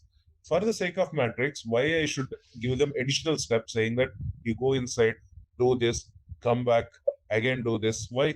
So I don't want it. Directly I will say, here also matrix is available. Do it. Here itself, main rating. I will not even explain them about analysis. Like a step is there. Why to explain? I'm talking practical implementation. I'm not talking about theory here. How we get the life easy for the users. That's all. Right. Okay. Yep. So after we do this, there is something called as exposure profile matchup. Because why? From where we got the risk assessment, we got it from work area, exposure profile. So this value, whatever we have got, should be again matched up to the exposure profile. So you have to click this exposure profile match. So you will get a message, risk assessment exposure profile matched up successfully. This is very important. Only when you get this message, you can, come back, open your work area, you can see automatically this hazard level as. If you want to find out, double click on this and you can see the source is a risk assessment. And from here also you can directly go. Earlier we created an assessment. You can click on this assessment button, you can directly go. So it is an easy way. Rather than going from the risk assessment screen, from the work area screen, it is always easy for people to enter into the risk assessment.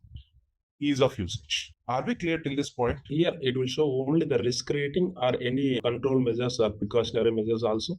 No, I'm coming to control measures. Safety measure is not yet done. So once you complete safety measures, yes, your control measure, the question will be answered. Okay. So anything else? Fine. So after we do this, then we come to the header data. There is something called as overall rating.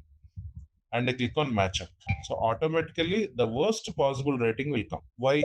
Suppose in the exposure profile, there are 10 agents. 9 agents are green in color, 1 agent is red in color, means high risk. So whenever a permit is being issued for that work area, do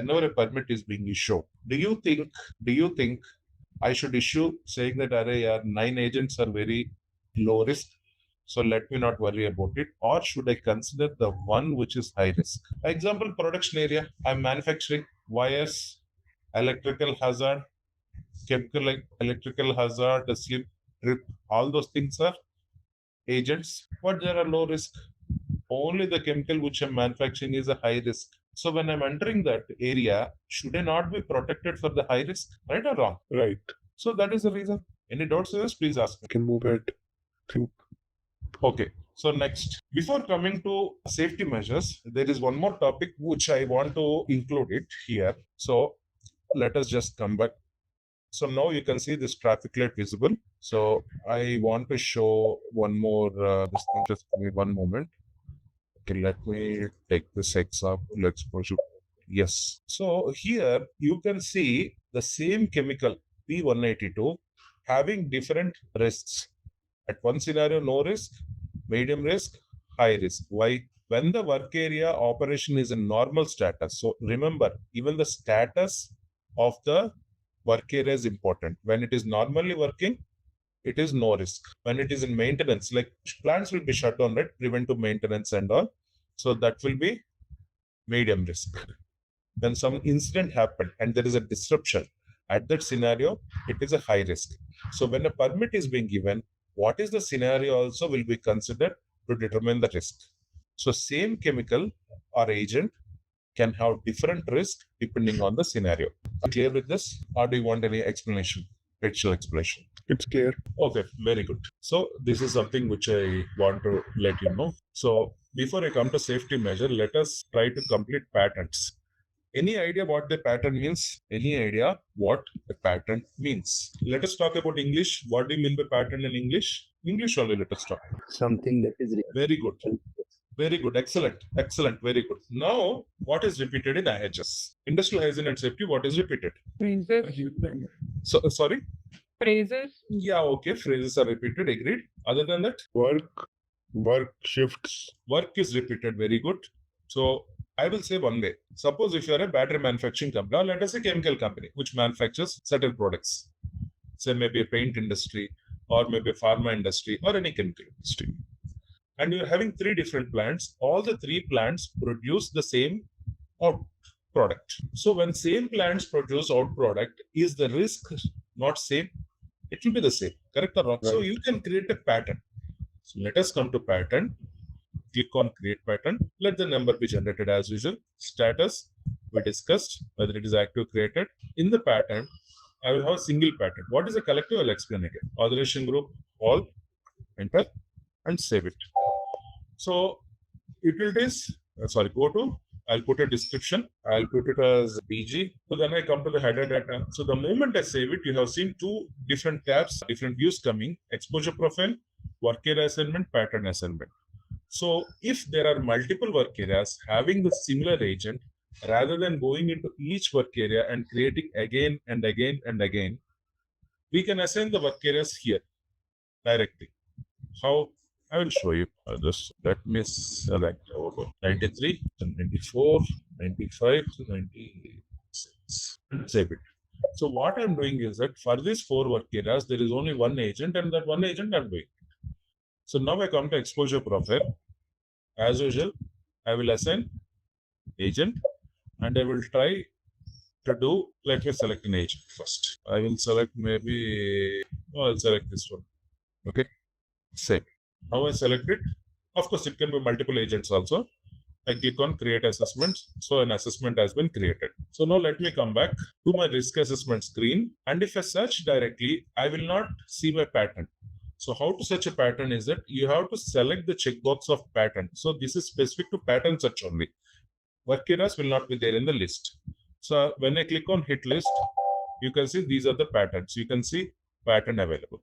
If I uncheck it, if I uncheck pattern and if I search it, I will not get pattern, but I will get all the work areas. So please remember, if you want to search pattern, select pattern, hit list, you will get it. So I'll select it. So just here only I will do the severity and probability. Example, I'll put high, calculate rating, save it, exposure profile matcher. Now when I come back, I go back directly to my work area. I open my 93. You can see automatically it was there. And if you double click on it, you can see the source is DJ's pattern. The earlier source is risk assessment, but now it is a dangerous goods pattern. Clear? Now, let me come to the next work area. 93 is over. Let me come to 94. See, it is there. Let me come to 95. It is there. You create once in pattern. You remove the pain of the user to come, select it, assessment, create it individually for the same chemical, for the same scenario. Again and again, you don't need to do that.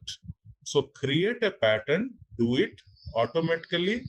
It will be reflected across the work areas. Any doubts in this? Does that mean that we are assigning the risk assessment to a group of work areas and it will be reference to all those work areas, that risk assessment? Yes, absolutely right. Absolutely right. So I have these multiple work areas which are having the same exposure. When I do a risk assessment for this, automatically all the work areas under this particular pattern will get the same exposure profile what I have done. Okay, so pattern is nothing but group of work areas, and we assign here the risk assessment, or you can say exposure profile in the pattern. Yes, that's it. Yeah, once you assign exposure profile, automatically you'll do the risk assessment. Risk assessment. Okay. If you don't want to do risk assessment, don't come to pattern at all. It is a way to make the life of user easy and also to understand for a better reporting purpose.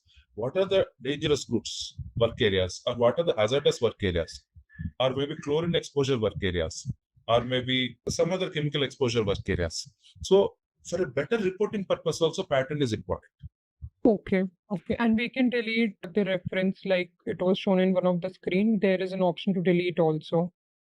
Yes, obviously delete option is always there. But whenever you get in IHS, whenever you get a value under a risk assessment, it is always advisable not to delete the source from where you got it, because all your control measures, safety measures, all those are dependent on the identified risk only, right?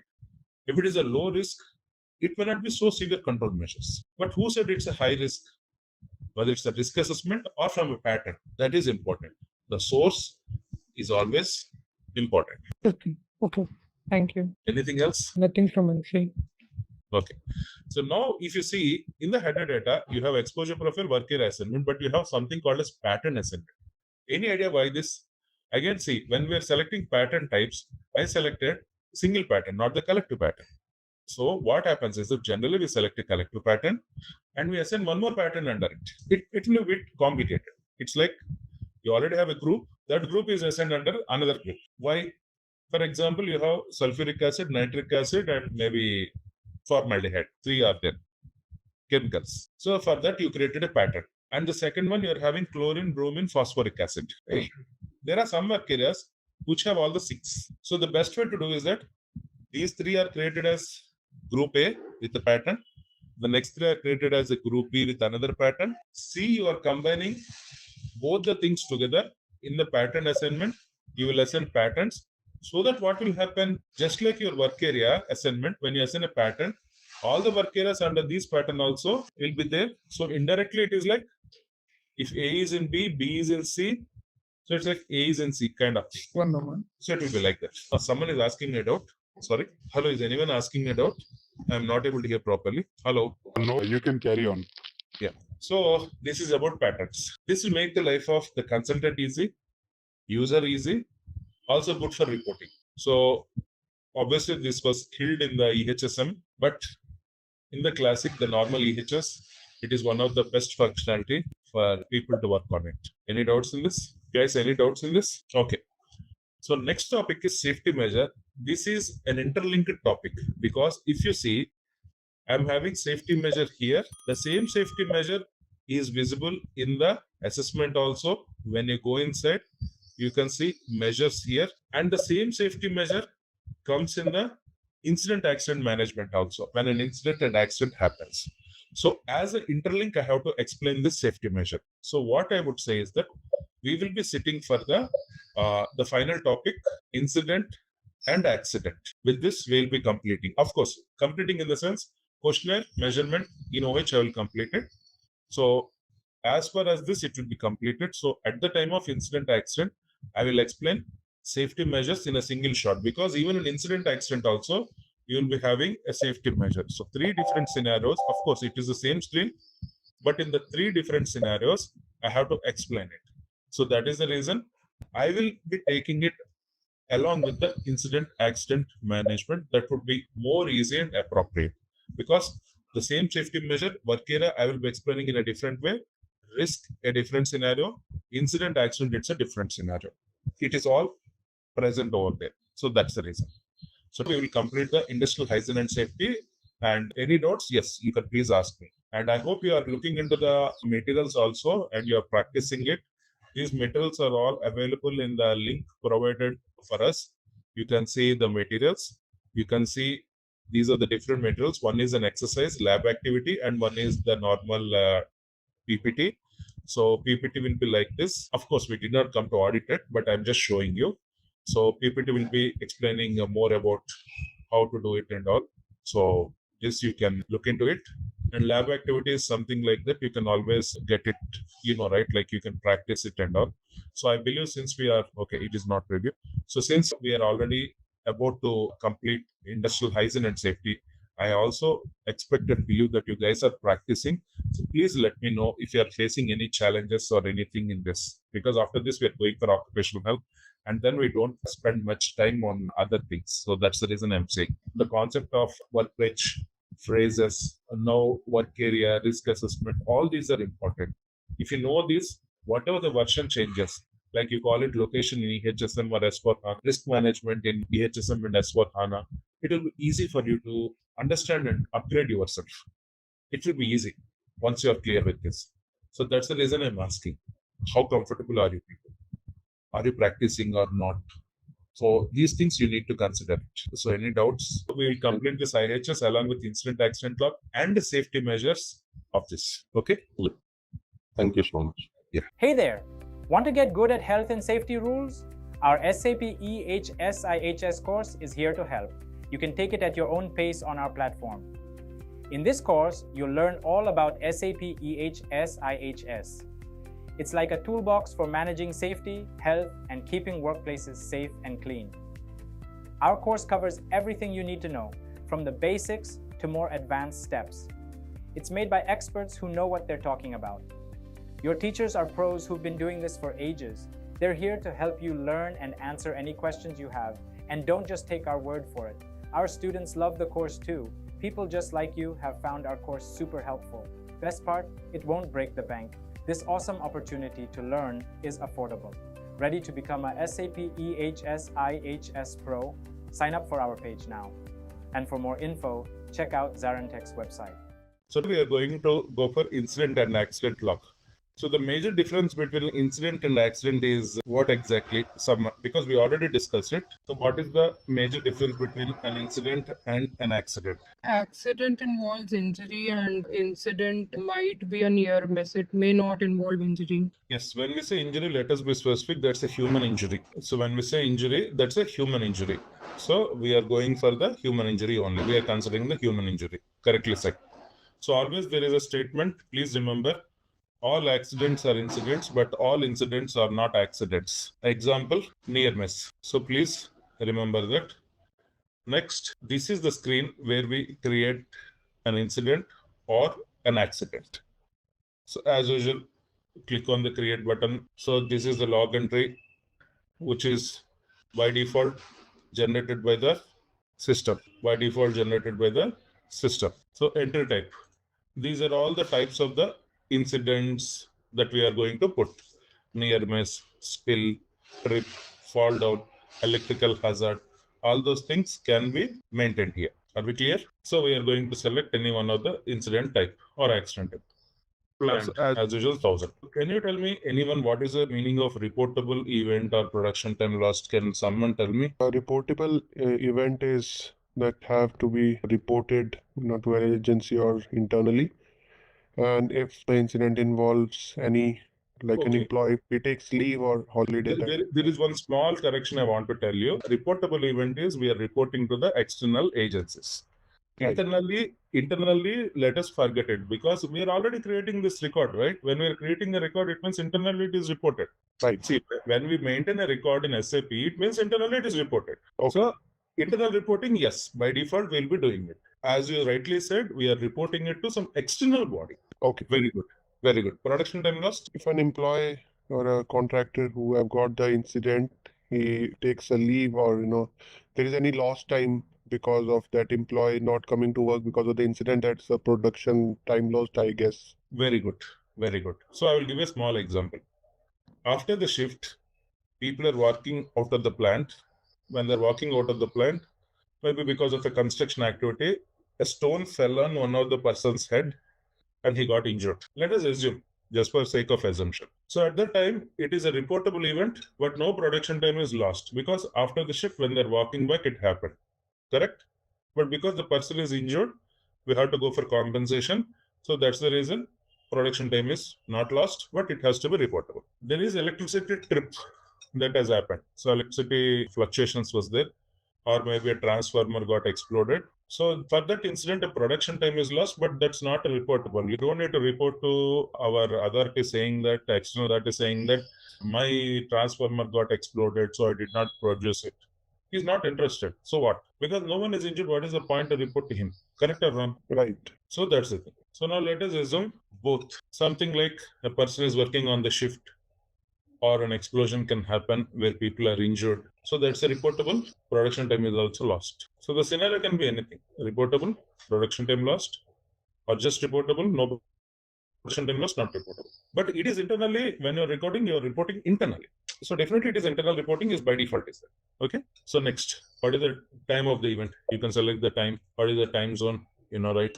I'll select India. Of course, why I'm selecting India, not Greenwich Mean Time and all, it's like a time zone is like based on the country or the region. So we have India, which is GMT 5.5 hours ahead without any direct saving.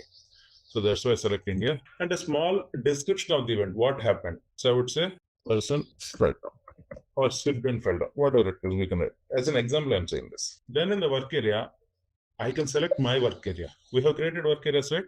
So I'll select my work area. I think 93. Let us see.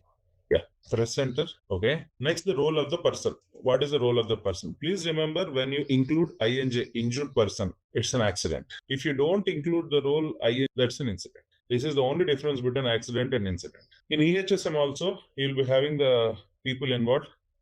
You have the role of injury. So select the injured person. That will become an accident. You don't select an injured person, that is incident. So please remember that.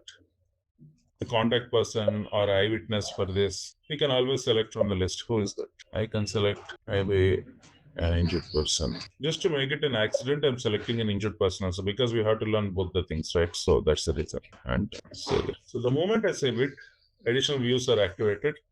So let me explain that. Function location. If I have maintained function location for this work area at the time of work area management, then I would be able to see this. So we can select the function location. If we could have maintained over there, we could select, and I selected maybe a pump station. So then if any equipment is there under this pump station, it would be visible. If no equipment is there for this function location, so who maintains the relation between equipment and function location? Who maintains it? We already discussed who maintains function location. So my question is very straightforward. Who maintains the relationship between equipment and a function location? Maintenance. Very good. Plant maintenance team maintains it. So all we need to do is that assign a function location for this work area. And when we pull that, if any equipment is there for a function location, definitely it will be there. Don't worry. So definitely it will be there. So we are going to select it. And when we select it and press enter, so automatically the machine description has come from the plant maintenance. So this is the integration point, one of the integration point. After we assign in the work area a function location, I was explaining, right, the reason. This is the reason we are doing it. Next, what is the type of the damage? This is a phrase again. So it is very important. You can see this is the phrase set. CBH_DM type is a phrase set. So I can say it as maybe water damage. And if maintenance is required, you can select it. So there is a workflow that will be activated. That's not standardly present, but that can be activated. So the moment you select maintenance required, a notification will go to them. That's a process we can activate it. Otherwise, we can just leave it like that and save it. So any doubt in this view, let us solve it first. Any doubt in this view, please. A quick question here. So I know we are doing the incident accident. You just said it has to be a person. But when we are including the equipment machine, if an incident is caused by machine, it will also include process safety incident categories, like a process. Now it's, I think, now it's incident accident, that is like sort of OSHA's 45001, but it's also process safety incident, right? When it includes machine. Yes. So here we have in the entry type, we can always select the type of the incident. See, as I told you, this is a configurable item. So here, whatever type we want, whether we want a process safety incident or whether it's a normal incident or whatever it is, we can always configure it. I just selected one of the option just to showcase it. And I will show you how to create it also in the configuration. It's a straightforward configuration point, no complicated. So that is the reason, as you said rightly, when you are assigning equipment or machine, when you feel it's a process safety incident, or maybe it's an operational incident, or maybe it's like some kind of maintenance related incident, or whatever it is. So you can always select that particular option when you're creating the type. Okay. And also, I know it's a configuration part, but if we select an incident category as health and safety, then the investigation have different type of questionnaire and root cause. Yeah, we're coming over there. We're coming to investigation and also I was just explaining only about location. When we come to investigation, we have the root cause analysis and how we do it and other stuff. So I was just in the event location only. So this is how we are maintaining the location, because the integration we have done in IHS work area, which we started it. So where we are using it, I asked you, okay, whenever the incident happens, it is easy way to actually send the notification, all those things I said, but I have not shown you the output, right? So this is the place where once the integration happened, this is how the output looks like. So that's the reason. Okay. So if we talk about event location also, if we change the entry type, then this form, which is specific event location, this might and might not also change depending on the entry type which you select, right? It will not change because this is a standard only. It's not like, okay, select this type and then the form changes. In the standard SAP, it's not possible. But if you want to customize it, yes, the badge is there. Based on the entry types, we can always configure it. We can always customize it. That is option is there. So suppose if you select, as you rightly said, So for that, what I would say is that rather than implementing body, we are having something called as more extend data. Here we can add additional views and the fields, either from the functional side or the technical side. We can add it and we can enhance this particular screen so that we can put more points. Okay. So the placeholder is given. So, but as of now, that complication of activating that body is not advisable because that has some kind of creation in the problem when we are actually trying to generate a report. Because here in our classic EHS, the reporting is WWI, not the Adobe forms. And when we suppose if this is the entry type, the report format should be like this, all those conditional messages would be highly challenging because we use the parameter symbol. This is not from specification, so we use the parameter symbol. So that is the reason we directly don't advise for entry types. Okay. Ultimately, we have to get the report right. Otherwise, why we are doing it? So that is the reason it is not advisable. Right. Okay. Sure. So anyone else? Anything? No one else? Then I'll come to the next view. Okay. Next tab, involved. So in the involved, we have an option to take the statement. Someone, when they're involved in the incident or accident, we have to take the statement of people, right? Like the contact person, some lajos, I'm taking the statement of her. What is it? Date, time, date, according to this contact person of the incident or eyewitness of the incident. So now when I double click the next line item, now according to Mr. Charles Aaron, I'm taking the statement of it. So each person's statement can be recorded and should be recorded as per the standard practice, should be recorded and put it into here. So it will help in the investigation. So are we clear in this? Yes. Okay. So let us come to investigation. Investigation in classic is mainly about the root cause analysis. Suppose what is the root cause for this particular incident? So is it a personal related, technical related, or any other factor? Suppose if you say it's a person, it's a human error, so person related. So is it because of a company employee or a contract employee? Maybe because of a contract employee. Is it a human factor engineering or a training? Maybe a training related issue. So then training is not provided or training materials is not up to the date or long-term average of the training is not good. Means people should be continuously trained, right? It's not like that give it after 10 years also don't give a training how to do it. It's not possible, right? So you can say example, no training provided. Because it's a contract employee, we have not given the training. Training not approved or requirement not identified. We can assume requirement not identified. So this is the root cause, which is the result of this particular incident or accident. So this is how the root cause is identified.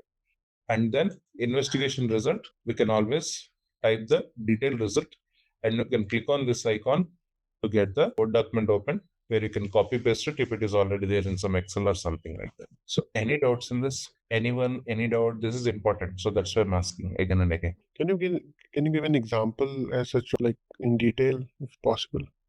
Yeah. See, you are entering a chemical company. You were given the pass. Concerning the on-site scenario also earlier, like you will undergo a particular training and then you enter the plant, the safety training.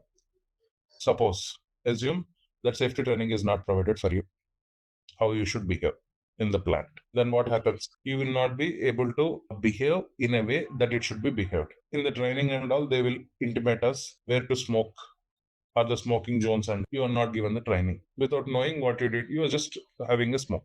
As an example, I'm saying it happened. It happened in some plants when I was working in Middle East. So that was a no smoking area, but we don't know because that person never attended the training. So that created an incident that day. Not blast or anything, but it created a serious incident. The smoke detectors were active, the fire attendants came, and an incident was created. So why? It was a contract employee because everyone goes as this. IT people goes as a contract employee for implementation, right? At that time, it happened. So that's one of the things. Or a person who is entering a particular location, the product, he doesn't know how to take care of this PPE and entering into the production area. He goes for cleaning purpose because production he may not be doing, but cleaning he might do it. So for the cleaning purpose, he went without wearing a proper PPE. So then what happened? He got affected because of the chemical exposure. After production also chemicals will be there, right? The traces of chemical, that chemical exposure is there and he got affected. He, head spinning, he fell down. It happens in chemical companies also. Because the employees, they never go for the cleaning. Cleaning will be outsourced to this contractors. And if they're not trained properly, everything is a problem. So these are all the practical problems. It can be contract. And sometimes company employees also. 2 years, we are not in the office. We forgot how office looks like, or the culture of the office, or how we have to behave. Practically, let us agree for that. So suddenly when we go to office, maybe induction will not be given, because taking the induction in office and taking induction just remotely, there is a lot of difference. As an example, I'm saying. So suddenly we were called, maybe April or May or June, we don't know how to behave. So we might create some situation. So these are all possible practically. So we can assume that no training is given to us. Okay. Okay. Yep. So now we identified the root cause. Now, because the root cause is identified in the investigation, we have to create a safety measure. This safety measure is categorized into 3 different types: technical, organization, person related. Can anyone tell me what is maybe the difference or example of technical, organization, person related? Anyone? Name itself is very clear. So if an incident have happened because of a machine, so there is any maintenance or technical things that to be need to be updated to that, I think that falls under technical. Organizational can be any new policy or anything related to the organization or plant facility to reduce the incidents. And training can be a person related safety measure. Okay. So what is the difference between organization and personal? Personal is more related from the job, the person who is doing the job, that perspective, and organizational is more from the perspective, similar type of incidents are happening on different plants, then on the organization level, there has to be a policy or, like a mandatory training requirement that has to be given to the employee. That is done on the organizational level. Okay. Okay. Anyone else? Anyone else? Anyone else? Okay. Technical means something equipment or machinery where we get the help of plant maintenance to get it resolved. Suppose we were not given a training of how to use the machine, or this machine is having a little bit of upgraded version compared to the old machine. So we were not aware of that, and that caused a situation. So in that case, we raise a technical notification for people to resolve it. That is technical. Organizational means it's an organization culture I want to bring in. Why did this happen? Because people are complacent. They don't follow necessary protocols or regulations. You have to walk on the footpath only. You don't walk on the footpath thinking it's a plant and some vehicle came and hit you. Or you have to wear the protection when you enter the production area. But you don't wear a protection, thinking that, I'm doing it every day for past 10 years. Why should I wear a protection? So that organization culture, somewhere it got degraded. So I have to get it back. Person related, specific, very clear. I'm a person, I'm going to production area or I'm going into storage area. I need to be following so-and-so safety protocols. Any doubt? Hello? Am I gone? Still there? It's clear. Yeah. So now let me start with organization, then come to personal. Suppose if I come to organization, it's like, as I told you, education and trial, I'm putting it. A medical checkup, regular medical checkup for people who are, because it's a chemical company, they're exposed to fumes, even though they don't work in the production, because people enter safety, people enter the transportation zone or the place also. I was working in one Saudi company in it's like 8-10 years back. We are working in IT department, but I started allergic reaction. I'm very sensitive to one chemical, and I don't know that they manufacture the same chemical. So I suffered a lot for 2 months. We are working in IT department, which is very far from the production area, but the chemical exposure happens because they manufacture that chemical only. So in that case, a regular medical checkup for such scenarios is needed for every employee. Next is personal protective equipment. As I told you, whenever you are within the premises, you have to wear your PPE. You cannot remove. Like what you will say for mask. You have to wear a mask. Of course, whether we wear or not, that's a culture we again can think. But otherwise, the regulations says you have to wear a mask. Regular site inspections, SOPs. These are all organization related. So anything other than this, you can always configure it. But we will take an example of training and we'll go ahead. And then we'll select the priority. What is the priority of the training or the safety measure? Is it a high priority or is it a medium priority or a low priority? The priority also will be decided. Suppose if it's a medium, always set it, enter, save it. You can have one more also safety measure. It doesn't mean that only one will be there. You can have multiple safety measures for this incident. Okay.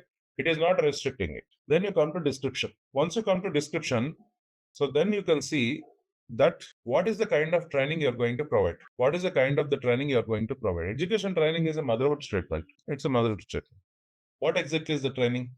So that will be defined here. You can click on display note and you can maintain the entire details of the training. I would say complete details of incident or safety measure, I would say.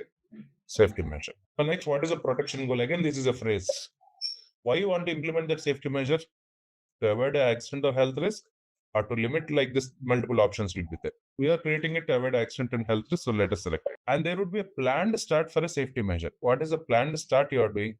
So for everything, a safety measure, there is a plan will be there, right? So I will say, okay, we are starting itself.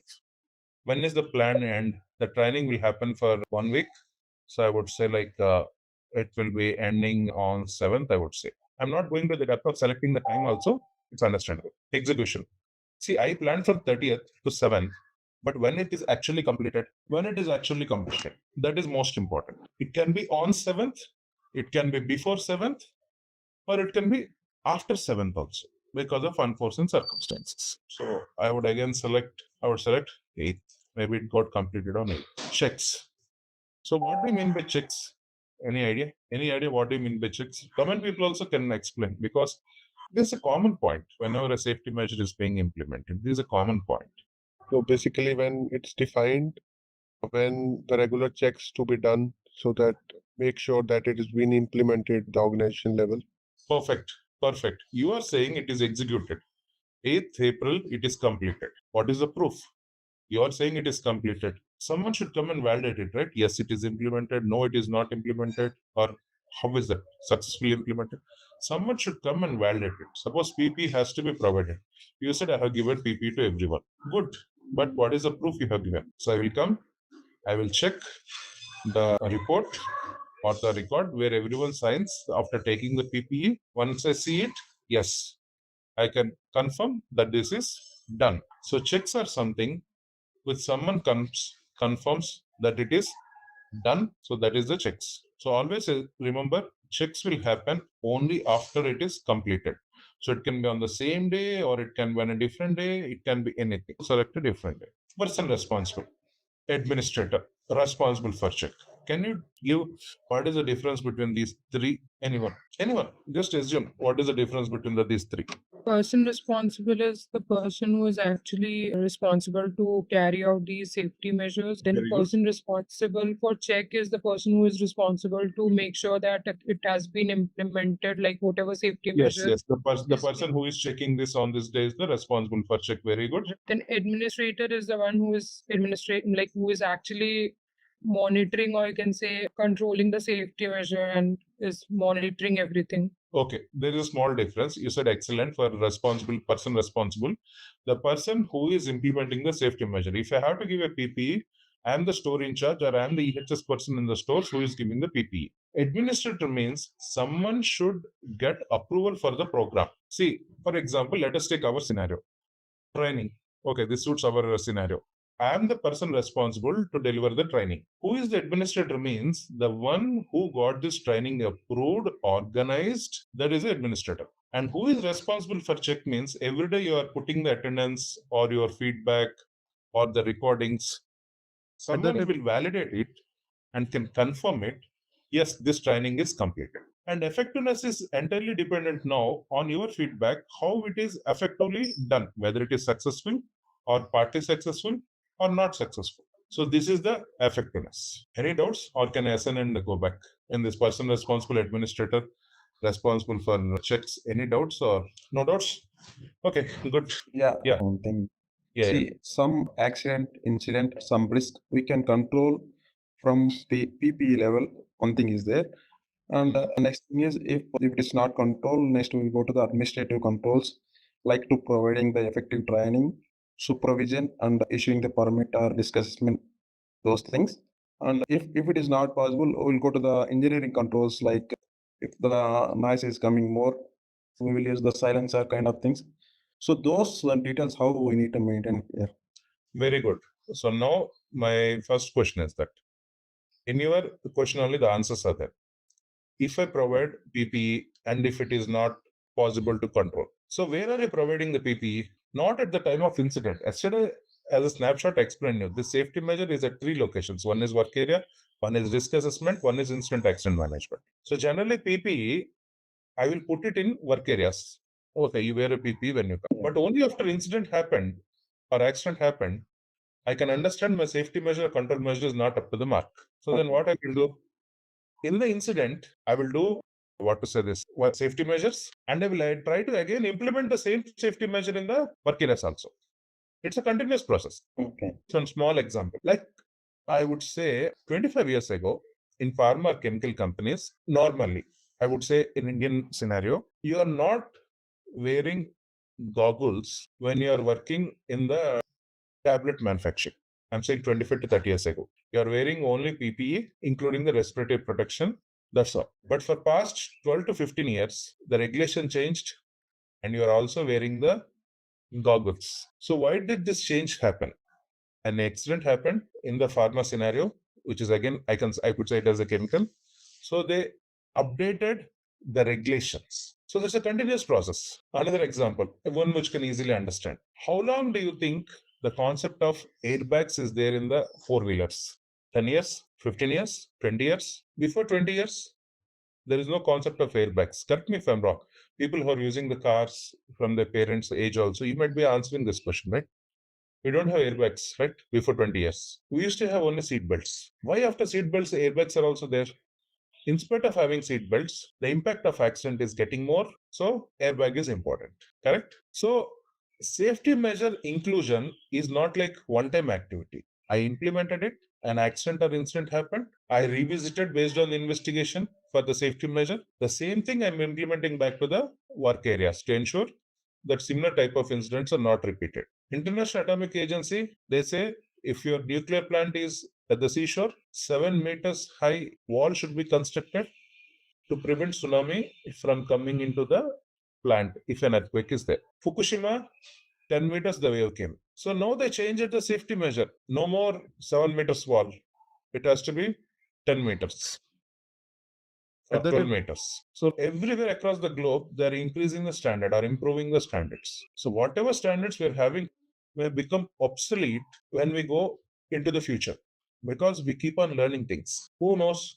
Foam bags also can come, not just the airbags. Who can understand? Already in Hollywood movies, it is there.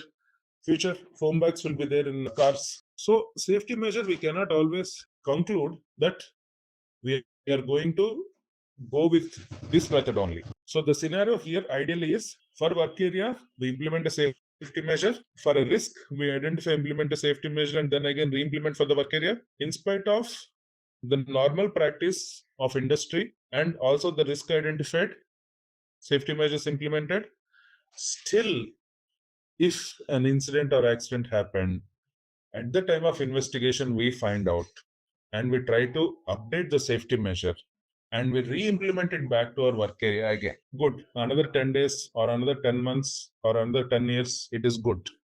But then again, an incident might happen. So again, we come, we revisit and we do it.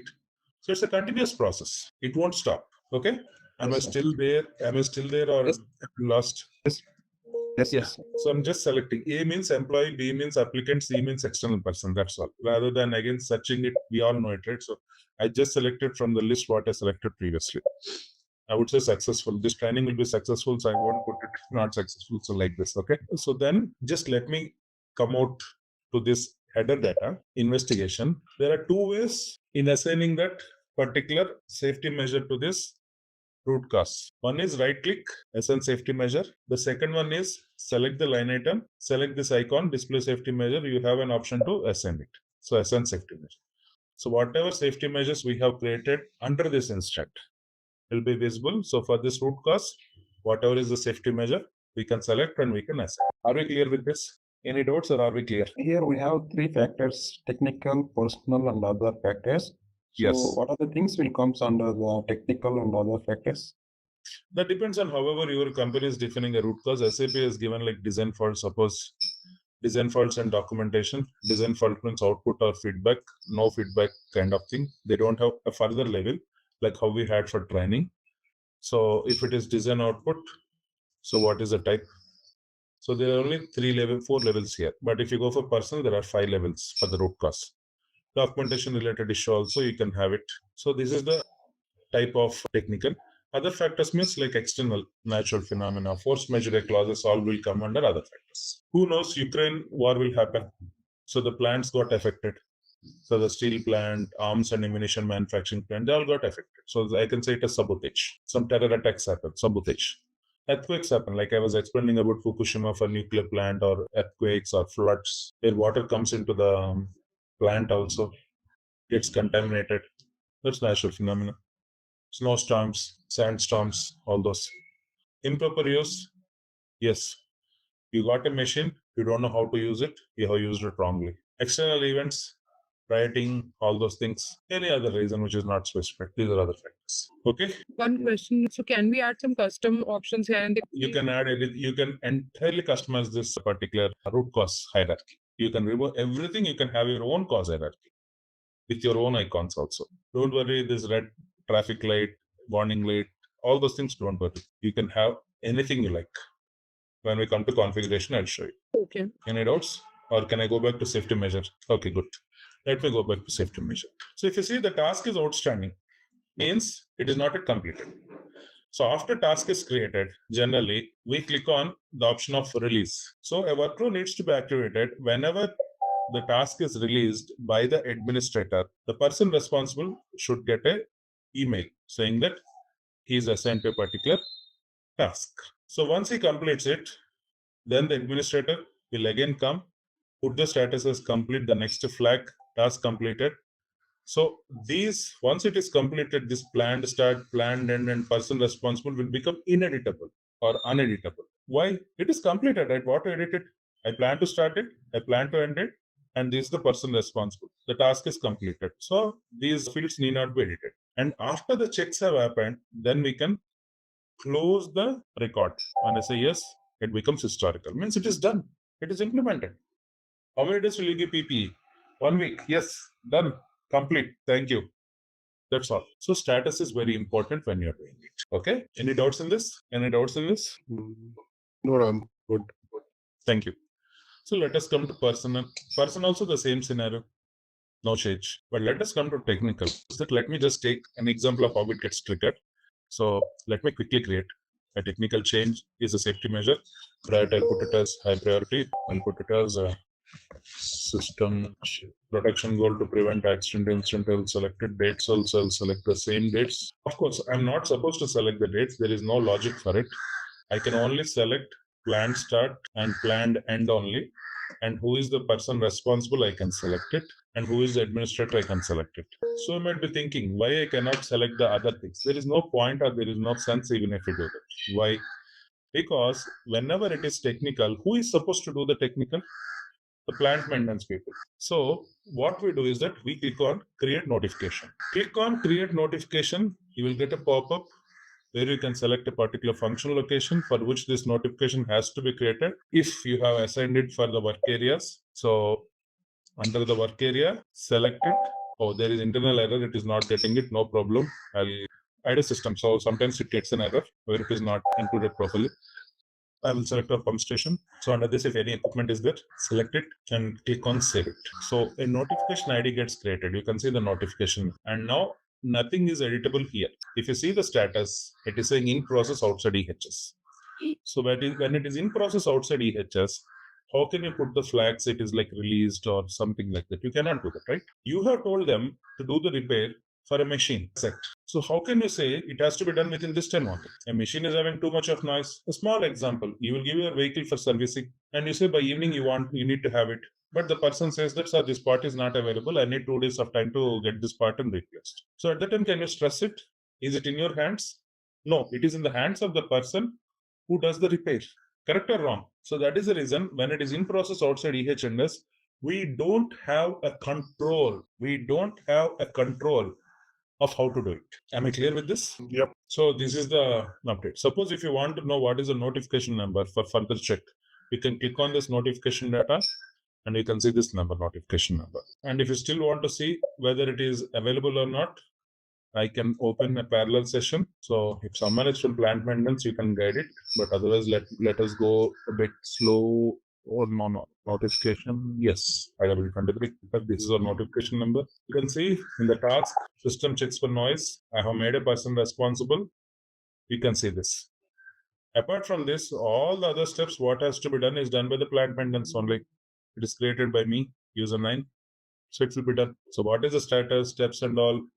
It is plant maintenance people who will be doing under the notifications. We created it. So this is the one what we do. Okay. So let us come back to header data. Are we clear with this? Excellent. Good. Now let us come to involved. What is the difference between accident and incident?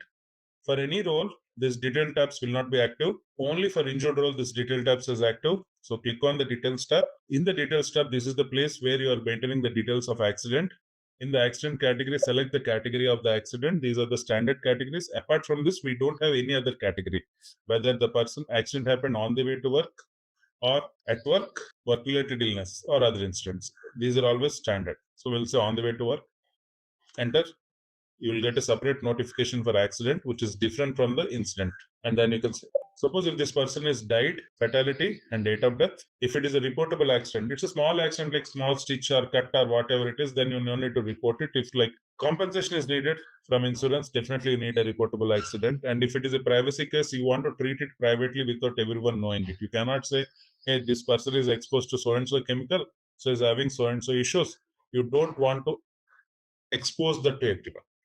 So that is the privacy case. First physician is always the person who is an employee who treats you, because they will be qualified in the first aid treatment and they will be training you or treating you, whatever you say. So they will be doing it. I would say someone.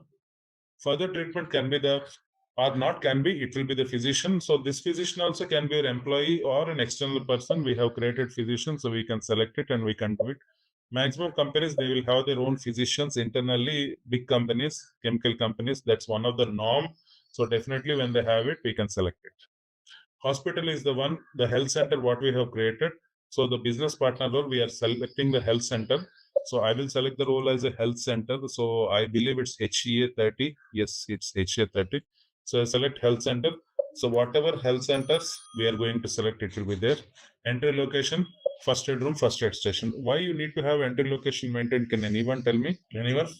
By looking at it, whether it is a first aid room or the first aid station or no, why we need to maintain it? For recording purpose, record purpose. See, whenever the duty of the physician, occupational health physician, is also to understand what happened for the incident and to maintain information about that. So first aid room and first aid station, or in fact any other configurable objects here, we are going to select it because to know the flow of the information means how the information in the first hand is getting displayed. In the sense, suppose if I ask you, who told you this? Then you will be saying, my colleague told me this. And if I go and ask your colleague, who told you this? Then he will be saying, other person told, other person told, other person told. When it happens, each one will add his creativity. We are all creative, right? So he will add and give the information. So when that extra masala comes, the actual point or how it happened, of where the treatment is being provided, and the comments of the doctor is also very much important in maintaining, and it will help in the investigation also. Okay. So that's why this entry location is important.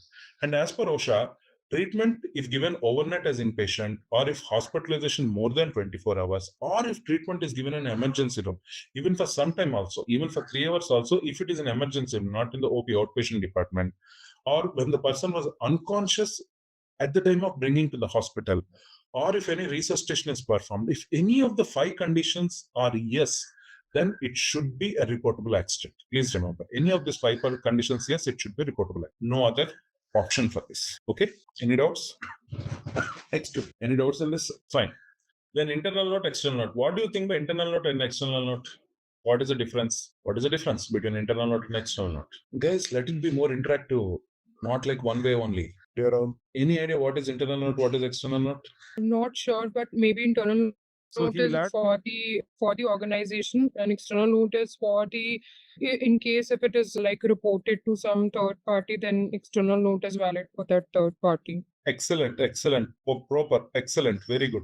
Internal note is within the organization how we are declaring about the accident, and external note is for the all the regulatory bodies or anyone whom we are communicating what has happened.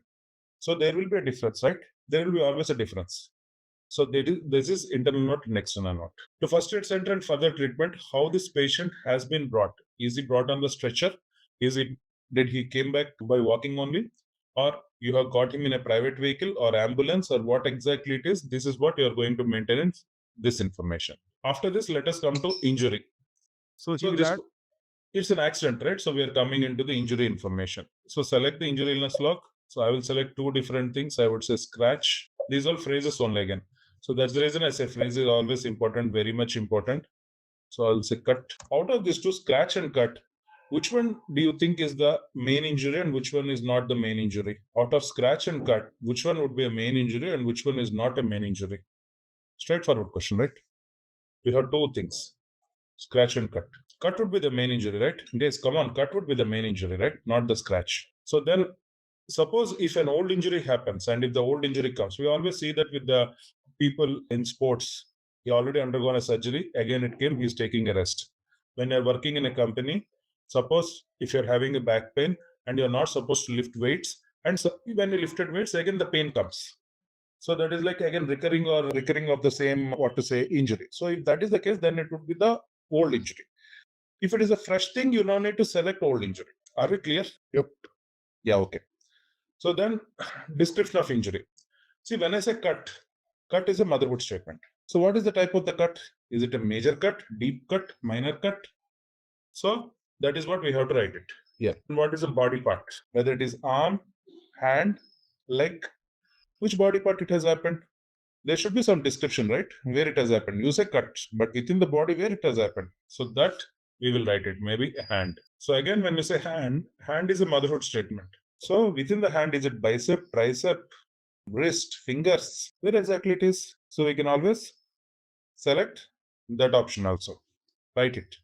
So I would say it as fingers. Are we clear with this? Yep. Very good. So now let us come to time data. This is the integration point between HR and EHS. So you are saying that a person is injured and something he cannot come and all. So IHS team has the right to say this person is not going to come to the business or office. He has the right to say because you are the owner of it. You can always say. So you can click on edit absences, CZ work. Please remember, CZ work means he is present but he stopped working on which day. Because he is injured, he stopped working itself. Work end time, we will put it as 11 and time zone India. Absent from, he will be absent from. So I would put it as how much time he is going to be absent. So I would maybe put it as 1 week. Absent from, so I will say it as from what time. I would say shift starts from this and absence end. I would put it as evening 6. Enter. Okay. So automatically it has calculated the calendar days. But because it's an IDA system, not properly configured, so you're not getting the next option here. Otherwise, you will get the days also. In between, if weekends or some holidays are there, as per the HR calendar, it will give us the information of how many work days are being lost. That is not coming because of not having a proper integration maintained. So that's the reason. Next, we are having edit restrictions. In edit restriction, what do you mean by restriction? This person is injured. He cannot work in the same capacity like before. So what we do is that we click on insert button. We create a restriction like no lifting of weight more than 10 pounds. What is the restriction start date? After he comes to office, it will start. So 11th it starts. How much time? Maybe a week time. 14th it will be over or 18th it will be over. And if job transfer is needed at the time, yes, you can select it. And suppose if it is a permanent disability, then you can select it as permanent. At that time, permanent, you don't put an end date. Okay, click on OK. You can see calendar days is 8. Any doubts in this? Please. Is this one will integrate only the HR and or any other models also? Sorry, is this details HR only, always HR. No, only the absence type is 270 industrial accident standard. 270 is the absence type, which will be integrated to this. Any other doubt? Okay, good. Now let us come to industrial hygiene and safety data. For this person, Charles Aaron, what is the personal protective equipment, technical safety device, and safety measure taken for him? So these are all phrases. You cannot select multiple phrases. You have to select only one phrase, not more than that. Suppose he did not wear any. So I select it. So like this, I have to be selecting what this person has worn. Any doubts in this? It is self-explanatory, right? What is the cause of the accident? Any external influence is there? These are all phrases only. Cause of the accident. You can select the phrase. Foreign cause, other cause, select it like this. We can maintain each and everything inside this. So any doubts? So once we maintain it, save it, come back. We are in the main screen. So we assume the treatment is over. All the other steps are over. Investigation, everything is over. This is still in created. So what we do is that we will change the status switch, request release. So in process. So generally after the incident is created, we have to put it in process where people will start the investigation. When investigation is happening, you will put it as in process. So this is the in process voila. And after this in process, we'll go for status switch. Next status, conference. Means the actual action is performed on the ground. So now the conference is happening where people are discussing. Okay, this is what I found out. This is what is happening. So let me do this. All those things, the discussions happen, right? So that is in the conference. So after everything is done, then next status closed. And whenever you say it is closed, the incident is closed. You opened the incident, you completed all the steps, and it is closed. So this is what your incident accident management is all about. So any doubts or how is it? Sorry, you can ask me. So the safety measure screen would be the same screen in work area where we do it for a normal practice as per the regulation. After risk assessment, we have safety measures done for the work area based on the risk assessment. And after incident accident, we update the safety measures in the work area. Those are all manual activities. We keep on updating it based on that's a process we are doing, right? So this is about your incident accident. So if you have any doubt, please let me know. All right, let's test your knowledge. Here's a question for you. What type of data does the occupational health function primarily manage? Option A, financial data. Option B, medical examination results and health records. Option C, production schedules. Option D, customer information.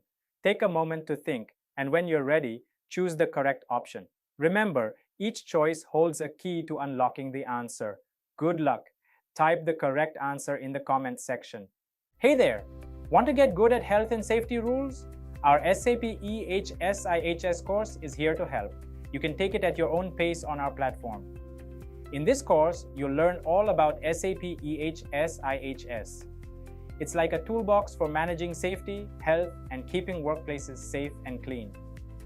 Our course covers everything you need to know, from the basics to more advanced steps. It's made by experts who know what they're talking about.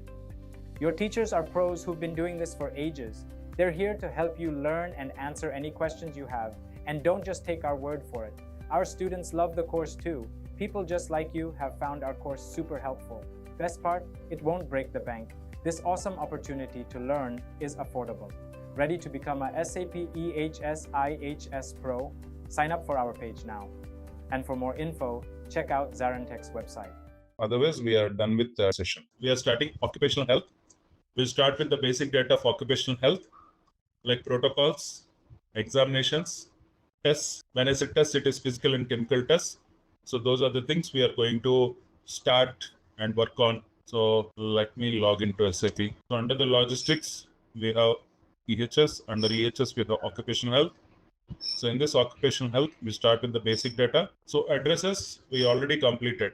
So because this is, as I told you, OH and industrial hygiene and safety go hand in hand. So that's the reason we are going to, the data that is done at one location is relevant in other location. So external outside of our company who wants to enter into our company is an external person. Physician is the one who is the medical officer who is going to the doctor, who is going to treat certain kind of injuries which are only specific to our organization. Health center is something which is the hospital which are equipped to handle or organized by our organization. Authorities are the ones who ensure that our company is following the rules and regulations of industrial hygiene and safety and occupational health together. Laboratories are the one who tested. There in IHS, I explained the scenario of testing the particles or sound or whatever it is. But here the scenario of testing would be the blood samples, the physical attributes of the person, like the vision, heartbeat, blood pressure, all those things. And then we are having external companies. We know the one who enters into a premises as a vendor. So this is self-explanatory. It's already done. So I'll close the address. Next comes to health center assignment. What do you understand by the term health center assignment? Can anyone tell it, please, if you don't mind? Like, what is an health center that is responsible for conducting the tests for that particular organization? Very good. Very good. So always remember, whenever you're in a plant, okay, we are not talking about our scenario, IT, where you'll be given a medical card. We are all given a medical policy. So we can go to any hospital within the network companies, right? Within the network. So if you see that scenario also, the health center assignment is for the network companies, hospitals only. We cannot go outside of the network and say, I will get it treated here, you sanction the health policy or the insurance. So it is not possible, right? So like this, every organization assign people to certain health centers. So when a person needs to be assigned to a health center, he has to be physically an employee only. Then only I can assign. Correct or wrong? If he is not a physical employee, we cannot assign it. Correct? Right. So we are taking the validity of persons as of because we are assigning it, and we can select a health center to which we have to assign. So the list of health centers that we have created in the earlier stages will be visible. I can select it, and I can select the validity date as, for example, and I will execute it. Since I just selected today validity date without any drill down of what is the parcel number or a group or an area or a sub area, it will take certain time for the data to be pulled because it is going to pull all the list of employees into this particular transaction. So we just need to wait for maybe a minute. And also, if you understand, health center assignment is very critical when you're in a plant. When I say why I always talk about plant and all is that in chemicals scenario, you will be before when you're working, you will be definitely working at the plant. You have to implement it, right? So at that time, there is an exposure. So always understand it from the plant side, okay? So let us come to two scenario. I will select Wang Chi Hong, who is already there assigned for a medical center. And I will select one person starting with A for whom there is no health center assigned. So now my question is that when a person is already having an health center assigned, under what scenario we are reassigning him to a different health center? Can you please explain me the scenarios for which he will be reassigned? Means he already have a health center, he is being reassigned to a different health center. What scenarios it happens generally, the reassignment? Anyone? When a person is moved from one city to other city, in a relocation basis or being sent to an on-site opportunity or something like that. Very good, very good. Means from one plant, if you are going for other plant, you cannot come back to the plant number one, which is another city to get treated. So that is the reason that happens. Okay, very good. What is the second scenario? If the injury is very high, so that it will not be treated there, so it can be assigned to other. Very good. You raised this point. I want to clarify it. You cannot start an assignment after an injury depending on the type of the injury. When we come to occupational health, there is an option called as referring to a specialist or a different location. I will show you when we go into the next steps. So at that time, you go to the initial medical center and they will say, oh, I'm sorry, we are not equipped or we don't have the expertise. You have to take him to some other location. So that option is there. So we don't try to change the assignment after the injury. Otherwise, what happens is that the person can die right in that golden period and all. So we don't change. It's good that you raised this point so that it is clarified. Yes. What is the second scenario? See, understand occupational health as something what you have experienced. All visited a doctor once or the other. There is not a single person who says, no, I haven't visited a doctor. Everyone has visited a doctor. Put yourself or remember that day when you visited a doctor at least once, right? If you could remember. So now based on that, if you apply for occupational health in SAP, it is easy to complete and learn. So you can always say no. What is the second scenario? The second scenario is we completed a contract with a medical center. Suppose it's an external medical center and we completed a contract. We are trying to give a contract for a new medical center. That time also it is going to get changed. Correct? Yes. Yeah, good. And the third scenario is that when the retirement happens, the person is no more an employee, retirement, or he is gone out of the organization, like resigning and all. So at that time also you remove the health center. The fourth scenario is sometimes depending on your grade, the health center also changes. Depending on your grade, generally they will say, okay, you are a CEO, you have to go to this health center, they can treat you. Not everyone will be given that option. Or you are the general manager of the plant, so you can go here. So like this, depending on the grade. So once you get upskilled to that grade, definitely it happens, right?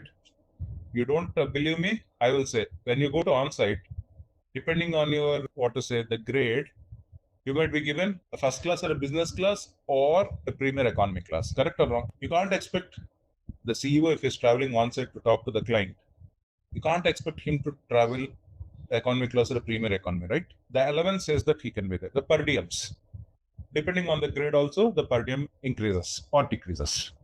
So yes, it happens. So now select it and click on assignment, as simple as this. Do you want to assign the person's yes? So after this yes is there, so for this person who starts with the letter A, you can see from till infinity. Why we are giving the endpoint infinity is that whenever it changes, if you want to delete the assignment, you can select it and delete it in future when he's out of the organization, or you can reassign it. So when we reassign it, you can see this Wang Chi Hang till he is with this hospital, WDF Medical Center, and from he is assigned to this. So like this reassignment is possible, fresh assignment is possible. Okay, any doubts in this? No doubts? Can I proceed? Okay. Yeah. So this is about health and assignment. Then we are having a health surveillance protocol.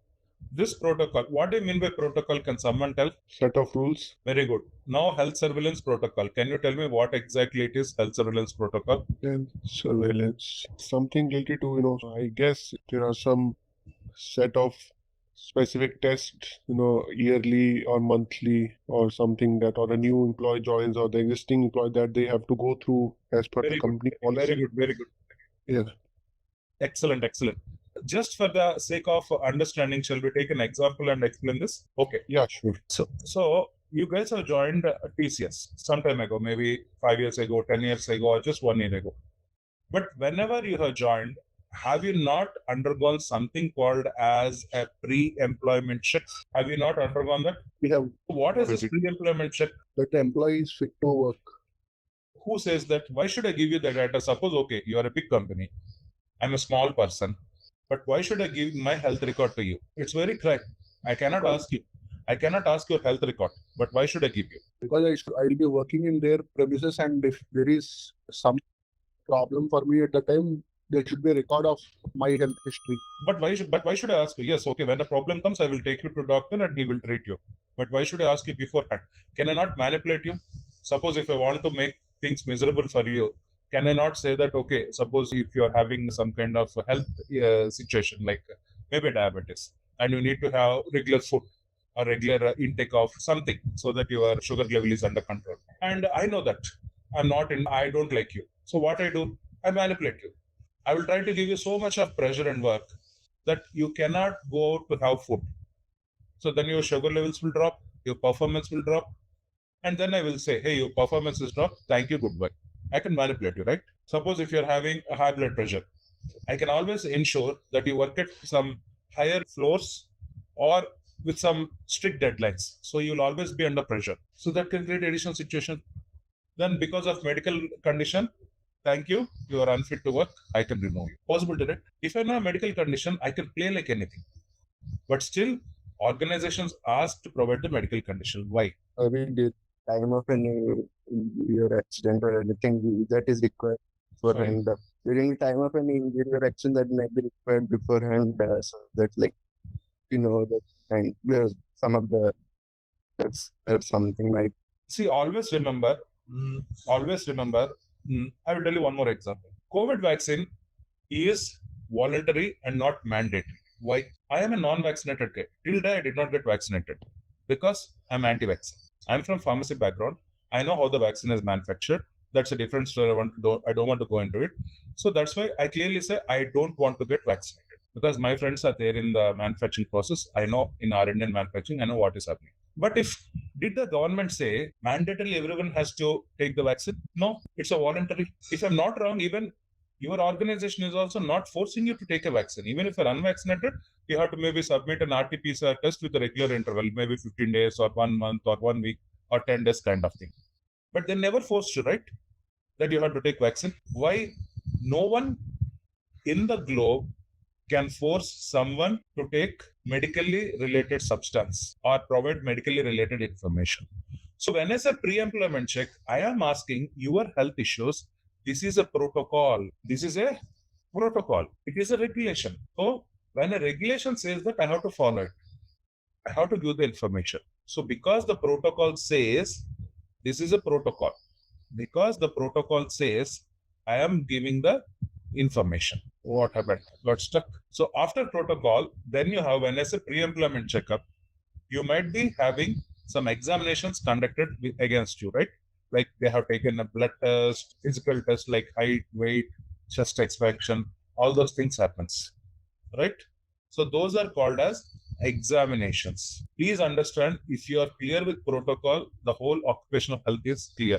If you are not clear with protocol, you cannot work on the occupational health. So my request is that if you're not clear, please stop me. So are you clear or you're not clear? Tell me with respect to protocol and examination. Anyone, please, do you have a doubt? It's clear. Okay, thank you. So then we are having, when you say examination, I took a blood sample from you, say 5 I have taken from you. So, but in the report, you can see this is the RBC, this is the blood group, this is WBC, lymphocyte, monocyte, neutrophils, basophils, eosinophils, everything will be there. Means just for one blood test, I'm getting multiple results, means that examination have different laboratory tests. That examination can have different physical tests. So these are called as, so when you design the system, you design the system in such a way, that is the shapes. I think here are the shapes, yes. You design the system in such a way, first to create a physical test or a laboratory test, assign it to an examination, and this will be assigned to the protocol. So when you design a system, from bottom to the top you design it. But when you use the system means if I want to use a system, then the approach will be top to bottom. Top to bottom in the sense, in the transaction, I simply assign a protocol, and protocol has examination, and the examination in turn has physical tests. So when I just assign a protocol only. So automatically the bottom level information or data is going to be visible. But if I want to design a protocol, I have to go from bottom to the top approach. Are we clear in this? When you say design a protocol, that means in SAP, right? Yeah. Okay. This is the logic. In SAP, we are going to design it like this. Okay. And always remember, guys, occupational health is one of the most easiest module in whole EHS. Why? Because irrespective of whatever the industry or whatever the race of the person, when I say race, it can be Chinese, it can be American, Caucasian, Eurasian, whatever it is. The standards doesn't change. Blood is blood is red in color. It doesn't mean that if you go to US, the blood will be green in color, right? It is red in color. They have hemoglobin. The range will be there. So World Health Organization prescribed standards are common across the earth, across the globe. So if you implement one project for OH, as good as you can implement for any industry, irrespective of it's a chemical industry, construction industry, manufacturing, oil and gas, petrochemical, doesn't matter at all. So that is the best part of occupational health. So whatever industry, this is the logic. You design the protocol. You will be having pre-implementation. The parameters of pre-employment might be different, but the concept is same. So now let us compare. So we have laboratory tests. By default, when you take the license from SAP, you will get all the tests that are visible. As per the standard, all the tests will be, by default, will be there. If you say a test, it is already available. Everything is there. Still, if you want to create, you can always create using something like this. Like say, for example, I can put it as hemoglobin. Easy to understand, so I'm using the same example. Unit of measure, if you don't find, you can please check with team. They will be having the unit of measure of Hg. They can get it. Normal range, I would say it as 10 to maybe 17. So low is 10, high is 17. That's all. You can save it, and you can see the user ID that is created by me. But no need for us to create, because if you see the first test here is hemoglobin. So always the standard, when you say 14 to 17.5, that is the World Health Organization prescribed standard. Less than 14, you are anemic. More than 17.5, there is high chances you will get clot in the bloods and heart attack.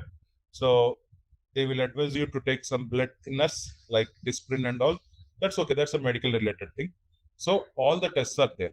So any doubts in this explanation or discussion we had, please tell me. Fine. So in the same way, how we are doing, the physical tests are also there. Ear, vision, color sense. The color blindness also is mandatory when you're going to a plant, because why color sense is most important when we go for a plant? Can you explain why color sense is most important when we go for a plant? Let's say you're on a chemical plant and then identify some of the substances. I was telling that, let's say you're working in chemical industry, then if you cannot identify the particular color, then that will different can. See, very simple. Nowadays, we are being color coded, right? Say, for example, earlier days when we are assembling a PC also, we used to have in the backside of the PC a jack to insert the headset ports. But now it is color. Green color means this, red color means this. Even the headset what you're getting is also green and red. So color means you can just mix up, and that is as simple as, okay, this is good. But same thing in the plants also, for the equipment and machinery, the color-wise combination is there. The color-wise combination is always there. So that color-wise combination will help people to identify of mixing red color switch, yellow color switch, all those things are there. So if you don't have a proper color sense, it's something like traffic lights. If you can't differentiate between red and green, you will not stop when the red signal comes, and you will stop when the green signal comes. So a person cannot be qualified to drive a vehicle if he's having a color blindness. As simple as that. In SAP also, we are having traffic lights. We have seen risk assessment, red, green, yellow. If a person is having a color blindness and if he cannot differentiate and if he gives a permit, it can affect, right? So that's the reason color sense is very, very important. Field of vision, all those things. You can see height, body mass index, weight, pulse, head, abdomen, thorax, cervix, all those things are there. Why? This is something what will be done physically to ensure the person is clear. So we've seen how to create a physical test, how to create a laboratory test. Am I clear till this point? Yep. Yes. Okay. So now once I create, now the second step is that I have to assign it under an examination, right? This is the second step because we are designing the system. So now let us go back. Let us try to assign it for an examination. So above the test, above the laboratory and physical test, you have examinations. So when you want to create an examination, you have to first select what is the category of the examination. Always remember there should be only one audiogram because that's a configuration item, and there is only one pulmonary examination related to the respiration. Audiogram is for hearing, audio, hearing. Laboratory and physical, you can create any number of examinations, but for audiogram and pulmonary, it is only one standard in SAP. So let us not try to deviate them. So suppose if I want to create a laboratory examination, I will try to create something like this. I would say it as L-600 like this. And I would say it as CUE, complete urinary examination, I would say. And the laboratory also, I can select it from the list. So we have created some laboratories, right? So let us see, the list of laboratories will be visible. So I can select one laboratory and a save it. So first I created an examination. But where is the assignment? Where is the assignment? So now what we do is select a laboratory. We go to the laboratory test and we assign it from the list what we have created. So the one that I have created, hemoglobin, should also be visible. Ideally, it is visible. So I select it. Like this, I can select any one of them and I save. So now what did I do? I created an examination and I maintained this linkage. This is the link what I did when I just assigned. So I created an examination, clicked on laboratory test and assigned. Suppose if I want to click a physical test, it will show invalid examination category because I selected a category as laboratory examination and I'm trying to assign a physical test, system will not have. In a similar way, when I select physical examination and I want to assign a laboratory test, it will say invalid examination category. But same examination, if I assign a physical test, I'll be to enter it and assign. Are we clear with this? Yes. Any doubts with this? Examination and test. It's a straightforward thing, right? We create tests or already tests are available for us because SAP standard delivery will give all the tests and then we assign it for an examination. Straightforward. Right. Yeah. So now what is the next step pending for us? Last step, we created tests, assign it for examination. Now this examination has to be assigned for a protocol. So examination has to be assigned for a protocol. So I can select first the category of the protocol. Suppose if it is a pre-employment kind of thing, select employment. If it is chemical exposure kind of thing, we select chemical exposure. right? Like every 6 months we have to get it done, every 3 months for chemicals that are exposed and chemical exposure. If certain tasks, like if you're working at heights or if you're working isolated, confined space, all those things, then definitely task-based medical tests will be there. And if you are high noise area, if you're working in a high noise area, then like train drivers, people working in high production areas, which are having heavy equipment or machinery, noise checkup is mandatory. A regular physical checkup or a general checkups as per the norms. We also need to have, I don't know if most of the IT companies here, they follow it or not, but generally abroad, you are supposed to give it every year. Countries like Singapore and Malaysia, every year your fitness test has to be given. There is no there is no chance for missing. If you're having vaccination related, then you can select vaccination. If you're having brief consultation related, we can select brief consultation. Are we clear with this? What is the categories or any doubts? And these are the standard categories. Even though the option to create is there, in my experience, I have not come across to create a new category. It's within this only every organization, whether it's a chemical, petrochemical, oil and gas, construction, manufacturing, anything, it generally uses from this. So any doubts in this? No. So for example, I will take employment related, easy to understand, or I can take chemical related also, doesn't matter. I'll take chemical related. I will give a number for it.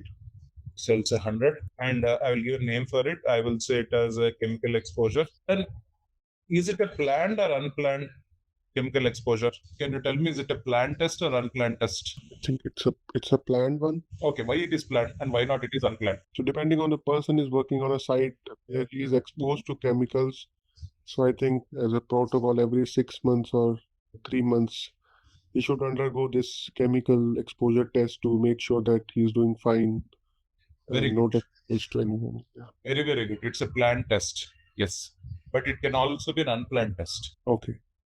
The reason, there is a leakage. At the time of inspection, we found out that there is a leakage. Small, but there is a leakage. So the chemical is leaking, which was not identified. So definitely when the leakage was found out at the time of inspection, every one of the plant will say, please undergo a checkup because already the leakage was found. You don't believe it? I'll give you one very good example where we are all experienced this. Suppose if you're working in the floor, okay, you're called back to office and you're working and you already given your COVID negative certificate. Unfortunately, one employee in the floor got COVID. So what your office says, or any office says, everyone has to undergo the test again. Correct or wrong? So generally, it's a planned one. Before coming to office, starting of office, submit your negative certificates and come.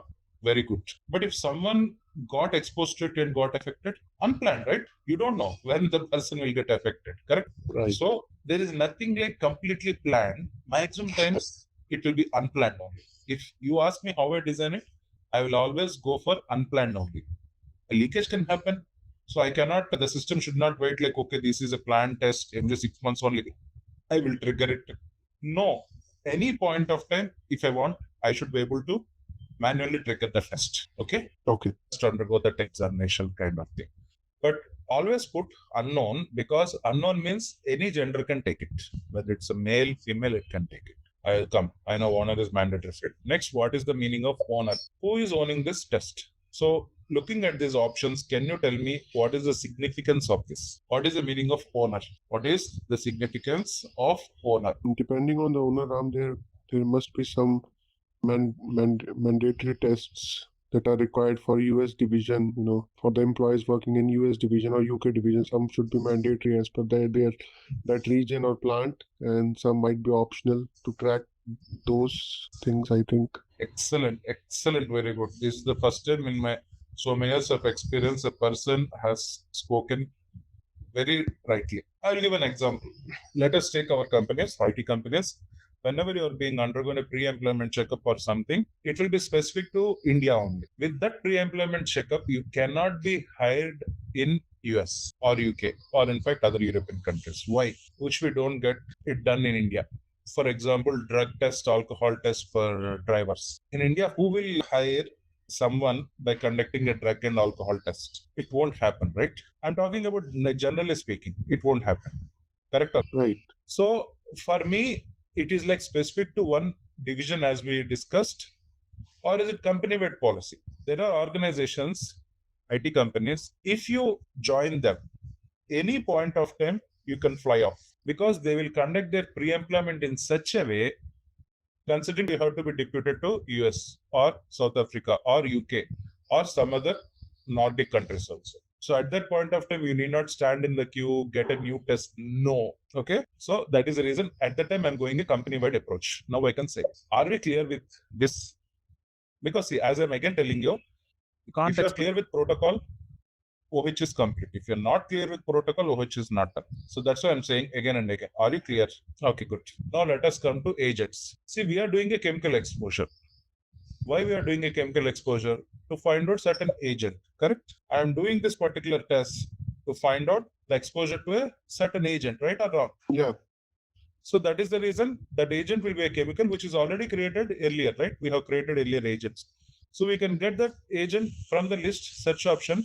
We can get the agent and we can assign it, select a real substance. So I would say this is the agent which I want to do the test. If any age restriction is there, I would say this test has to be conducted from 21 to maybe, I would say 60 years. After 60, you are not supposed to conduct this test. And gender unknown. It can be conducted for both male, female, and also it is unknown. So select it. Come back. Then comes regulations. So I said this is a countrywide approach. We are trying to do it. So when I say it is a countrywide approach, as I again asked you a question before, why should I take some medical details from you? Because of a regulation. Now, what the regulation says completely, or where the regulation is assigned, or which country the regulation is present, right? I can do all those things, right or wrong? Right. So I'll put a serial number. One country, India. So India, it says Factories Act. I would say it as Factories Act, maybe 1948. I would say class 1 is the basis for this chemical exposure checkup. So select it, go for details. So you can see for the chemical exposure checkup, the legal basis is a Factories Act.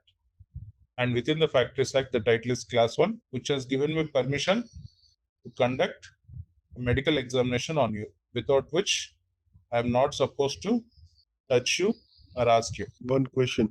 Yes. So every test, so for example, chemical exposure, any test you select from that list, it has to be mandatory tagged to a regulation. We cannot do these tests without tagged to a regulation like Never I can do that. I give you an example, right? COVID, many people died. More than 58 lakh people died across the globe, official figure. Right. Still, it is not mandatory for us to take a vaccine. Right. No one can force you. You can always say, I don't want.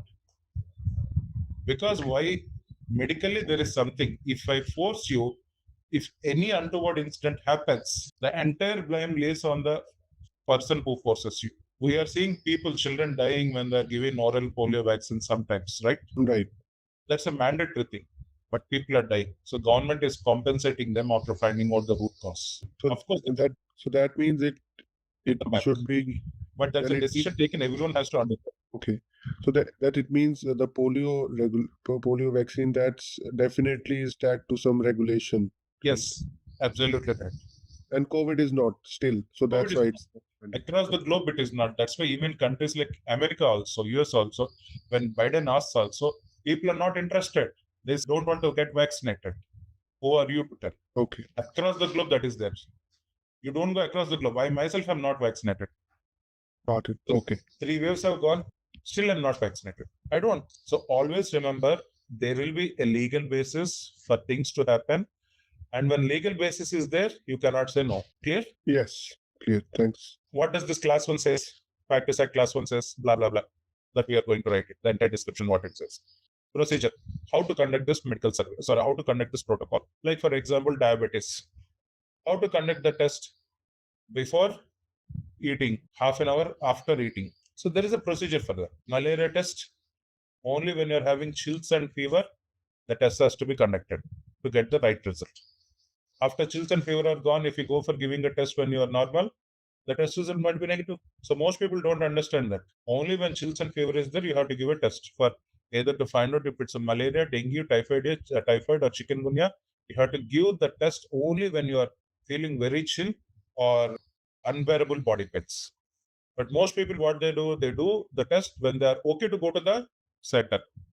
No point in going there. Waste of time, waste of money, waste of blood. So there is a procedure for everything. Analysis. If it is 100, like blood pressure, what if it is 110? What if it is 130? You can't 110 means low blood pressure.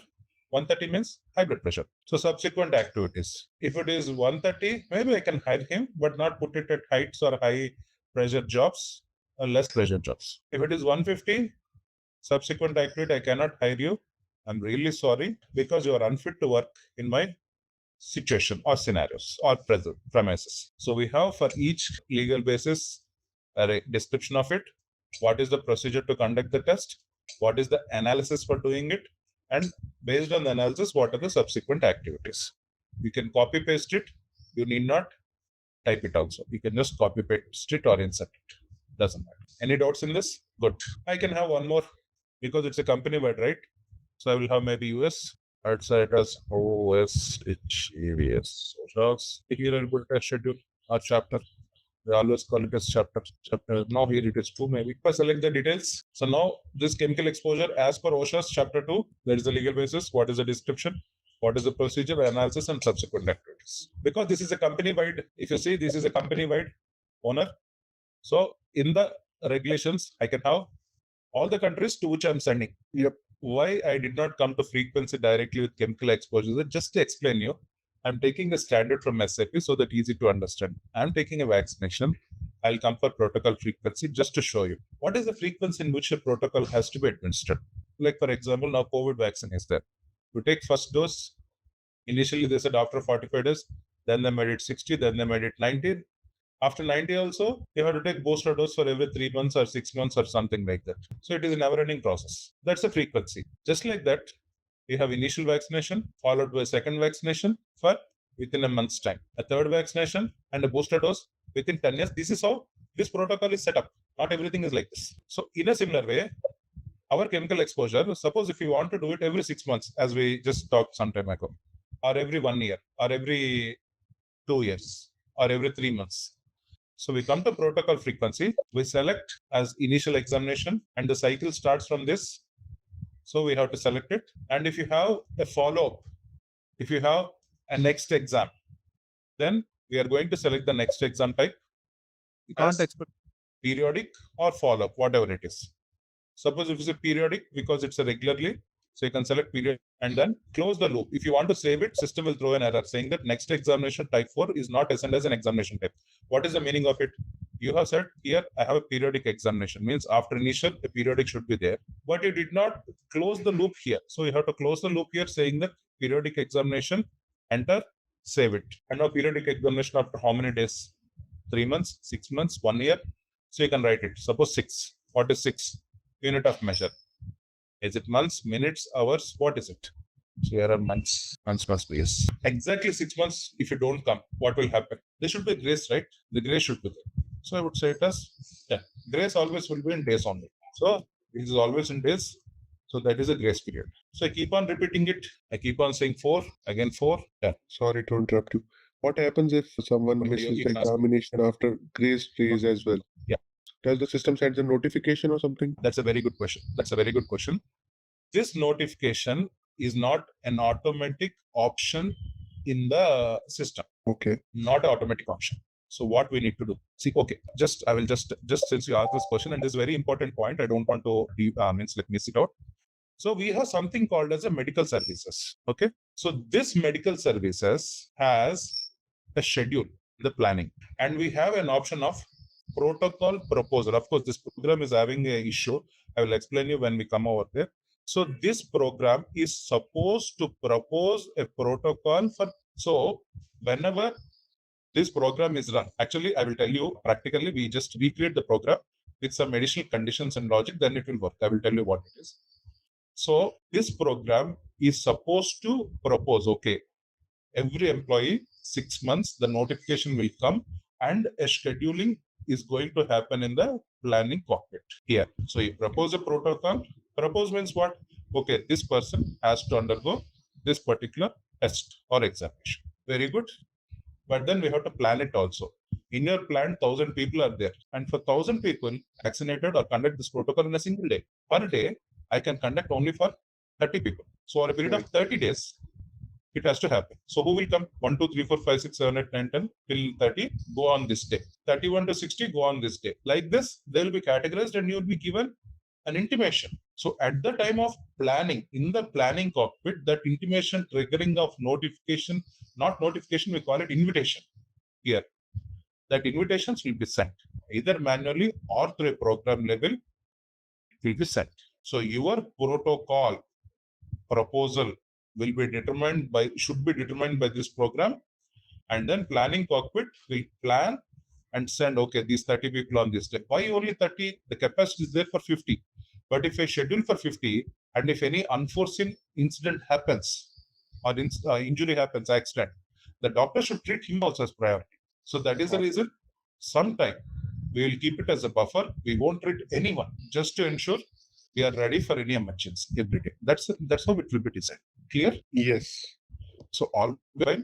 Then for the employee. So right now what we are doing, we are defining only the basic data. After basic data is completed, when you want to implement it, then we have medical services, protocols, planning cockpit, that will complete it. Very shortly, we are going to complete it. So this protocol in the planning stage, we have this planning. It's just like our Outlook calendar will be there. That's all. How we schedule meetings are there at Outlook. Similar way, we are going to do it here also. Got it. Okay. Clear? Yes. For this chemical exposure. So once the frequency is done, then we come for examinations. In the examinations, we select the category. We have created a earlier examination because see, now we have created protocol, but we did not assign the examination under protocol. This is created separately, this is created separately. But this link is not maintained. Now we are trying to maintain this link. So select laboratory examination. This is what we have created, CUE, right? So select it. I'm doing it for initial examination. I can select the same laboratory. I can have one more laboratory examination, CBP also, again for initial examination. System will allow us, I can select physical, another physical examination, blood pressure as an issue. So the same examinations can be repeated for periodic also, or with the addition of new examination also. So system, that permutation combination, you can do it. As long as you already assigned examination type in the frequency, you can continue it. Okay. So if you want to see what are the tests, you can always see it. You cannot edit it because editing happens only in the examination. Here, what we are doing, we are just seeing it under the pre-implementation. So you can always see this. Are we clear with this or any doubts? Very good. So now questionnaire, yes, we did not complete it. So let us just park it aside. And this is in process. So what we do, this in process, voila, we are going into the details and we are going to make it active. So once you say active and save it, all dependent data entered, yes, it is made active. So once you activate it, nothing can be edited. No frequency, no regulation, nothing can be edited. So now you might have it out. I'm having XYZ government in India. They have this frequency defined and the government changes. So this can be updated. So in that case, already my protocol is in motion. So every 6 months it has to happen. So now update it. Should I delete it or should I recreate it? So for that reason, we'll come into the details tab one more time. We'll make it in process, edit whatever is changed, whether the frequency now 6 months has become 9 months, I'll make it 9 months, I save it. And then I come back to details, in process, I will activate it and save. Simple. We don't, because already the things are set in motion. Already the protocol is in motion. Already some examinations are completed. The next examination is supposed to start. So if there are any changes, we cannot just cancel everything. We have to update it. So always updation is like this. So it is green in color. When we complete questionnaire and we assign it here, so I will just use the update option, make it yellow, means in process, assign the questionnaires and then activate it. So that is the reason I have shown this. So now any doubts, please tell me. If we change it, so at that particular point of time, a new record will be created with that start date, right? And then No, start date will be over. I will tell you an example. Let us take the COVID example only. Earlier, the first dose people who have taken, they said after 45 days, you have to take the second dose. So it is already set in motion. So suddenly the shortage is there of vaccine. Government don't want to admit it. So what they did intelligently, they said not 45 days, 60 days, 15 days they increased. After that, what they said, no, not 60 days, 90 days they said. Does that mean that the earlier dose one is invalid? It is still there, but the next frequency kept on changing. Right. So the earlier record or the whatever the cycle has started, you are not going to stop it. You never stop it. Right. You update it. But if the people who are scheduled to get a vaccine in 45 days. Practically, it happened, right? Yes. They got rescheduled. Yeah, that's what I wanted to ask. So people who are still on the previous protocol, I would say, and now the protocol is updated. For example, the test says 3 to 6 months. So then those updates will also be sent to the employee saying, that now your dates have changed and this is the new date. This invitation program is not standard in SAP. There is a badge which you have to activate. Okay. So the logic is that whatever dates you are selecting, the program has to send a reminder 1 week in advance or 5 days in advance or 3 days in advance. Example, I'm saying that. That's the way you are going to set up your condition. And when you update the frequency, say for example, from 45 days to 90 days, and if the protocol is not triggered, if the mail is not triggered, then definitely it will trigger 3 days before it. Suppose if it is updated, you can have one more condition. Nowadays, you can have one more condition saying that any change in the frequency after triggering, it has to calculate and resend a mail saying that the data has changed. Something like that, the logic can be enhanced, right? Right. Okay. Earlier before COVID, it never used to be like this, where the day you set it, it will happen. But after COVID, people started lying a lot and they're changing a lot just to cover their incapability. What to do? Got it. Okay. So anything else? Doubt? Anyone? In a general scenario, it's not that frequent, right? These changes. It's not frequent. It's already predefined, right? It's already predefined. This will happen only when, I would say, like, if the company is really powerful in the industry, then if a leakage happens, at the time this will change. There are some companies I don't want to name, because as a firefighting measure, we updated systems. Means I updated the system. So when the leakage happened, they just changed the frequency to shorten the time of testing. They don't want to wait till 6 months. So got it. Okay. So I won't name it, but it happened. So at that time, we triggered a manual triggering of emails went away immediately. That they have to come, they have to undergo the checkup. Okay. Okay. Thanks, sir. Yeah, we are going to complete the questionnaire here. Assign it to protocol. Start working on the medical services or the questionnaire after assigning the protocol. I will explain industrial hygiene and safety also, how to assign and where to assign, because that is pending. And then we can go for the next topic of brief consultation, vaccination, injury illness log, then finally medical services. Okay. And after complete OH, then I will sit for configuration of both IH and OH together. I have not explained the configuration of IH. So configuration, I will take it at a single shot. Okay. Thank you, team. Hey there. Want to get good at health and safety rules? Our SAP EHS IHS course is here to help. You can take it at your own pace on our platform. In this course, you'll learn all about SAP EHS IHS. It's like a toolbox for managing safety, health, and keeping workplaces safe and clean. Our course covers everything you need to know, from the basics to more advanced steps. It's made by experts who know what they're talking about. Your teachers are pros who've been doing this for ages. They're here to help you learn and answer any questions you have. And don't just take our word for it. Our students love the course too. People just like you have found our course super helpful. Best part, it won't break the bank. This awesome opportunity to learn is affordable. Ready to become a SAP EHS IHS Pro? Sign up for our page now. And for more info, check out ZaranTech's website. We are going to cover multiple topics under occupational health. So this is the disclaimer. So after the disclaimer, we are going to start with full topics. So in that, the one is brief consultation.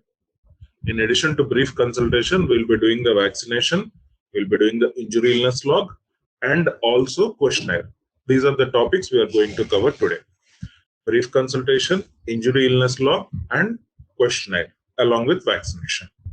So these are the 4 topics the agenda would be to cover. Yes. So now we are going to start this occupational health. So last time, if I'm not wrong, we have completed health surveillance protocol, except the questionnaires. So we are going to start with brief consultation. Can someone tell me what do you mean by brief consultation? Anyone? Anyone can tell me what do you mean by brief consultation? No one? They blues? No one like to answer? So I think most of the people haven't worked on OHS, so that's why little idea about that. Okay. See, in short, consultation which is brief in nature is called as brief consultation. So what do you mean by that consultation which is brief in nature? So suppose if something happens, So you might be going to visit a doctor. So once you visit a doctor, you may not be able to revisit him again. Like say, for example, you go and visit him for saying that, doctor, I'm not feeling well. Maybe I'm having some fever, body pains, or diarrhea, whatever it is. So he will test it, he will give you some medication, you will take it, and you will come back. You will not again visit him saying that, doctor, thanks for your treatment, I'm fully recovered. You will not go him back, right? So it's a consultation which is brief in nature. You go, you visit, you take the medicine, and you come back. That is your brief consultation. So I select one employee. For this employee will run the whole cycle. So if someone can note it and maybe remind us when we come for medical services, that would really be helpful. Or otherwise, I will only make a note of it. So just press enter, the details will come. And then in the consultation category, the moment I select a consultation category, only one will be there. So automatically subsequent screens will be open. So what are these? So now let me open another session and explain you from the protocol point of view, health surveillance protocol point of view. So if you see, you are having a brief consultation as a protocol category. And in that, individual protocols are what? Brief consultation by phone, by person, by mail, or by medication. So these are the different protocols and protocol category. So if you see here in the category, I have one brief consultation followed by these 4 protocols. Are we clear till this point? Yes. Yes. So we can select any one of them, and automatically the closed service option will be open only, because it's like closed service only. We cannot keep that open. So it's you, as I told you, you visit him, after take the medication or advice, that's it. So automatically the closed service will be active. Service number will be generated once you save it. So here the doctor writes the medical, whatever he is giving, the prescription or whatever it is. Person approach with insomnia and depression, something like this, and then you can save it. The moment you save it, since it is closed service, automatically a number has come like 244. That is a service number. So any service that is created for employee, each and everything in the system is recorded. So can you please tell me if any doubts are there for this particular discussion, what we are trying to do now? Please, anyone, please tell me if you have any doubts on this brief consultation. Okay, fine. Let us go to the next one. Vaccination. Can you tell me what is the meaning of vaccination? Just like tetanus, for example, if the worker is working somewhere and he got injured or something, he might need a vaccine. Okay. So they book an appointment for him to schedule a vaccination appointment and then get him vaccinated. Anyone else? Anything else? Or anyone else? If there is any risk for any particular disease or any particular problem, then planning vaccinations for all the employees. Okay. See, right now the trend is that people are taking COVID vaccine. Why people are taking COVID vaccine? As a prevention from like before. Very good. So always remember, vaccine is something which is a preventive medication. It is not after we get it. We take it for the reason of prevention, like polio drops for kids, BCG vaccines, right? Vaccine means always a preventive medication. So we come here, I'll select the same employee. So if you see, again, I'm coming back to protocols. If you see, for vaccination also, a protocol exists. Vaccination also, right? So I will select one protocol with respect to the vaccination. So what I will do, I'll come here, I'll select today's date, because considering today we are starting it, the vaccination. In the category, there is only one category, vaccination category. And then under the category, I have multiple vaccination, just as I have shown you in this protocol. Only the released ones will be visible. Even if COVID dose 1 is there, since it is not released, it will not be visible. So let us come for hepatitis vaccination. Example I'm saying, because frequency and everything would have been maintained. So I will say hepatitis vaccination. Now in the exam type, the frequencies will be visible. Like, for example, what is it you are doing? So I will take hepatitis vaccination. and I'll go for protocol frequency. You can see, is it an initial dose? Is it a second vaccine? Like this, we're having different steps, right? So this employee might have already taken an initial vaccination when he's working with other company or other location, and he joined yours. So it can be a second vaccination also. It need not be starting of the entire dose sometimes. So like this, let us keep it like, how to put it?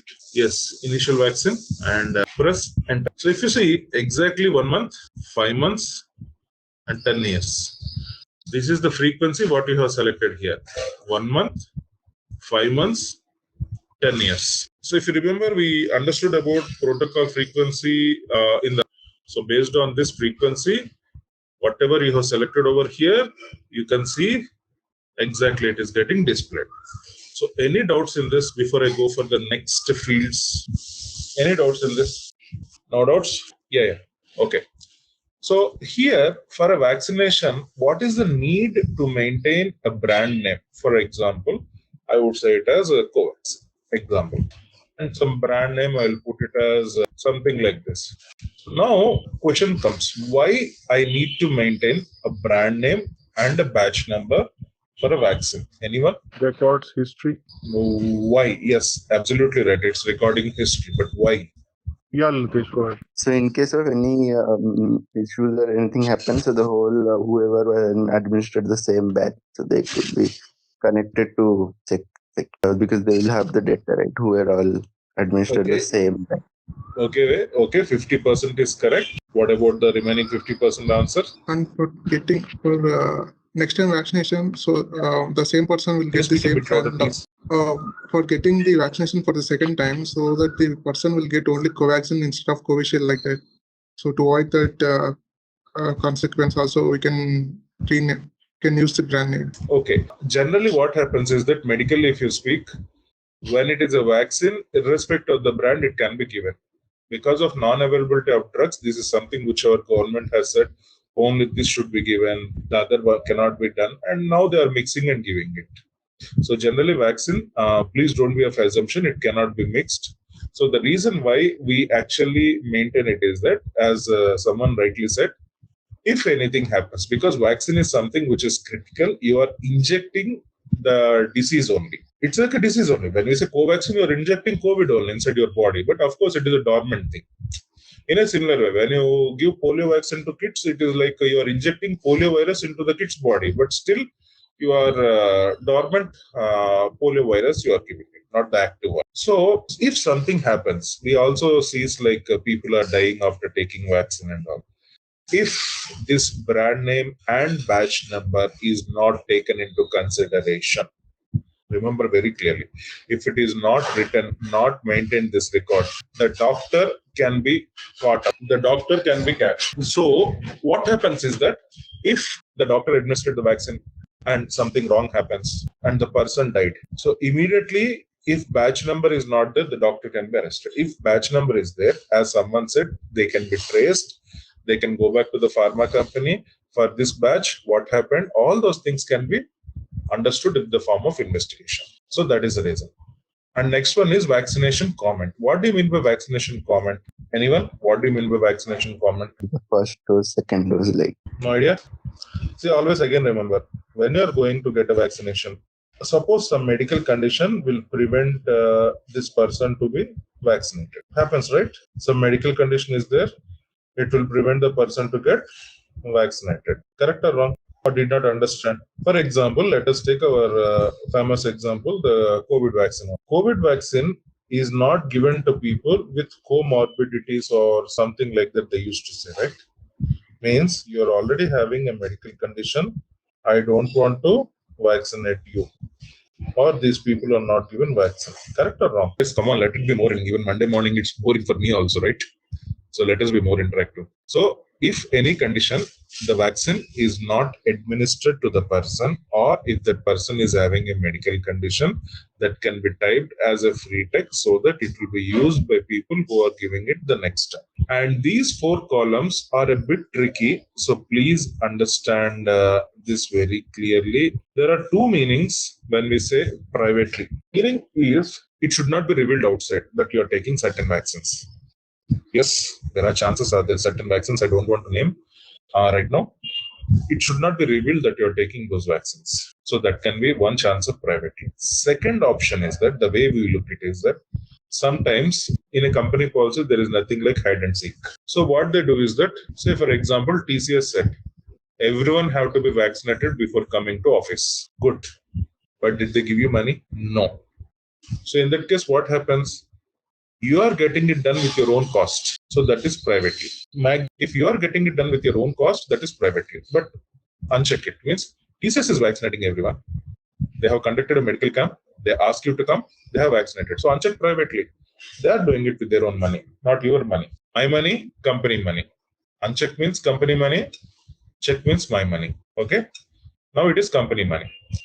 Done means within the company occupational health. Good thing. So referred or referred. Please ask me. Okay. Privately, you said which we don't want to reveal, and second condition when company doesn't pay for that. So both comes in private. Yeah, both comes under privately, but generally maximum times there, as I told you, there are no like hide and seek vaccines. There are some vaccines which should not be revealed outside that you are taking in as a person, but not visible in any of the companies which I have. So people are taking it as own money or company money only as privately. So you got it. Okay, thank you. So next is done. Done means company's own occupational health center. This one. My money I'm spending, getting it done from the company referred occupational health center. Company spending it in the company referred occupational health center. As simple as that. Clear? Done is always within the company's. When you say done externally, the moment I select done externally, I get a pop-up. When I say okay, automatically done gets unchecked without me unchecking it. What is the meaning of it? Done externally means company has paid, now because I unchecked private, company has paid to get this vaccinated done externally. Like for example, let us take COVID only. Your people has to come and get vaccinated in the government prescribed centers only. So now it is not company prescribed, it's a government prescribed. So you are going outside and getting it. My money, I'm spending it to go for a government authorized center to get it done. It's not a company prescribed one, it's a government prescribed one. So done externally. If I select done, automatically done externally is gone. Means either I can get vaccinated within the vaccination center internal or outside. Any doubts in this? I don't select rejected because if I say all will be rejected, it means like if I reject one dose, the subsequent doses also get rejected. Like as I told in vaccination comments, some medical condition is there for the employee. So if you reject it, the remaining also gets rejected. So I will not select rejected at this point.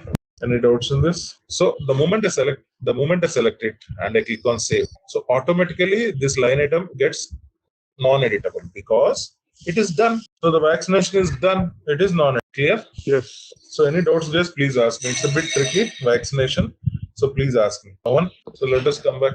So within the medical services, we have completed brief consultation, vaccination. These are the two different topics in the materials. You can see these two. And next we are having injury illness log. So what do you mean by injury or illness log? Can you tell me, anyone? Injury illness records, whatever is happening. And why from EHS point of view? Sorry, what was the question? Why from EHS point of view, you need to maintain an injury illness log? One is compliance requirements.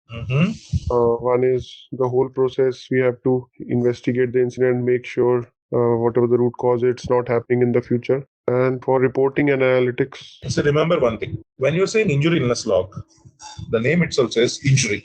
Injury means something happened in the incident, not incident, accident.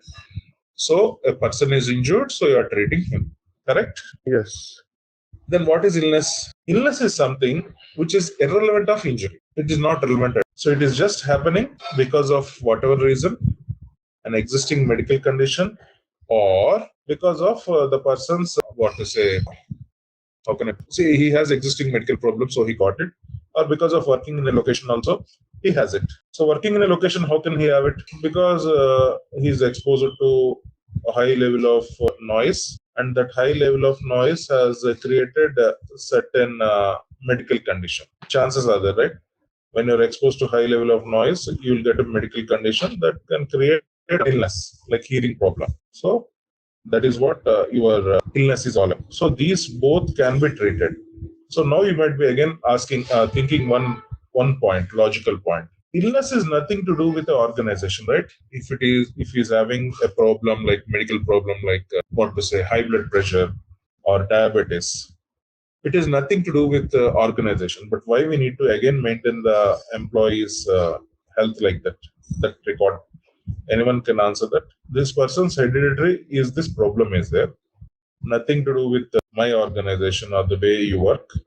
So why I need to maintain the information of his other illness also when it is not relevant for any idea why we need to maintain that? A record is required maybe because they work in a very severe condition, so their illness record should be maintained to make sure that what kind of work they are doing, so they are not exposed to based on their medical conditions, they are not exposed to certain conditions. And also for recording purpose also, because they have to report government authorities, they have to report everything to government authorities as well. Okay, anyone else? For example, I just wanted to quote, for example, if there are drivers involved in mines or in chemical companies, if they're transporting anything, and if their eyesight or if they have color blindness, they might not be able to read some signboards or something. So that is something which has to be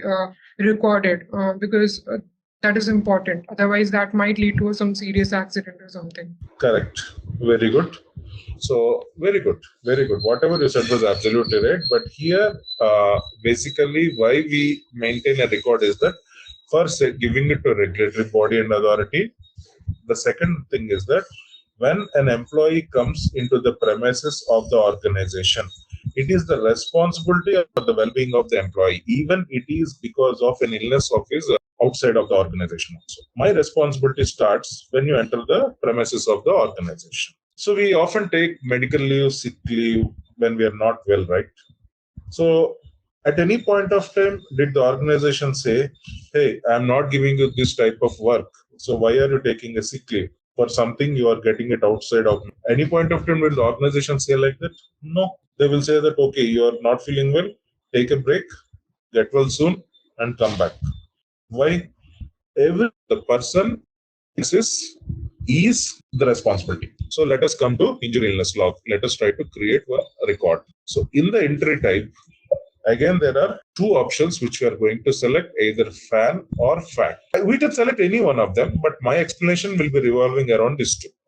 First aid at accident, without referral, with referral. So what do you mean by this? Any idea? What do you mean by the word? What do you mean by with referral, without referral? What is the meaning of it actually? Anyone? Not exactly sure, but it might be the person who did the first aid. Yeah, I'm not sure, Ram, but it might be the person who is giving the first aid or who is bringing the injured person with the first aid is like the referral. He has the training to do the first aid. And the second condition might be, it's not done by the person who is trained to do the first aid. Something like that. Excellent. So with referral means you are talking to someone. Treat him in this way. Your voice is breaking. I'm not sure. So the doctor gives an information. Oh, is my voice breaking? Is it audible? Is it audible now? It is audible, just that we are losing you in between. So I think. Okay, now is it clear? Yeah, it is clear. Thank you. So what I'm saying that is, suppose if an accident has happened, okay? So that person, your colleague, he calls the doctor. Doctor, he's injured. What to do? So you are taking a referral from a doctor to get it done. Without, as someone said, you are trained in providing a first aid. You don't need to ask anyone. So that is without referral. And the time of the aid given, please remember this is the time of the aid given. So I select it. Fatality, if the person is dead, select fatality, date of death. Not dead, no need to do it. Reportable case, minor injuries no need to be reported. Major injuries like hand breaking, leg breaking, or skull damage, or hospitalization, all those things are reportable. So I select it. Privacy case, sometimes you don't reveal outside everything and you get it treated separately.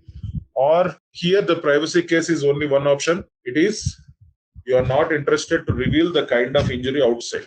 We have seen, right, chemical exposures, all those things. They should not be revealed outside because of the panic it can create. So that is privacy case. Next, who is the person affected? Let us select one from the list. If an employee, applicant, or external person, we can select from the list. Always remember, here it is time of aid given. And this is time of event. So time of event should be at least 1 second before the time of aid given. Otherwise, you'll get an error. Suppose if I press enter, I get a message. Time of event is later than the time of the aid given. So if you ask me why SAP has put time of aid first and time of event later, I don't have an answer for that. Because of the subsequent screens, it is like this. So at least I have to take 1 second before that. So I'll put it 09. 09.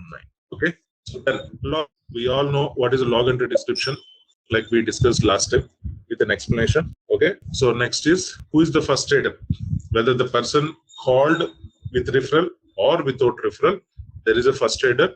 So we are going to select who is the first aider. So it can be your colleague also who is beside you. So we already discussed about this treatment in emergency room, overnight as inpatient, hospitalization more than 24 hours, person unconscious, resuscitation performed.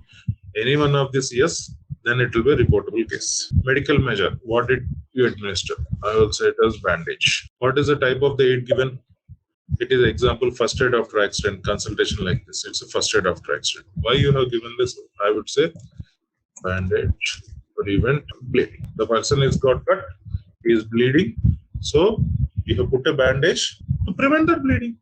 Simple. Press enter, save it. So after you save, you are having multiple views. So as usual, you have people, you can take the details of this. Always remember, one injury illness log only for one person. You cannot have a different person as. Please remember that. Aid and follow-up treatment, you can see whatever I have mentioned it is here. What is a follow-up treatment? You can say further treatment by specialist. When is the planned date of further treatment? Whether it's the same day or a different day, you can select it. When is the actual date it has happened, you can select it. What is a follow-up treatment? So it's a free text. And who is the person responsible for ensuring that this follow-up treatment is happening? Please remember, who is the person responsible for ensuring the follow-up treatment has happened without any problem? So you can select an employee, applicant, or external person, we can get it done. Any doubt in this screen till now, please? In EHSM, this particular screen is under injured person only. They don't have a separate screen like injury illness log because of this add-on of occupational health, not part of it correctly, completely. So yes, can you please tell me if you are having any doubts? If we do reportable, then is there any additional screen that comes like this, multiple ones, or anything changes? It will be the same thing. Okay, got it. There is no additional thing. But we can add anything additional if required by the client or their process. So that always can be added. Additional info is there, right? Additional info is the screen where you can get it added additionally. No problem. Okay, thank you. If it is MLC case like medical legal case, reportable? Reportable. That's why I mentioned that 5 options are there, right? Resuscitation, performed and all. If you have anything of that, it will be MLC. The previous screen, we have entered the first aid details. So for the first aid, with reference, do we mention the details of the person which we have took the reference, or only the person who have done the first aid? No, I did not understand. Can you? For the first aid with reference, do we enter the reference details of that doctor too? First aid, we are again coming in the next screens. This you are asking, right? Yes. No, I did not completely understand your question. Can you please repeat it if you don't mind? In the previous screen, we have 2 options like first aid with referral and without referral. Okay. This is the one. Okay. First aid at accident with referral, without referral. Okay. Yes.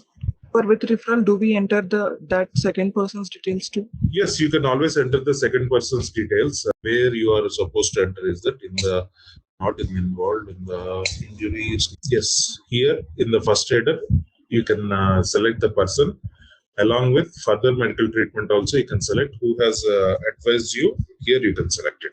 Initial screen itself, you can always maintain it like that. No. So I'm coming to the next screens. In that I will be explaining it. So we are in the aid and follow-up treatment. So fine.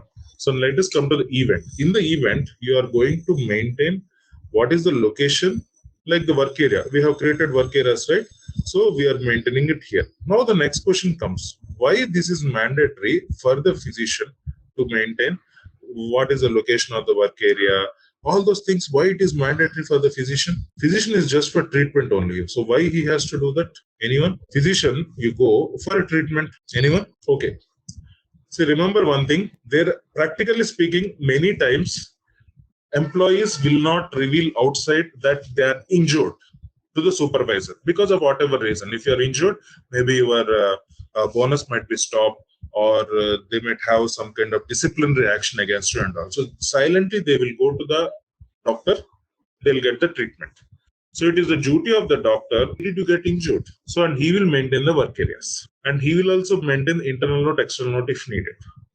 What exactly happened, how it has to be told. So once it is maintained, obviously he will maintain the injuries, like this, what is the main injury, old injury, this he will maintain it. And in the treatment location also, this.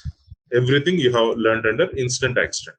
So once he maintains and he saves the record, so then let us come back. Let us open our option called as track. You can see these are the different logs. We just created it today. Okay, so I will be a bit slow.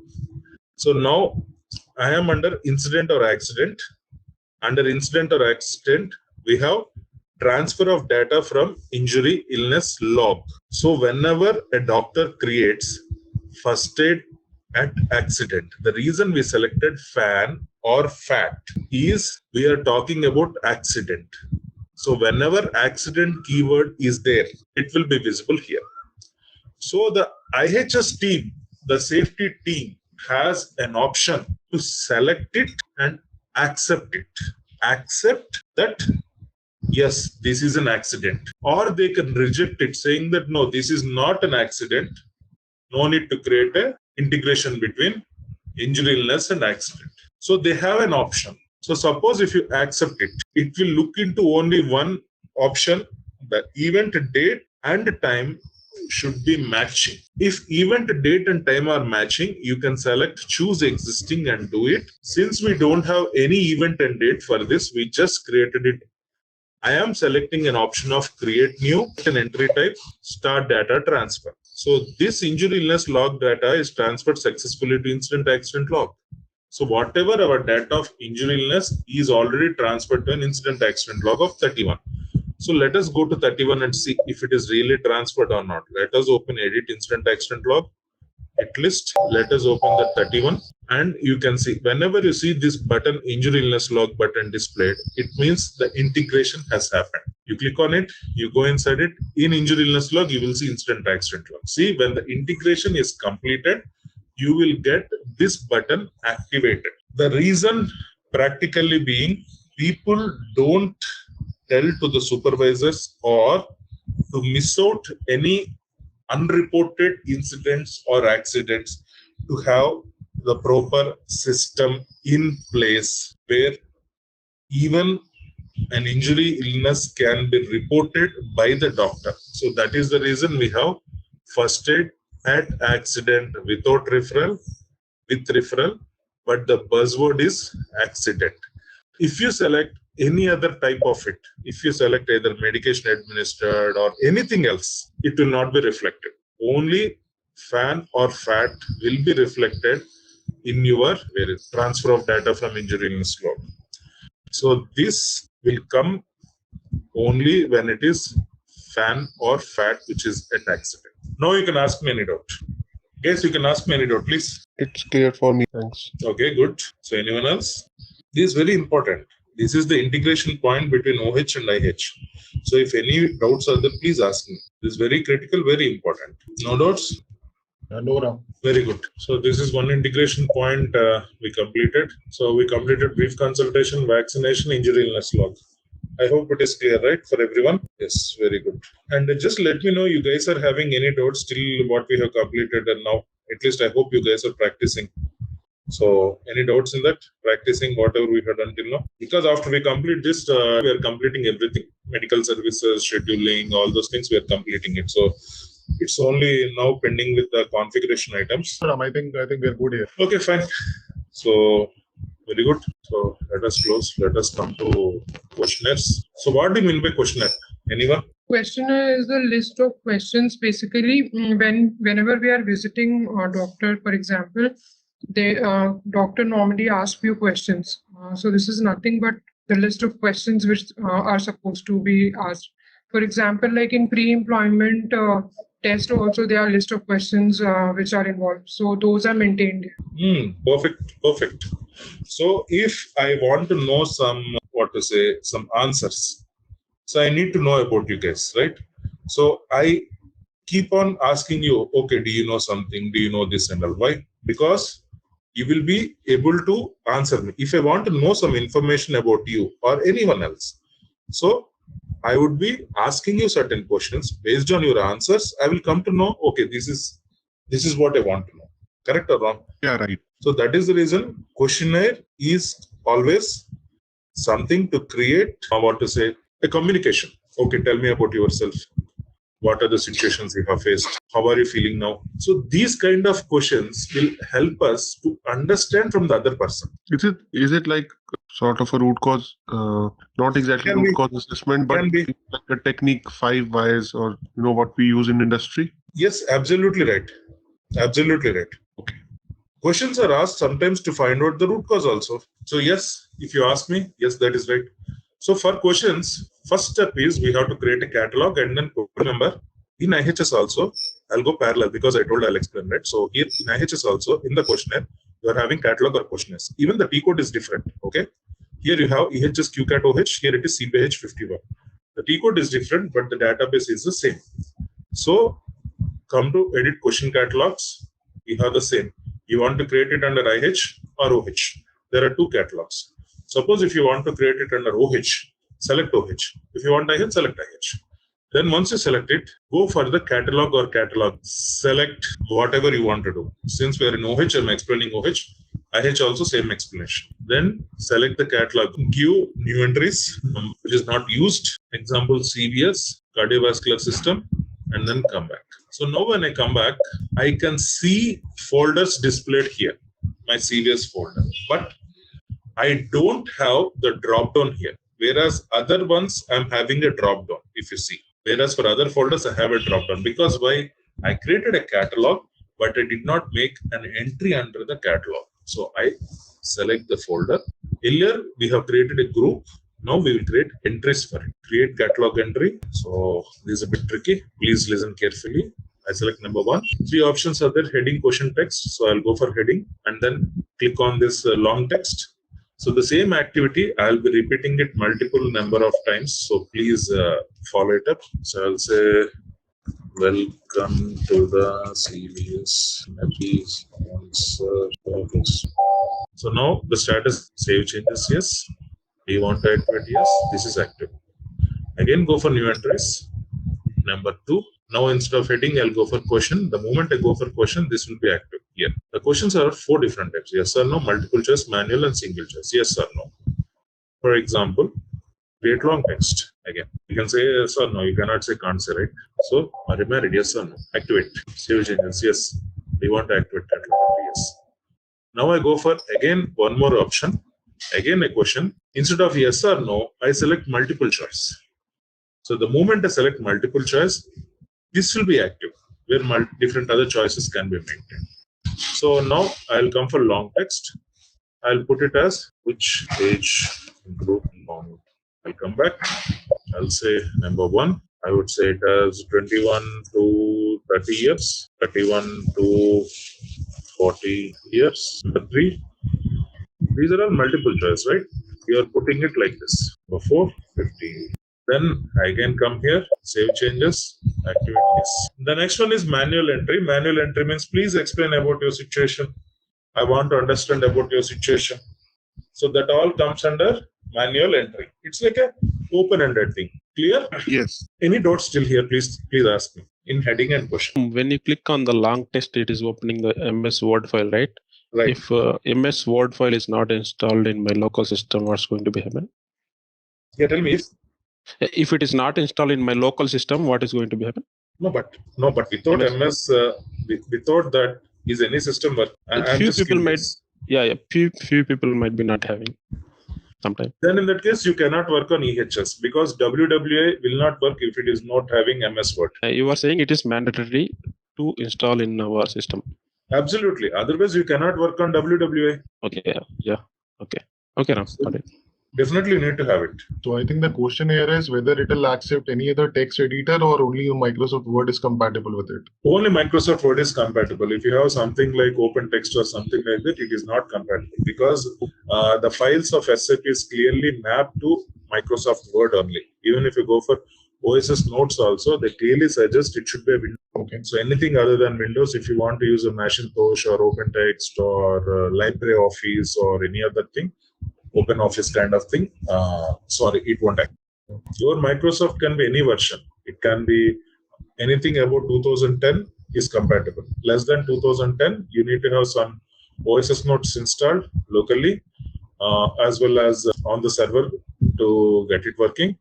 But otherwise, yes, it is easy. So now let us come to the next new entries.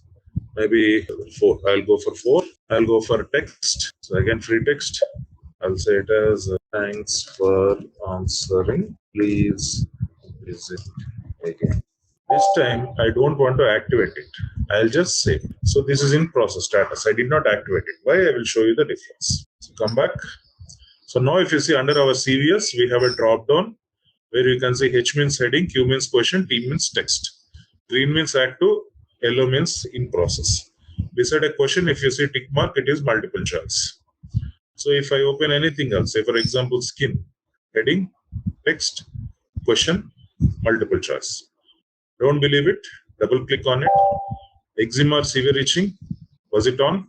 And arms, head. See, multiple choice. Like this, it is easily identifiable. Okay, any dots still here? It's clear, Ram. Good. So now what did we do? We created a catalog. In the same way, even if you come for IHS also, question catalog, you can create it under IHS. It is the same database, just like our workbench. So that is why whatever you have created CVS also is visible. Only thing is that you cannot create a OH questions under this transaction. You can create only IH questions. So same way you can select this folder, go for catalog group. The same steps you repeated, but under this transaction, it will be easy. Okay. So next, edit questionnaires. See now I created, just give me one more, just one. Yeah, sorry. So now when we come to questions, see, after creating a catalog, we have to come for questions. So in the questions, if you see, there are 2 folders. One is occupational health, industrial hygiene. You can select the folder wherever you want to create it, select it, click on create option. So the moment you click on create option, automatically a number gets coming in the form of a sequence.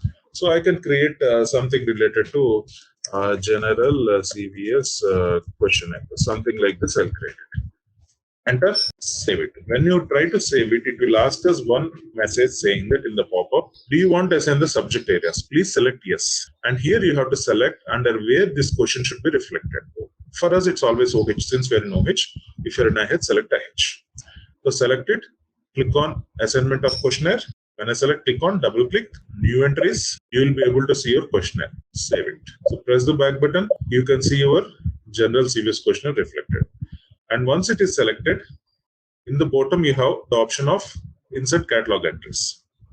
So select that insert button. You can insert the questions that you have created earlier. So ones which are active only will be visible. Select it. Okay. In a similar way, you can insert from mix and match. You can insert it from maybe skin also. Mix and match, something like this. Like this, we can mix and match to make a questions.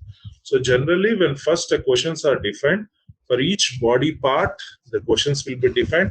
After that, it will be mix and match, it will be coming. Okay. So once you have done it, again, as usual, in process, that should be made active. We want to activate yes. It is active. Save it. Once it is active, you cannot edit it. Remember. So it is not like earlier I told you how to make it. That's not possible. So since it is active, let us come back, open our health surveillance protocol. Oh, sorry. Where is our, I think this is the one, what we did, right? Pre-employment check. So go to details. This this is not pre-employment check. Ours is chemical exposure, if I'm not wrong. It's chemical exposure. So let us go for details. In process, save it, come back, assign the questionnaire, select whatever is active will be visible. For which examination type this questionnaire should come. Again, come to details, make it active, save it. So whatever questionnaire you have created, you are assigning it under the. So any doubts in this? The reflection of questionnaire, I will show it to you because tomorrow in the medical services, when we are doing it, the reflection of the questionnaire will come into picture when we start doing the medical service.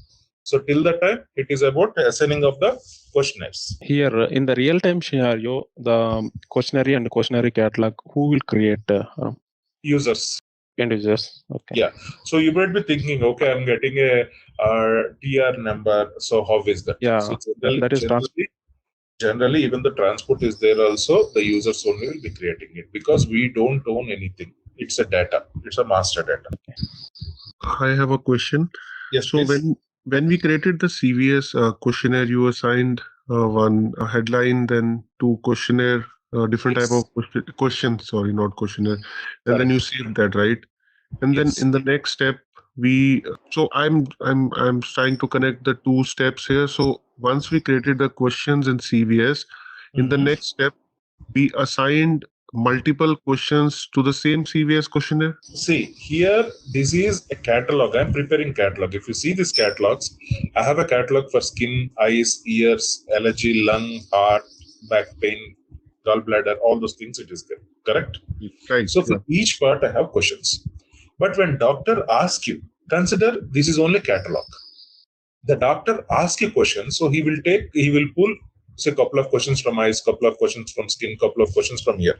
I will give a very crude example for this. If you go for stitching of a dress, of course, nowadays everyone is going for ready-made, but still, if you go for stitching of a dress, what will you ask for the tailor? Can you see the catalog? What is the models you have? So he will give you one catalog of, say, pants, one catalog of shirt, and maybe an overcoat also one catalog. So what you do? Pant this style, shirt this style, overcoat this style. 3 catalogs you confirm and you make one dress for yourself. Right. Yep. In a similar way, here I'm having multiple catalogs with different entries. I'm matching them to create a questionnaire that can be asked by the doctor for the other person. Got it. Okay. Catalog is only for entries. That's all.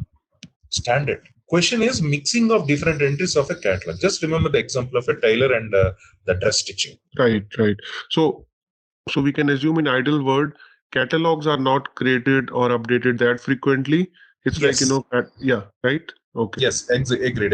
It's like one time only, maximum. Yes, okay. And questionnaire edit, if we have to create a new questionnaire, we just add different selections values from different catalogs and make it correct. I understand now. Yeah, that's why I got confused. I thought, No. See, catalogs are just like a unique standard thing, but because of regulatory changes, these questionnaires keeps on changing. Got it. Okay. Yeah, Ram. Once creation of this questionnaire, do we need to link any other areas like incident and accident to use these questions? Yes, not incident accident. For the medical services, we link. Only for the medical services, or yes, even for injury illness also. Even for IHS also. When you link it for in the work area, so what happens is that for the risk assessment, this can be used. But practically, this scenario I have not come across in my entire experience. But still, it can be used to do that. Okay, we can use to link to the accident investigation on those areas, right? Not in the investigation. It is for risk assessment. We can make it. Okay. Risk assessment, we are having 3 options, right? So the moment it is linked to a work area, it can be done. Under the work area, after you create IHS questionnaire, under the work area, edit work areas, we are having go to specific questionnaire. So in the specific questionnaire, you can click on create new questionnaire, and this question which are active means now there are no questions that are active under IHS.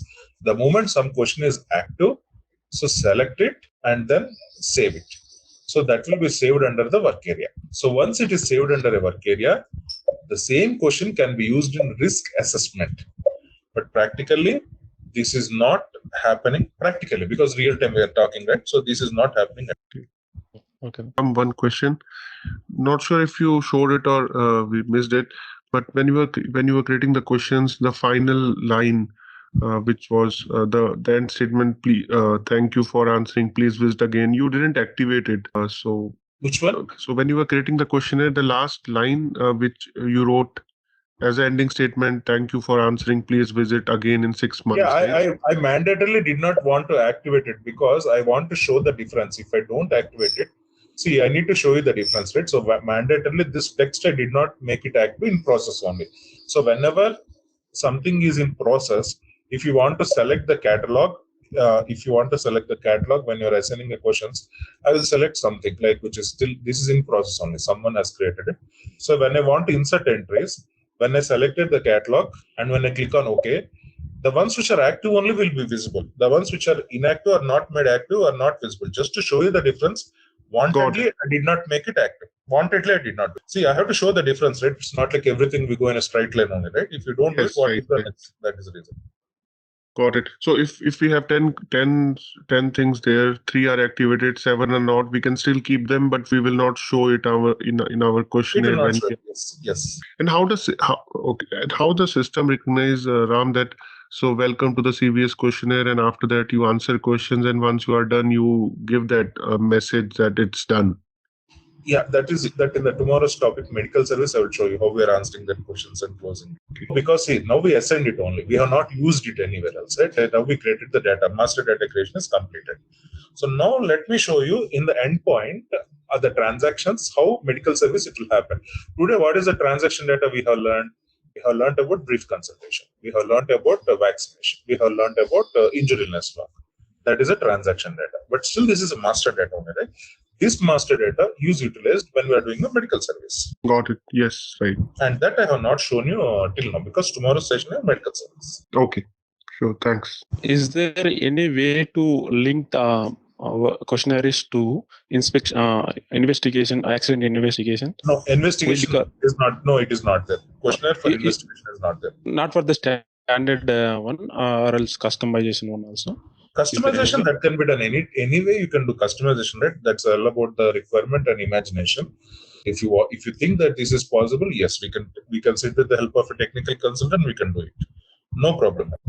Okay. Why? Because for each and every accident or incident, there may be same normal questions. Some of the like, is the safe working place is there provided or not? Like, effective training is provided or not? Those same questions will repeat for each and every incident or accident. So only.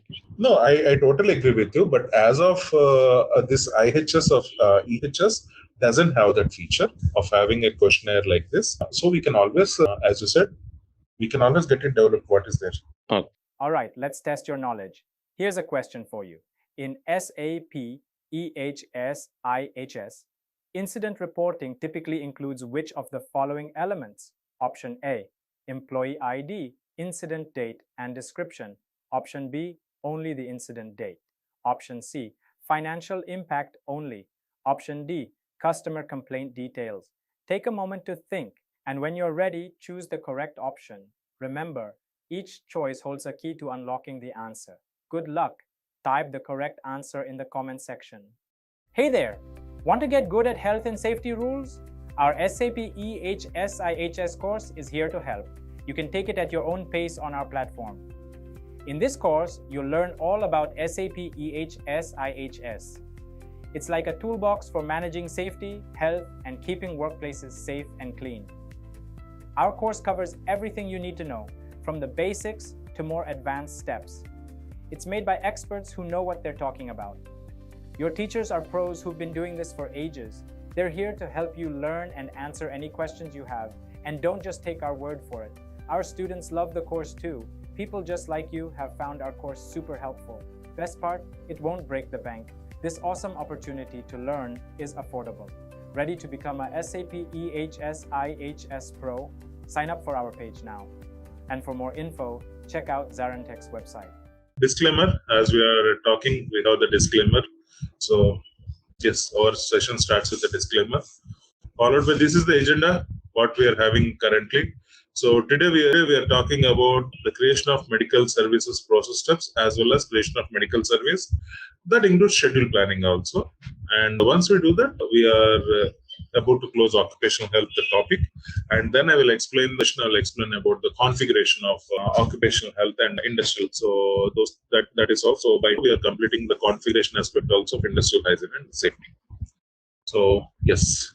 So let us start with our occupational health, medical services. This is the medical services screen, edit medical services screen. I don't have that person number. I forgot that person number. This is we're running the cycle for the same person. That's the reason. Yes. If you see why I'm using the same person for the cycle of medical services, that if the same employee or external person or an applicant comes for the medical treatment, okay, we are not talking about brief consultation. We are talking about a proper medical service. So that doctor who is treating the patient, he needs to know the medical history of the person, employee. So once he enters the employee ID or the external person number or applicant number, so he will have the history. As we created one brief consultation, if you see one brief consultation, I'll just explain this, and one vaccination. So that is visible. When it is red, it means service is closed. When it is fresh, it is yellow, means service is open. And you can see service number automatically generated to practice the system. Then after that, we will get, if no one has practiced a medical service, then we will get 246. That is how it gets created. So any doubts in this? Any doubts in this? No. So no, but occupational thing, I am explaining you the medical services entire list of screens.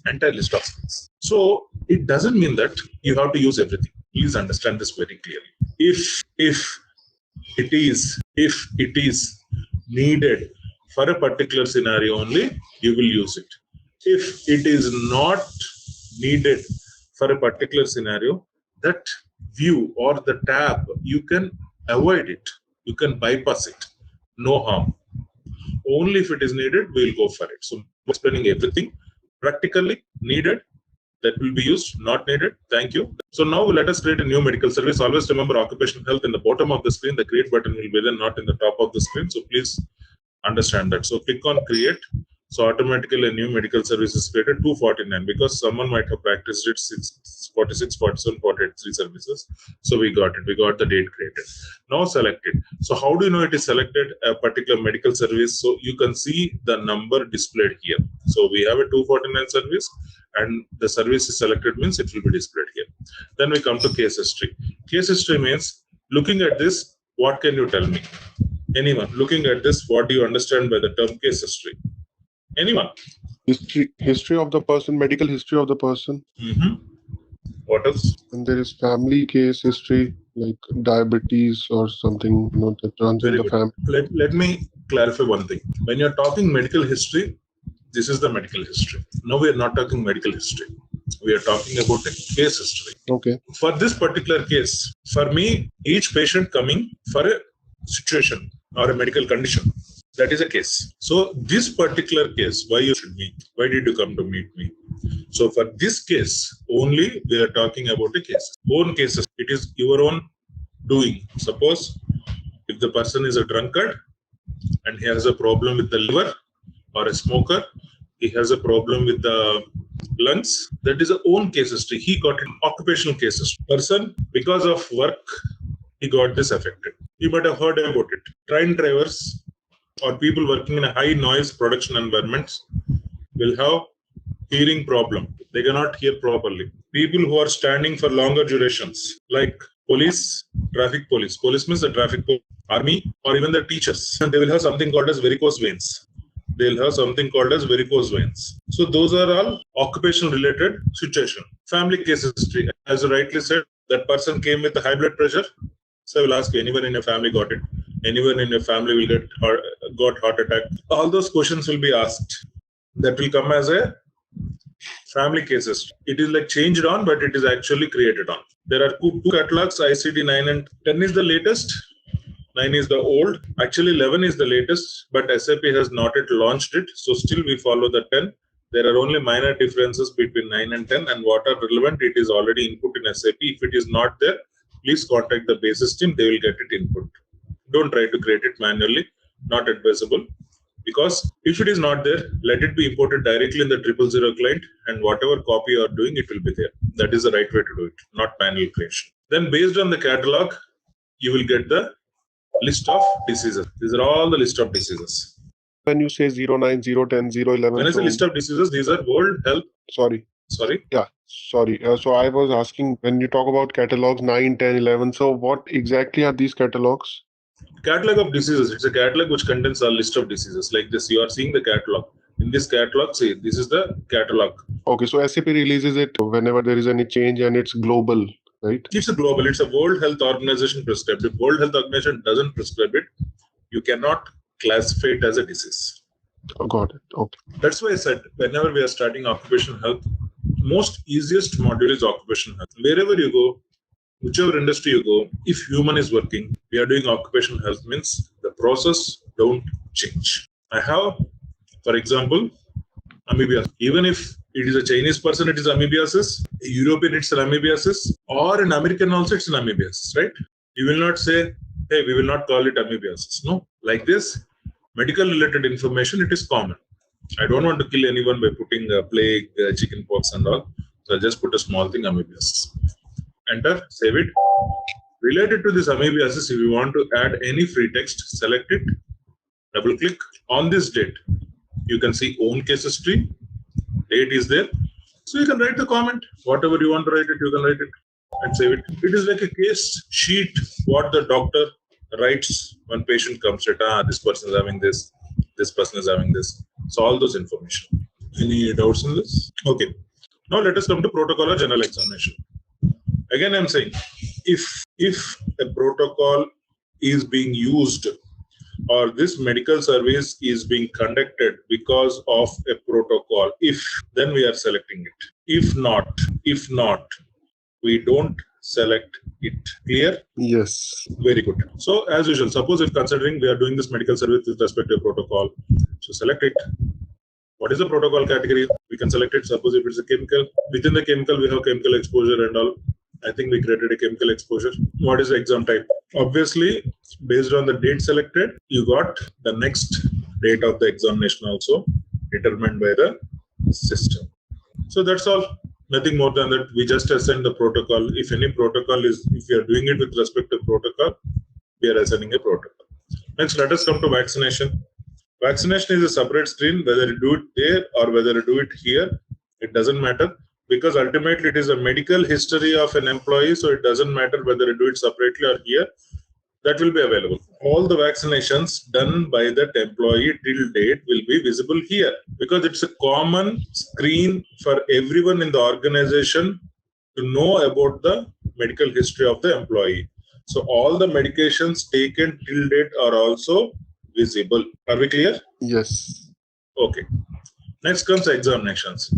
I did not assign examinations. Where did they come from? I did not assign any examination, but where did they come from? From the disease you entered. Remember when I explained protocol, what did I say? You are creating physical laboratory tests that are assigned to examinations. Examination in turn is assigned to a protocol. Correct? Right. Yep. So because I assigned a protocol here, and under the protocol, I have included the examinations. So automatically. Yes. Now the second one, we'll go for each examination, select the details. In the bottom, the details will be there, or you can double click on it internally into the screen where you will maintain in the test results, you will maintain what is the values. So this is the range. You are getting it from the directly by how you created this. So I'll put it as maybe 15. I'll put it as 5. I'll put it as again 5. I'll put it as 12. So this I can select it as normal, significant, above normal. See, always when we undergo tests, you will get the results, right? Like whether it is normal, slightly like this. This is what the people will give, right, when they do the diagnosis. So we can select normal. We'll select it. Status. Because I did not explain, but can you explain me what it is? Final, provisional, revised. Anyway, we passed degree also, right? So you should at least know what are the terms of this. No one is there to explain. Provisional means something like intermediate before the final degree. Okay. So maybe here also the same. Before they come to a conclusion, whatever is being expected, that is maybe provisional. And revised result, if at all there is any modification after. Okay. Understood one thing. Sometimes when the sample is collected, let it be blood sample or any other sample, if it is collected, there are chances very rarely that it gets contaminated. Very rarely the chances are there that it gets contaminated. Once it gets contaminated, then result is not possible, so we'll go for a reverse result. Remember, sample contamination, you will go for the reverse result. Provisional means the official certificate is not printed, but that person said, no, this is okay, you don't need to worry. That is the provisional. I'll just put it inside. And if you want to have the documents, the diagnostic center will give you a scanned copy, right? They will scan and give you that. So those things, if you want to get uploaded into the system, we need to talk to DMS team, integrate the documents, and do it. Okay? Any doubt?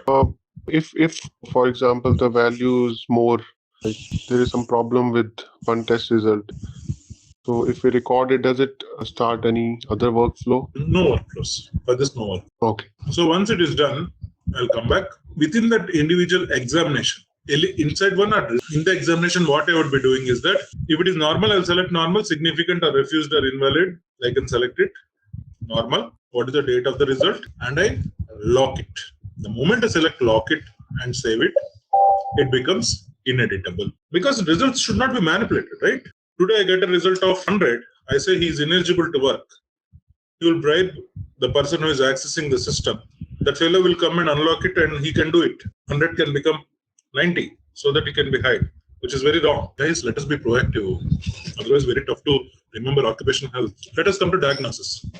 What do you mean by diagnosis? So after doctor analyze the examinations and test results, ideally he or she comes up with a diagnosis that what's wrong. Okay. Anything else? What do you mean by diagnosis? Results will show the exact what is happened. See, whenever you went to the doctor, he will advise you to go and get some tests conducted. Why? Common regular steps that needs to be conducted before Diagnosis is always to find out what is the root cause. Right. What is the root cause? Okay. So whenever I say diagnosis, you will get the result. This person is having this positive, or this person is negative. So we know the root cause. If it is negative, the issue is not because of certain situation, right? If it is positive, the doctor will start treatment accordingly. Yep. So diagnostic centers always gives us what is the root cause of the particular medical situation.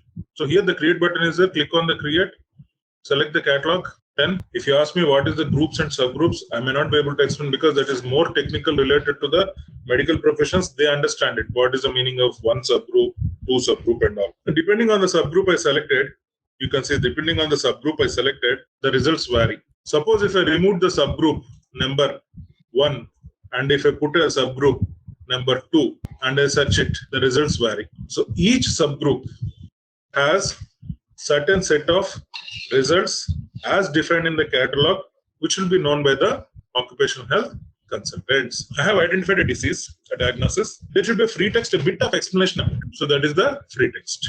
And in the type, we have long time, middle time, short time. Can you please tell me what it is meaning? Self-explanatory. It's like curability for that problem, whether it's a short term, middle term, long term diagnose or critical.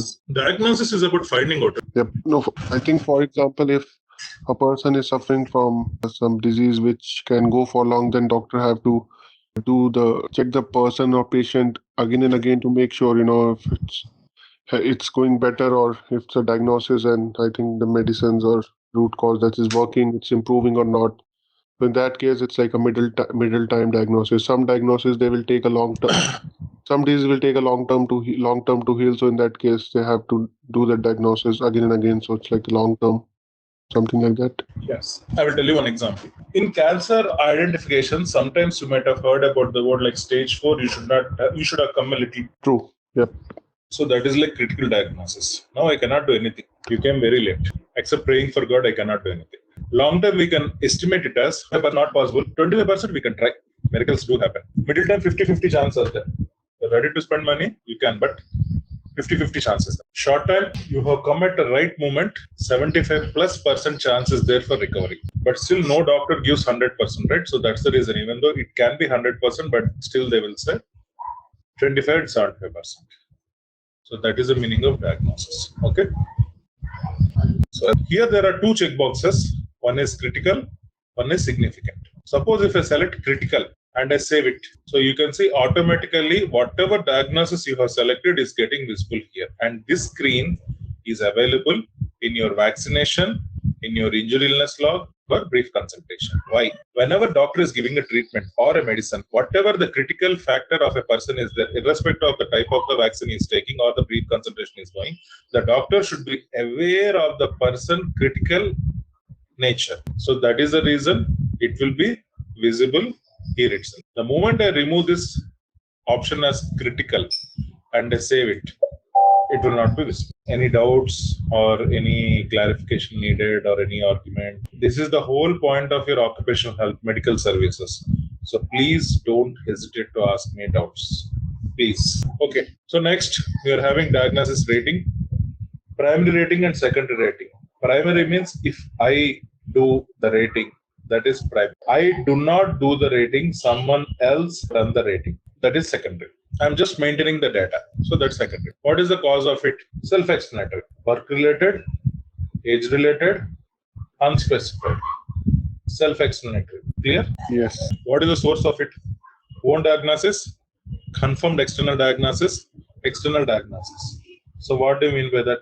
Any idea? Any idea on this? Own might be when a person felt that affects himself, he thinks he's sick, then I think it's own. Confirmed external is before going to doctor from this company, medical services, he got the test outside, in some government or private hospital, then I think that. And external diagnosis. Okay. Yeah. Own diagnosis means, consider I am a doctor. I have done the diagnosis by myself and I have come to a conclusion. Yes, this medical situation, that is own diagnosis. External diagnosis means external person has done the diagnosis. I am here to maintain the data on, nothing more than it. Remember, I am just doing a data maintenance activity. That is external. So that is confirmed external diagnosis. Means external person has confirmed.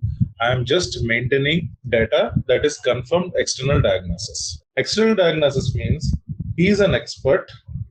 He has looked into the reports and he has confirmed certain things. That is external diagnosis. So that diagnosis, I can accept it or I can reject it. That diagnosis, I can accept it or can. Are we clear? One doubt is there. Yes, please. I'm waiting for doubts. Yes, please. So in own diagnosis, so the patient will not be the key role. No, I did not get you. Can you please repeat it? You said the doctor will be by himself, they will do the diagnosis. Right. In this case, the patient will not be do the diagnosis by himself. Will it not come under the own diagnosis? The patient will not see. Here, understand one thing. One thing. Who is maintaining the data? Okay. This is a system owned by the organization, right? Your client. Yes. Yeah. So when he is maintaining the data, when he is owning the system, okay. When he has a physician and that physician is entering the data, or maybe a nurse will enter the data. Or at that time, own means the one of the medical center who is present inside the premises, since they own the data. When we say own diagnosis, it is their own data. They are yes to go and get it outside. They just maintain the data. That is confirmed external diagnosis. But after getting the data also, then they verify it, validate it, compare it with your own internal results. And then if they agree for the external values, then that is external diagnosis. Sometimes second opinion, right? You might have heard about it. Second opinion, can we take it? Like this people will ask, right? Yes. Yeah. So out of the two opinions, suppose if they go for the second one, not the first one, then that is external diagnosis. But still you compared it. You directly did not confirm blindly. So blindly confirmation is confirmed external. Like a second opinion and then comparing external diagnosis, own means my own. And then effect. See, all these are configurable. So whatever you are seeing here is configurable. You can add additional values also. Don't think that it is static. Configurable. Okay. What is effect? Or you have to replace him for a different location, like this, different options will be there. No effect on the work. And any comments on the diagnosis you want to maintain, it is a free text. Okay. So with this diagnosis, so we started with the medical service. Remember the cycle. We started with the medical service. We understood the history of this particular case. Why did he come? If it is related to protocol, we send the protocol, and based on the protocol, we got the examinations also displayed. Okay. Now, after the examinations, the results, then only the diagnosis comes, right? Yes. So it won't come, right? Diagnosis means what I'm identifying. Suppose the result, what it says, hemoglobin should be, let us take this example. Hemoglobin should be what? Between 14 to 17.5. Suppose if it is 11, let us assume result is 11. Yeah. So then the diagnosis, what it says, this person is anemic. Yes. Yeah. So after the results, you are getting the diagnosis. The shoes of the patient, because we all visited the hospital, right? There is nothing wrong in thinking like that. We are just recollecting the days or the time when we visited the hospital, and we are comparing it with our SAP, whether it is running in a right or not. Okay? Yes, got it. Yeah, sorry, please ask. Yeah, coming to protocol. So since you entered one chemical examination in protocol, right? Yes, a chemical exposure entered, right? Exposure. So based on this, so you showed in examinations, there are 3 types of examinations populated. We got these examinations because right. Since so only 3 of them will be configured more under the chemical exposure. In this, I have a chemical exposure. Yes. And under chemical exposure, I have 3 examinations. Okay. So if you want, you can fill out this entire rows. Yes. Till it answers. Okay. This is okay. Thank you. Master data maintenance inside this. So that's the reason I said always what protocol is very, very important. This will be used in medical services. Yes. So the same way we used for brief consultation, the same way we used for vaccinations, and now we are using it for medical services also. So protocol is a route to use it in medical services. Okay. Yes. Thank you. Yeah. Now after diagnosis, now I have the results. I know what is your problem. Now I'm giving you a consultation. Again, this can be configured. So sample. Or occupational consultation, ergonomics, or psychological coaching, vaccination, dietary, anything. Okay. So suppose if I select occupational consultation, save it and select it. Either you can double click on it or click on this particular icon in the bottom left corner. You will get an option to maintain the statement related to occupational consultation. For same medical service, I can have another consultation, psychological coaching, maybe dietary consultation. Double click on it. I can maintain this respective information. For occupational consultation, I have its own consultation that is provided. For dietary consultation also, I have its own consultation that is provided. Are we clear till this point? Any doubts in this? Any doubts? No doubts. Good. Now let us go for medical measures. So that consultation is different, medical measure is different. Please don't get confused between these. Consultation means I'm talking to you. Medical measure means I'm actually giving you a medication. So what is the difference? Suppose latest one is, let us take example of COVID only because almost everyone listened it, so easy to remember. If someone is affected with COVID, what is the treatment? It's a mild COVID. So they will take B complex, take vitamin C, put the inhalation. These are all the medical measures. In the dietary consultation, they will say, drink hot water only, don't bath, drink tea every 2 hours or 3 hours, something like that related to your diet. Don't eat curd rice. All those things will be coming. So drinking hot water, drinking tea, is it a medication? Don't eat curd rice, don't take bath. It's not a medication, right? Psychologically also, they are giving us an information. What is psychological coaching? You will get well soon. Don't panic. You're a young person. Those things. That is psychological coaching. So medical measure is different. Consultation is different. Are we clear? Hello? Yes. Confused between a consultation and a medical measure. So as I told you, medication, select it, double click on it. Order the list of medication that is provided for you. Everything that can be maintained over here. Yes. Very good. So if no doubts, I'll go for the next view. What's its conversation with IHS and conversation with... Conversation with IHS specialist, that is one which is given by SAP. It's like, see, if you can see, this is an acute measure. Medication means immediately to reduce it, it is acute measure. But further measure is long-term measure. Suppose you are having back pain. Let us assume back pain. What do? I will give you painkillers. I will give you a supporter so that you can wear it when you are sitting. Acute, I'm giving you. And also, I'll give you a consultation related to your occupational consultation where I'm maintaining certain information. Like, okay, you have to not sit continuously. You have to wake from your seat, 5 minutes, relax. You do it in your office also. Even if someone laughs also, don't worry, kind of thing I will tell you. So those all, after doing it, then you have to talk to your superior or you have to converse with your IHS professional saying that, see, this is my medical condition. I cannot sit in this area working for longer hours. Is it possible to change my seat? Is it possible to give me in a more comfortable place where I'm not exposed to or noise or something, because my medical condition is not allowing me to do things. So in the medical measures also, you have to see whether it is acute or whether it is further. Okay? Yep. Clear? Yes, clear. Now let us go to person. Yes, comment on person. Can you tell me what do you mean by comment on person? Anyone? Telling about his health condition based on the reports. Like example? So you said regarding this health hemoglobin, so that this person has this much of hemoglobin content. So based on that, if within levels, if he has within levels, the report will be normal. So if it is under 14, yeah, as you said, 11, like that. So his condition is anemic. So like that, we can comment on the person based on the reports. Excellent, excellent, very, very good. Once when I'm training someone, when I asked the comment on the person, they told a different meaning. They were talking about, okay, we will write about the physical characteristics. I said, please don't write he's having six-pack or something like that. That is not irrelevant for medical services.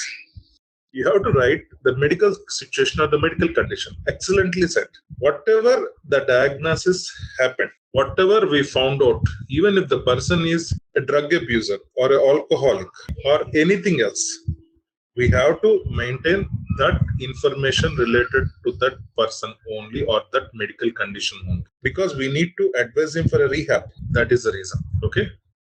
Rightly said. Comment on the text. I will type it so you guys can remember. Please don't get confused when you see the term comments on the person. So any doubts till this point? Okay. Now let us come to the next one, restrictions. So we already discussed about restriction. What do you mean by restrictions? We already discussed about restrictions. Like an example you gave. So for example, if he's having a backache or something that, he cannot stand for his work, that kind of restriction, he sit and do his work. Very good, very good. So very good, excellent, very good. So this restriction starts from the medical service also sometimes. It need not be from an accident incident. Sometimes when I'm doing a normal protocol-based medical service also, restriction can come. I can find out that you are exposed to chemicals. So the restriction is non-chemical exposure for the next 1 month. Chances are there, right? So that is the thing. So you can always click on this insert button. 249 medical service is having which restriction? Like you can see no noise, no dust, no benzene, which is one of the chemicals, no climbing of stairs, no pushing, pulling of 10 pounds, no xylene, which is one more chemical. Like this, we can give it. Okay? We can select. Since it's a chemical, I would put it as no benzene. Endpoint, at any point of time, I can stop it. So endpoint is not freezed. That can stop, that can get extended, or that can get reduced depending on the person's response to a situation. Clear? Yes. Good. Then we'll come for documents. Any and other documents other than the test if you want to update into the system. Again, DMS is the person to talk to, work hand in hand with them, get it linked. So whenever you update, that will be stored in that particular location. So we need to have a little bit of technical support when we are integrating the document section. Very good. Then closing of a medical services. At the time of closure, the check is complete or incomplete. So you might be thinking, can I close a medical service if it is incomplete? Yes, you can close. You are not capable. Means you are not a specialist. A normal doctor, general surgeon cannot perform a bypass surgery. So that is incomplete. You are suggesting to follow with someone else. So that has to be properly documented or complete. Follow up. Did you refer to a specialist just as I explained? You are referring to, these are all configurable. So it is self-explanatory. So this can be configured as per the normal way your organization, your client side occupational health department is working. You can always configure it. Any doubts in this? Okay. Sign off date when I'm signing it off. Who is the physician? I can select the physician from the list. I don't want to select it to show you one particular thing.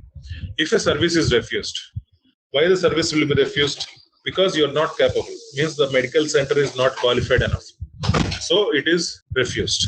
And whenever you are refusing the service, you have to inform the person that you are refusing a service. So that is information. Always remember, if you are refusing something for a person medically, you have to intimate him that yes, this is what you are refusing. Are we clear? One question. So when the service refuse checkbox is checked, so please is auto email is triggered, or we have to do a separate communication? None of the points has auto triggering of email, but there are baddies available to enhance every screen, every tab. The baddies are there. Suppose if you say service refused, some intimation has to go. Yes, you can create it with the help of the baddie. Restriction you are putting, a mail has to go. Yes, possible, but not as a standard, but as a. Okay, so that will be covered when you will be covering the configuration part, right? I will tell you what are the types of developments or where it can be done. How to do it and all, that depends on each consultant, how they design the system. Right? Suppose if I say this baddie is there, you can use it to achieve any changes you want in the closure screen or in the restriction screen or in the medical measure screen. I will tell you that. So what type of changes that can be done using that baddie, and that you have to work hard to get it done, because we can do whatever we want. To upload the data, to delete the data, to freeze the data, or to trigger the email, or anything else, change the screen, add some additional fields and all. So that depends on you, how you are planning to do it. Okay, thank you. Yeah, anyone else? Consultation, how much time the consultation is there? Always it will be in minutes only, even if you have to write it as 180. We cannot have it in the form of hours. It will be always minutes. Very clear. 10 hours you give the consultation, 600 minutes, like this. And as usual, we are having a questionnaire. So click on the call questionnaire. The moment you click on call questionnaire, this is what someone asked me yesterday, where the questions are reflected. So this is how you are there. See, manual entry, you have seen this. This is the manual entry, where the free text can be made. So the CVS question, this is the heading, how it will be displayed. And this is the text, search option. This is like yes or no. And you want to answer the question, yes. And what is the age group you belong to? Yes. Like this, you maintain everything. After you maintain it, you close the questionnaire. And then once the questionnaire is closed, that's it. So whatever you have done it will be visible in the questionnaire. Clear? Very good. Now next one is closing of a medical service, because our service is still in process. Examination started. So what we do, we click on closure of medical service. So you'll get a pop-up, do you really want to close the medical service? Say yes. So it says, these are not completed. My examination CUE is not completed. My examination blood pressure is not completed. Health surveillance protocol, there is no reservations. Physician responsible is not there. So the moment I select this, it will directly take me to the field. Now I can select a physician responsible. Is the correct one? Yes. Click on this, select physician, save it. Now when you try to close it, that particular missing information is gone. So at the time of closing the medical service, system will prompt you out saying that this data is missing, this data is missing, or you tried to maintain the data but not completed entering the data, something. So still if you want to force close it, I know you don't need to tell me. So then you can always close medical service. One more time, click on this. So this is output device. This is a standard medical certificate given by the SAP. Of course, you can always enhance it. It is not mandatory. You have to follow it, right? So this can be enhanced as per your organization need, which will be printed and provided it for the employee. And if someone wants to send it digitally, yes, developer to send it digitally to the email ID can be done. Occupational health, don't think this is possible or this is possible. Everything is possible as long as you know the concept, subject clearly, it is always possible. So now when I come to the services, I can see this service also closed. Yes. Please ask me. Please ask me any doubts. This is very, very important. How to enhance the document? Which document? Just now you opened, right, one of the document. The medical certificate. Yes, that is a smart. That is a smart form. You can check with the technical consultant. Smart forms, they can enhance it. Okay. Okay. So always, whenever I say technical, ABAP is the right team. So we talk to them, we say them that this is the smart form I'm getting as output. Please enhance it by putting our logo, format. You know, right, how you design an Yeah. So that is the smart form. So all these forms are smart forms, which, okay, couple of them are PDF forms, means the smart form output as a PDF form. Other than that, it's always a smart form. There is no Adobe development server needed for this OH. It is just a direct smart forms. Anyone else? Anyone else want to ask me? This is a very critical thing. Please understand as much as you ask me, because after this training session, I will not be available for you guys. So I know there are experts in TCS also, no need to depend on me, but still, because we're all starting to take it. So my request is that please keep on asking me any doubt. This traffic light always it is showing red only. When it will show the green?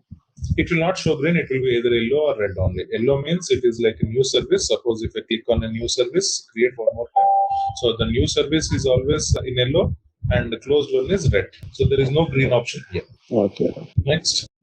Anything else? Okay, if nothing else, we can wind up this. Because medical service, we are done with this occupational health. There is one more small topic called schedule planning.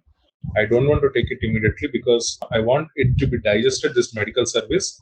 So then we'll start with schedule planning. It's a 5-minute topic, just like how we schedule meetings only. But it's like one more time if you see medical service and then we can do that. So that's the reason. Hey there! Want to get good at health and safety rules? Our SAP EHS IHS course is here to help. You can take it at your own pace on our platform. In this course, you'll learn all about SAP EHS IHS.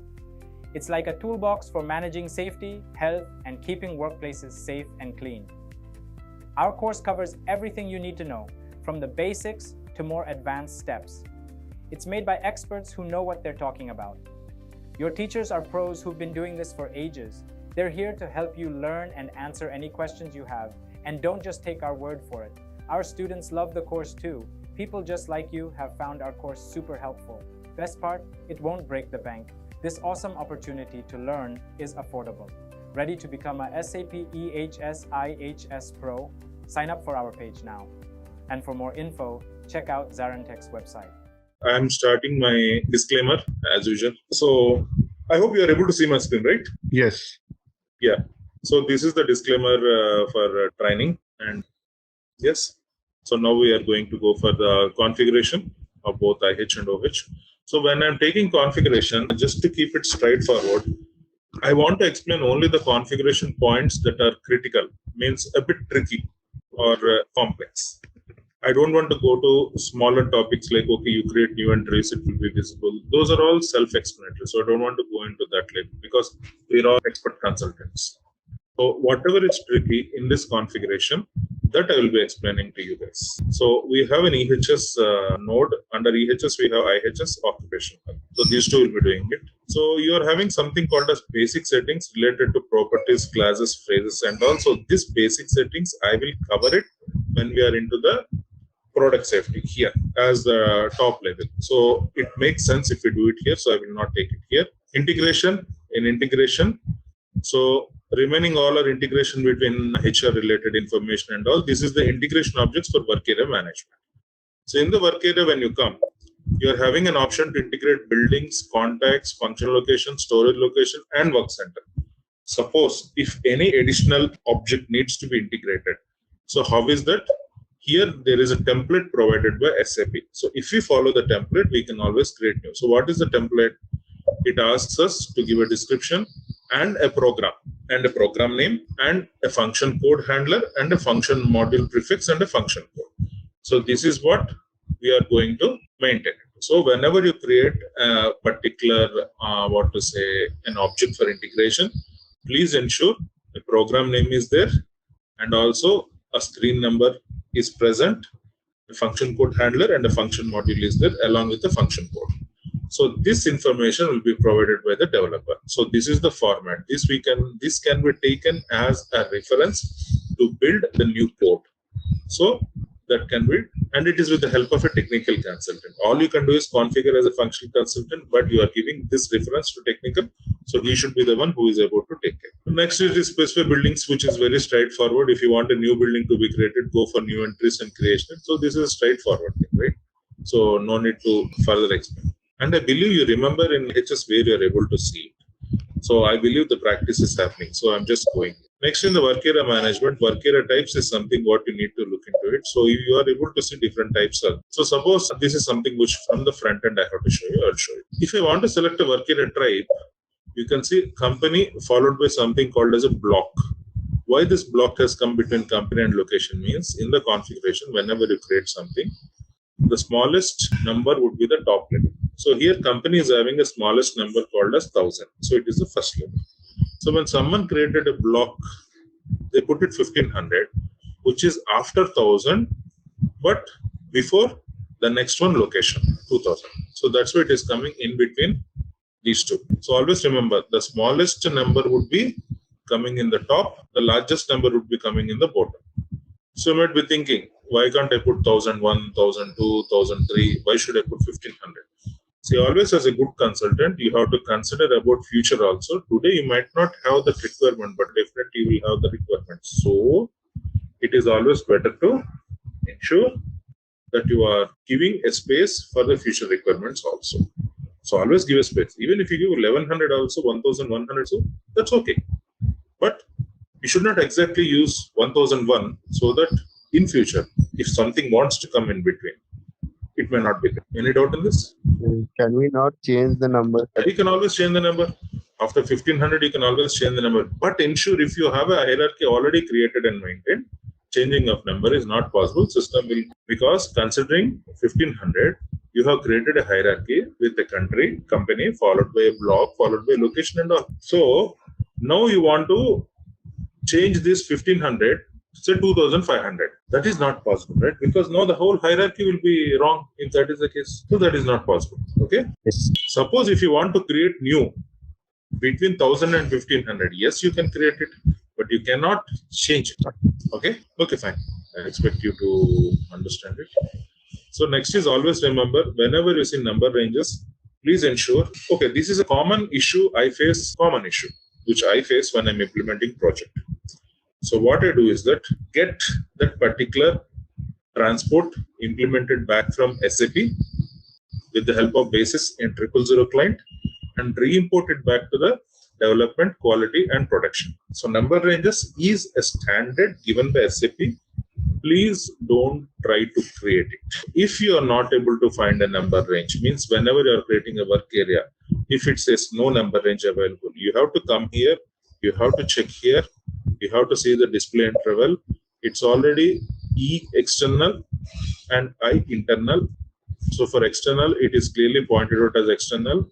So this is a standard number range delivered by SAP. So all number ranges in EHSM, please, there will be a piece list or a transport, external transport associated from SAP. I request you to please ensure that it is properly taken care. So it is, get it installed on the 000 client directly. Clear? Any doubts in this? Any number range, not only this number range. There are multiple number ranges in EHS. When we are going to configuration, you can see number ranges for questionnaires within this only. We are having number ranges for risk assessment, measurement, all those things are there. So I really request, if it is not there, please go ahead with it. Okay, great. Sorry, can you repeat it again? Sorry, I didn't get it completely. Okay. See, what I'm saying is that whenever you see a number range in EHS, right? So what is a number range? See, when I'm creating a work area or whatever, I'm getting a number here. When I'm creating an agent, I'm getting a number here. A pattern, I'm getting a number. Like this, numbers are automatically generated. Correct or wrong? Right, yes. Suppose, whenever you're trying to create, it happens. It's not like quite frequent, but it happens. So at that time, we will get an error message saying that cannot create, or this is not in the agreeable format, or please check the number range settings. Any message. Okay. So in that case, now what we do, we come back to this location, we check for the number ranges. So when we check for the number ranges, the way to check is go to the display intervals and see it. Now I'm able to see the number range. But what if it is completely blank like this? I don't have anything. It's completely blank like this. So in that case, how? So please don't create a number range at all. That is what I'm saying. Number range is a standard delivery by SAP. So sometimes because EHS is not implemented along with other logistic module initially. So basis also might tend to forget to import for the 000 client also some of the external transports. So the best possible way is that in the 000 client itself, if you get it imported and then re-import that to our development, quality and production, so that issue will be resolved. But never ever create a number range in EHS. These are all standard delivery. So let us use that only. Got it. Okay. Thank you, Ram. This is a practical problem. That's why. So you can say number range for questions is the same thing. And you are having a couple of baddies. This baddies is like calculation for overall rating. If you remember, the moment I click on overall rating, I used to get the red color button here, right? This is the overall rating. Suppose if you want any other logic to calculate it, I told you, right, the worst possible scenario will be displayed. That's the standard SAP. If any company wants any other logic, then you can use the baddie to get it done. This is the baddie to get it done. And you are having a menu exit for work area. If you feel I have one question here. If I regarding the number range, if I need to get if I need to get number ranges like alphanumeric, how to do the configurations? Alphanumeric. Alphanumeric is already available here because alphanumeric is already available here because if you see that is an external number range. So you have A followed by Z, right? So I can directly create something like this. Suppose I can create it as SEC _ 123. So I'll go for plant 1000. Just for your explanation, I'm doing it. I'll take it as maybe some store. It is accepting. It is there because already SAP has given this line item. This line item is given. It handles alphanumeric. Okay, in the standard SAP, it is okay. That's why I say number range. Let us not touch it. Number range. This E for external marked by this. So it's a standard. Okay. I may have missed. What does that external checkbooks mean? That's external number range. So this I entered manually, right? It's not a system. Okay. If that is checked, we can manually enter it. If not, then. If not, system will automatically generate the internally, like within the sequence, right? We used to get like 1, 2, 3, 75, 76, like this is the thing. So we will get it like that. System generation one alphanumeric not possible, Ram? Not possible. Then in that case, you can create a BAPI to upload the work areas from Excel sheet. So still it will be an external. So it can take alphanumeric. System automatically it won't generate alphanumeric. Okay. You already have an option of description, right? In GoTo, description is there. So you can always maintain the description here. So if you want alphanumeric, 2 ways. One is create manually 1 by 1 or develop a program to upload the list of work areas externally. So when you're uploading a program, still it is considered as external. So you'll get alpha. That's a standard way how SAP behaves, right? It's not specific to EHS only. You go for any other module, it's the same. Okay? Yes. Yeah, so now it is the baddie. So we are talking about the overall calculation. Suppose if you want this overall calculation to be displayed as per your company's requirement, other than the standard SAP, where it gives the worst possible scenario, then you go for the overall rating. So next is menu exits for work area. There are 4 menu exits. So if you want to modify anything, you can do that. These are the 4. 1, 2, 3, 4. If you want to modify it, you can go for it, or if you want to add anything, you can add anything else also. Like you can have a report to be displayed, or maybe some workflows to be triggered. I click on this, some workflow should go, anything. So you can be enhanced. So these are the menu exits. So 1, 2, 3, 4. Okay. So with that, we complete the work area. Sorry. Yeah, it's a bit new for me. So others, but this baddie RAM which we are talking about. So for example, if can you please go up? Yeah. So for example, calculation of overall rating, we need to change it as per our company's requirement, right? So basically, we update baddie, or they are already will give us some options. How we can calculate the overall rating. That's how. No, it is not about how you calculate the overall rating. They will give you something. This is a program. Okay. The moment I come here, I select match up. So I'm getting some red color risk. If it is one of the is high risk, even if 10 are there which are low risk, so that is the logic which SAP system has developed. Right. Suppose if your client says, no, I don't want this logic. I want majority. Like 10 are there, 9 are green, 1 is red. I want the green one. Suppose. It won't ask, but still suppose. So in that case, what we do, we will take the program baddie, we'll update it, and we'll give it. Got it. Okay. Makes sense. And these baddies, so for example, I can see six baddies So already. when we say baddie, when we say baddie, please remember everyone now itself, we are changing the standard behavior of SAP system. And when we change the standard behavior of SAP system, that can be as per whatever they're feeling, means the company is requiring. Okay. So it's simple. So I shown you the standard, how SAP behaves.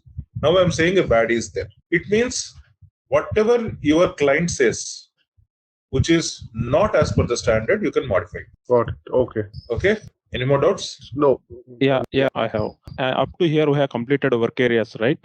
So in the real-time scenarios, what kind of issues will get usually, Ram? Can you please explain any five regarding the work areas only? See, first of all, integration is one of the things which is having a complex, because data maintenance is a tougher thing. Second is that the hierarchy, as someone has pointed out, if I want to change it in the future, there might be a change in the alignments. Earlier I had company, location, site, plant kind of thing. And now in between company and location, I have something else. So adding that, realigning it, that's one more thing. Notification trigger to the contact person of a work area. Sometimes or many times, not sometimes, many times it won't work properly. So that is something we have to look the notifications. So these are all, I could say, practical problems, but these are not limited to that. Okay. So when we are talking about practical problems, there are two things we need to consider. What is the client scenario, client business process, and what level of changes or customizations we have done. If you don't do any customization, only with configuration, then I don't think we have much problems, because this is a highly matured system. Suppose if client says, no, I want this, I want that, modify this. So based on that, yes, we might have problems. So it is not a hard and fast rule like, okay, only these problems will come. So depending on what they were. So see, for example, we are supporting the GLM. Some So 80%, 80%, yes, Ram. 80% of problems we can understand what kind of issues will come. So like that, can you please explain any five, Ram? Like to create any new requirement to creation of work area or those kind of requirements. See, as we discussed, that's what I'm saying. EHS depends on a regulation, also the client business process. When you say GL, yes, GL is a common thing, but that is not so common in EHS. We can't have a single practice like that in EHS. I will say a small example. Let us take an example of triggering a notification for a contact person in a work area. So one of the scenario might be, after a safety measure is implemented, after this is made historical, means it is completed. So automatically in the integration, in a contact person, which is not happening. Other person might say, so what I'm saying is that, suppose one of my client requirement was, I have a safety measure, the safety measure was historical, then a notification has to trigger to the contact person of this work area saying that this safety measure has been completed. So in other client where I have worked, they said after identified and risk assessment is created, at that time, a mail has to be triggered to the contact person. And both the cases we faced issues because there is some glitch in the code. So now I can summarize it as issue with the mail notification.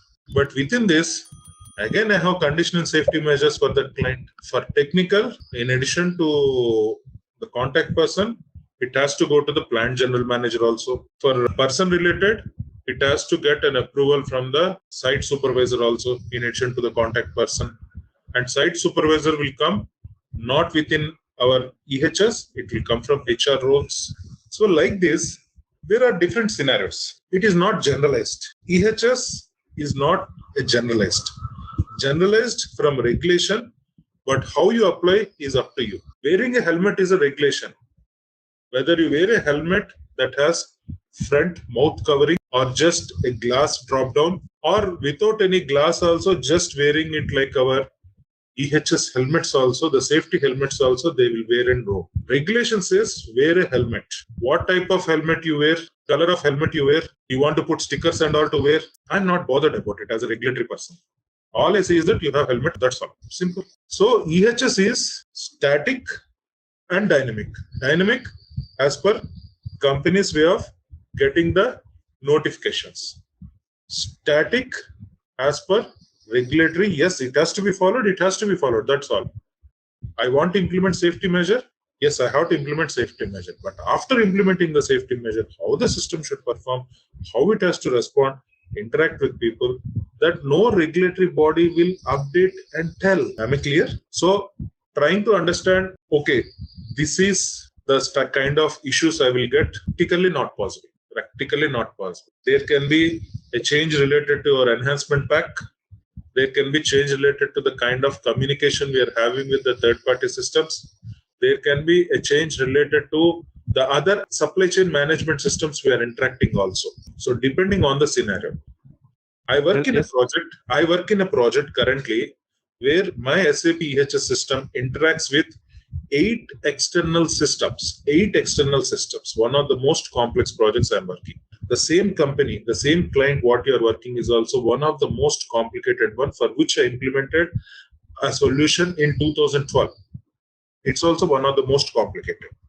So I am working currently in a chemical company. 8 years ago, I implemented for your client through one of my US counterpart. So at the time, so your scenario, Dow's scenario, and what currently I am doing with my client, both implemented product safety, but both utilize different processes. Both are chemical companies. So the way they approach is different.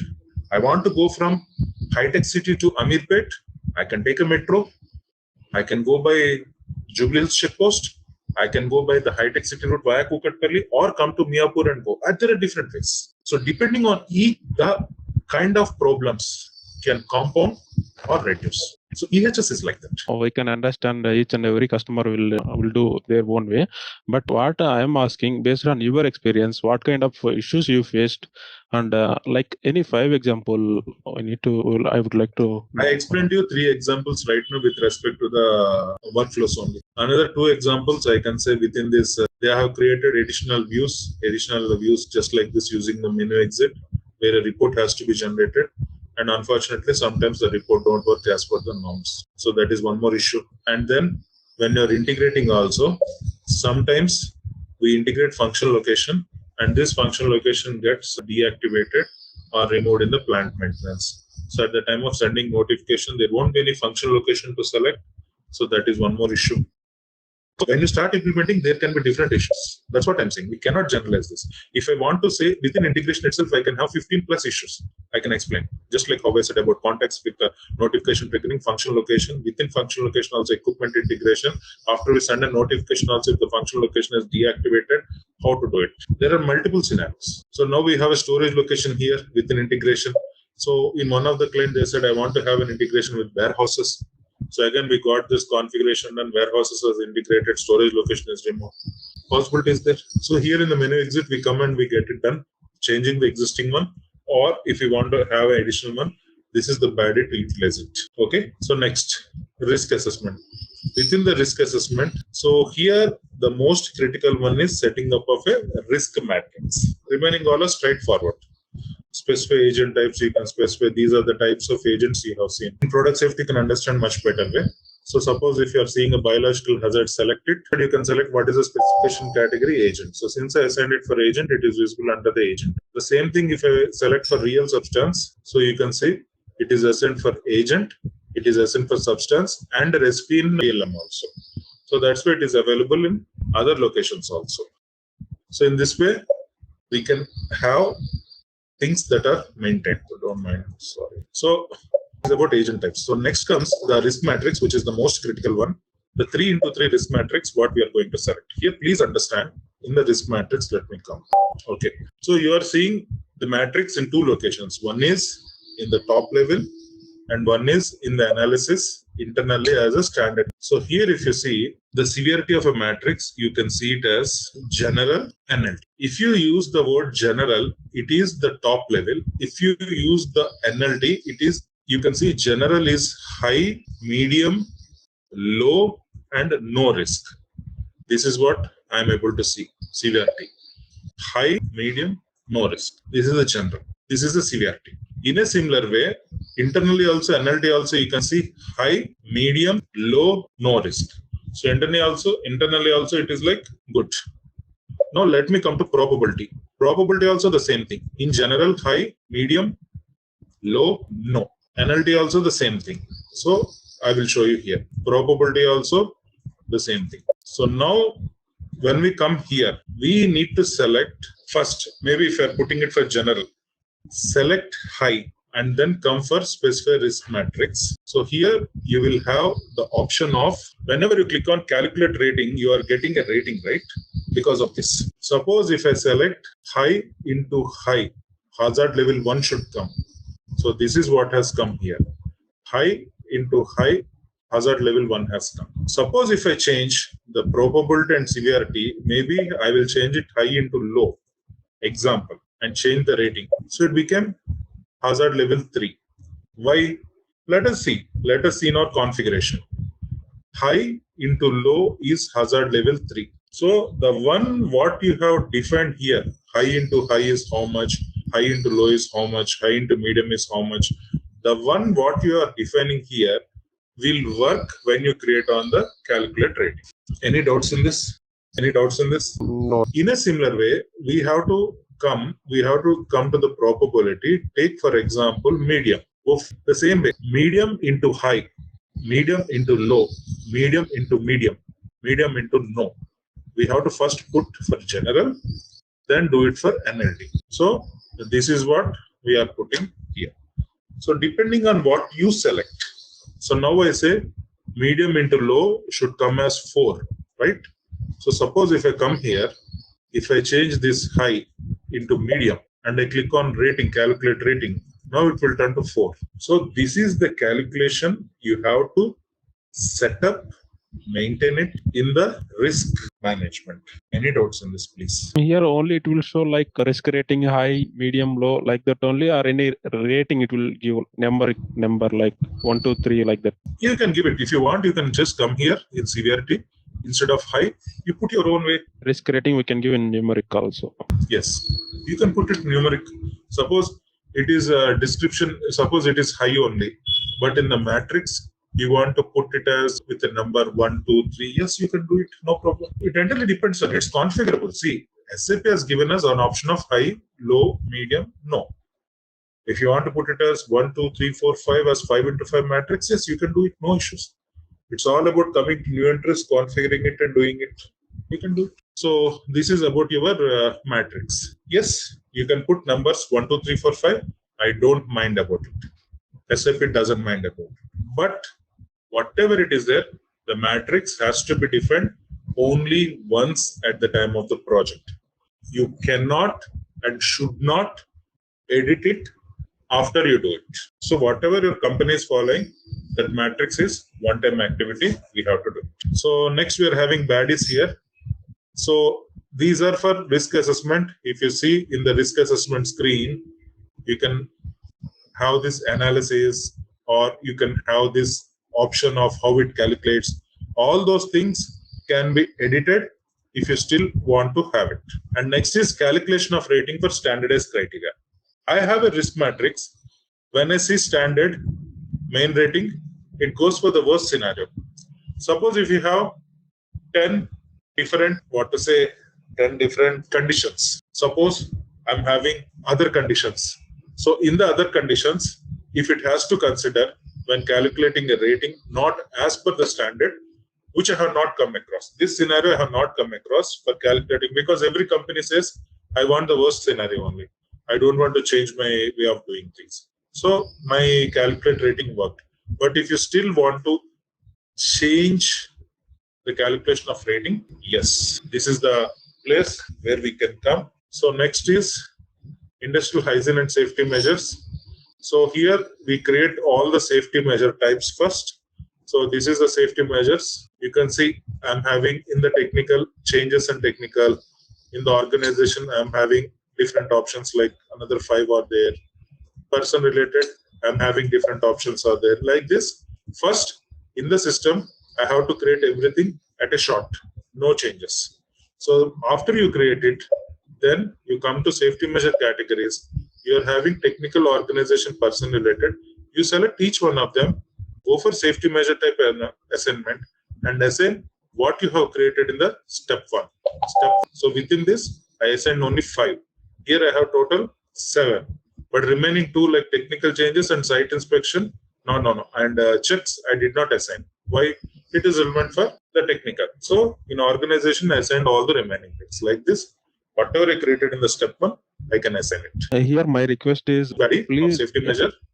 No, here regarding risk assessment, before completing any one topic, please explain real-time scenarios also, 1 or 2. No. Well, let me explain very clearly. Real-time scenario is already explained when I'm taking the front end. Back end, what I'm doing is that I'm showing you how it can be modified. Real-time issues. What issues? I'm not able to understand. See, when issues means you ask me whether it can be created. I said yes, it can be created. I will go for 1. I will select it as general and I'll put it as maybe 1. So the same way, I will go for probability. I will create the same way. Say new entries. 1. That, what are the relevant scenarios, right? I mean, when we are working on a real-time scenario or for a project, for a business, right? So what is the relevance for this, right? And how this is connected, the front end and the back end that you have explained.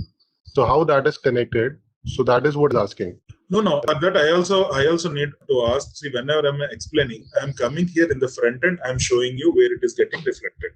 When you say real-time scenarios, I clearly explained the scenario, how it is happening when I have trained on the initial ways of explaining risk assessment.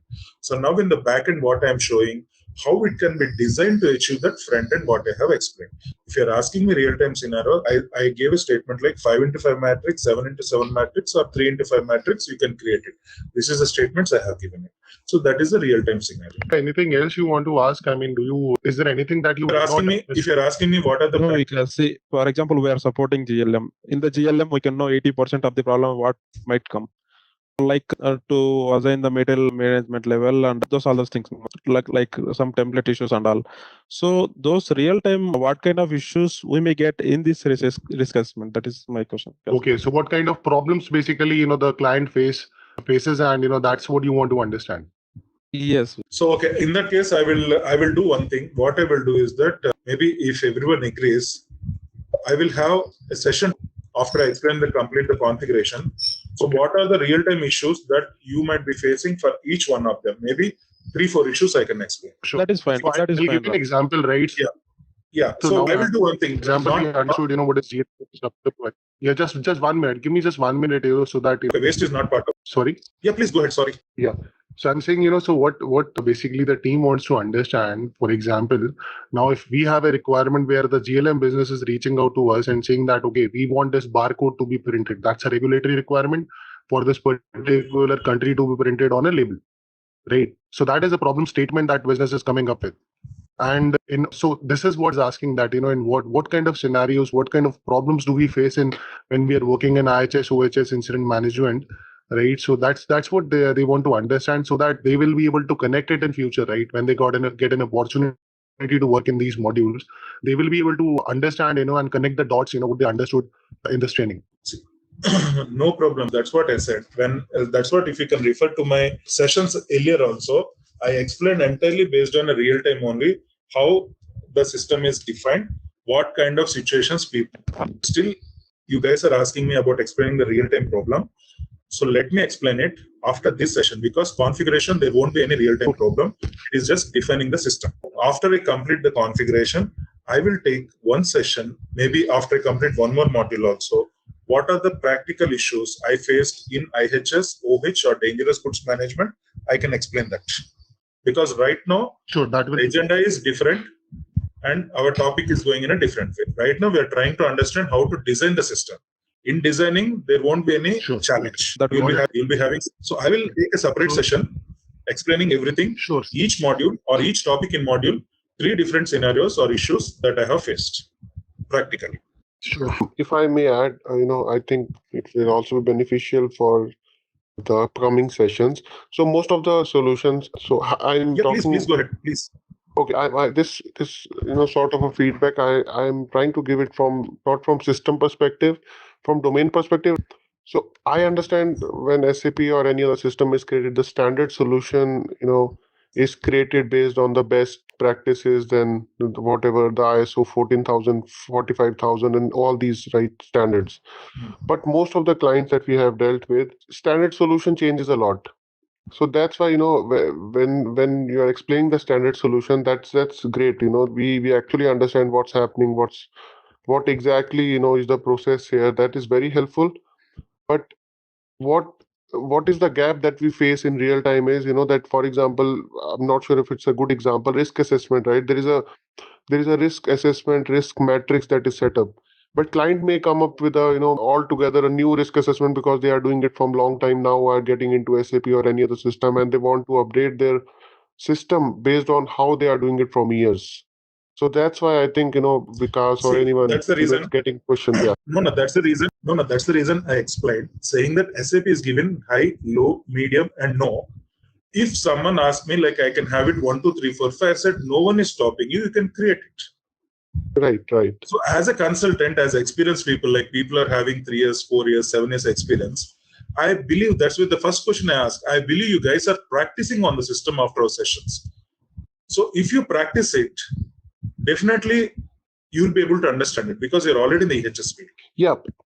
So that is what I said. It can be, see, what I'm saying is that SAP has given, right from the day one, I'm saying, SAP has given 3x3 matrix, which is a standard as per SAP, but we can customize it to 5x5 or 7x5 or maybe 7x7 also. Yes, in one of the client, I have done 7x7 matrix. So I have this very high, medium, low, very low. Like this, I have 7 options. So then I designed it. So how did I design it? I'm coming here. So that is a problem statement, like Vikas and Shiva pointed out, that is a problem statement. What is a problem statement?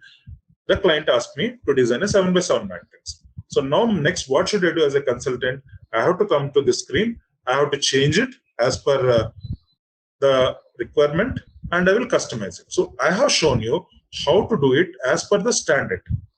Okay, sure. Then when you go for new entry, suppose if you want me to create, I can create it because I came till here, I select it, go to specify risk matrix, I can go for new entry, select the probability as 1 and the severity as 1, and rating, I will give it as maybe say hazard level 1. Let us assume hazard level 1. Description of rating, I will give it as, say for example, just to understand, I'm just giving training. So that's the meaning of people don't get confused when they see. So now I have 1 into 1. So the moment I come back to my risk assessment, so in this general, now I should be able to see 1. Suppose 1 into high, if I click on main rating, I won't get anything because I did not maintain it. But suppose if since I maintained for it and click on main rating, I will get a rating. So this is how we design a system. After the concept is explained, we all expect you guys to sit and practice because lab is provided for more than 7 to 8 hours per each day for each user. So please practice it. If you practice it, definitely the answer for whatever you are trying to do is there. That's what I'm saying. I'm explaining you how it is done. So if you want me to show, yes, I can show it. I don't have an objection. But we're all like experienced people, right? So I thought like, okay, you guys can practice it. So I'm just explaining. Right. Yeah. No, I understand. But most of our day-to-day business is from product safety. So this is the way we set up the system. Okay. Yes. When we come to product safety, that is a different ball game altogether. Now we are in IHS. No, I'm just trying to tell you that whatever you are explaining, that's like, the solution for us. We can't think of many scenarios in OHS and IHS that is, it's not standard. In product safety, we know most of the stuff which is not standard, and we actually work on day in, day out to change it from non-standard, how to configure and how to customize and everything. But I think that's where from Shiva and Vikas is coming from. For IHS and OHS, like, you have a lot more experience with the clients, chemical clients, so you'll be knowing more scenarios or how it changes from standard solution. What are the issues, problems, new scenarios that comes to you? I think that's why, we wanted to understand. So what I would say is that I understood what is the requirement. See, this is what I always say. Please ask me questions. Please ask me questions. Now you ask me questions. Now what I will do is that we'll have a phase. Each module, each topic, we can have that. So this is what I am expecting right from the day one. Please talk to me. Please talk to me. This is why I say every module, every session. That is good. This is really good. So now I know what you are expecting. Now I will change the way I do for the remaining modules at least, where I explain it for one scenario or two scenarios, so you can correlate it, or you can ask me the situations what you are facing. rather than me explaining my scenarios. You ask me your scenarios, I will explain it to you. That would be better. Right, true. Yeah, that will be really beneficial. Yeah, thank you. Please do that. So please start talking to me. Please start interacting with me. So that definitely I'm there to support you guys. Okay, thank you. Yeah, and it is start asking me questions. I'll be more than happy to help you out. Anything you want. You give me your scenario, like this is what I'm facing. I will tell you, okay, for this scenario, this is the situation. Because I might explain a scenario which is not relevant for you at this point of time. So let us be more open in that. Right, okay. So the next one is, this is the baddie that is important. See, when we come for safety measures, if you remember, I told in the technical safety measure, when we create a notification, we get a status saying that in process outside EHS. Correct? Do you remember that? So now, as a EHS person, I expected this question will be asked by anyone, but no one asked. So I'm only posing the question now. The situation will come for EHS person. I have raised this request. Is it resolved or not? You don't know that. And you don't have access for a notification system. IW23, you don't have access. So how will you know whether it is done or not? Every day start keeping mails. Okay, is it over? Tomorrow is it over? No. So there should be a mechanism where after the task is completed, after the activity is completed, it should be updated back to EHS. In process outside EHS, people understand, but it should be updated back to EHS also. So what we do, this is the baddie that has to be implemented, where data exchange between safety measure and PM notification. So once it is completed, if this baddie is implemented, even the updation of the completion also can come here. So we'll have one more status added from the plant maintenance in the status management saying that completed. So the moment it is completed in plant maintenance, you will get the written message back into the system. I have implemented this only for one client because remaining clients said, no, we don't want it. So this is an important one. Sorry. Any doubts on this? I hope still people don't remember it. So let me explain it. Let me take. So please keep on practicing. Otherwise, it will be Greek and Latin. I'm again saying this. Oh, I closed this instead. Okay, let me go for safety measures. Yes. You can see this message as in process outside EHS. I hope you recollected it, right? So now I close this incident, but still the status is in process outside EHS. So now, how would I know as a person from EHS? I told him to check the system for non. How would I know that this is completed or not? Tell me. We don't know that, right? So what happens if we have this baddie implemented when it is completed in the plant maintenance? So that status here will automatically change to completed, or we can have it completed outside EHS. Any status we can. So this is one of the practical implementations I have. Any questions on this? Fine. If no questions, we are having something called as cost calculation here, wherein the safety measure is implemented. There are certain costs that can be calculated, and the moment you click on calculate cost, it will go into the cost center, but this is practically not implemented. I'm saying practical implementation or not practical implementation because EHS budget would be limited. That is a practical thing. You can't expect costs for each one of them to reflect in the cost center directly. They have their own way of setting up things. So not a single company which I have worked till now in my 16 years career has asked me for the cost integration into the cost center of finance. Multiple times I suggested, let us integrate it, but they said no. Other companies also. So if your client says we have to go for it, so then what you need to do is that step one, before you come for cost, you have to ensure that whenever you are creating a work area, cost center has to be integrated under a work area. Please ensure this. We don't integrate a cost center because practically speaking, people don't go for it. That is the reason. We don't integrate the cost centers. But if you need it, yes, we can go for it. So any doubts on this? I have not come across this situation, but this is the place where it can be done. I gave in a POC, but they said no. As a POC, yes, I lost. Any doubts? Yeah. So next one we come for, yeah. Yeah, for one scenario. So, for example, let us assume we implement one of these baddies. For example, data exchange between safety measure and PM notification, right? Very good. So, will there be any additional configuration also that we need to do? No need of configuration because this status management is handled in the status profiles directly from the plant no configuration needed for this. It is just a bad implementation. Got it. Okay. Because already status profiles are predefined. Anything that is being changed, the status profile will be changed by the plant maintenance consultant. Also remember, we don't touch and change the status profiles. Okay. That No, is a it's thumb just- rule in any project. I just took one example. I'm talking about BADI in general for EHS. If we implement any of this additional functionality, the configuration changes is not required, right? Okay. Only for risk assessment, BADI, you might need to do a configuration changes for calculation. Okay. Very minimal, that means. Very minimal. Okay. Apart from this, till now, what I have explained, you don't need to change anything in the configuration. Their work area, definitely it is not a BADI, but in the integration objects, a template will be given. Based on this template, you have to configure it. Like I told you, right? We have configured warehouses for one client. So warehouses, now if I want to configure, I will go for new entries and I will add the program, the screen number. These things I will add and configure it. Apart from this, we don't need it. And these things, basically program name, F code, function module prefix, they are handled by our team, technical team, right? Yes. Yes. They will create and give it to us. I will show you a sample also how it looks like. Let us go and see the sample. Suppose if it is HR, this is how it will be there. They will give a program name. They will give this function module prefix. They will give this function code. Everything they will give. The same thing. If I come for function location, it is a different one. Okay. So this is one configuration we need to do. Apart from this, there are no configurations that needs to be done. Work for the system based on how to say it. We already have a configuration done, but system behavior should be not in a standard way, in a different way than the standard. So we cannot change it with the help of a configuration, right? So that is the reason we use BADI. Okay. Thank you. Okay. Yep. So now where are we? Yes. Accident entry types. So here, please remember, there is a standard user exit.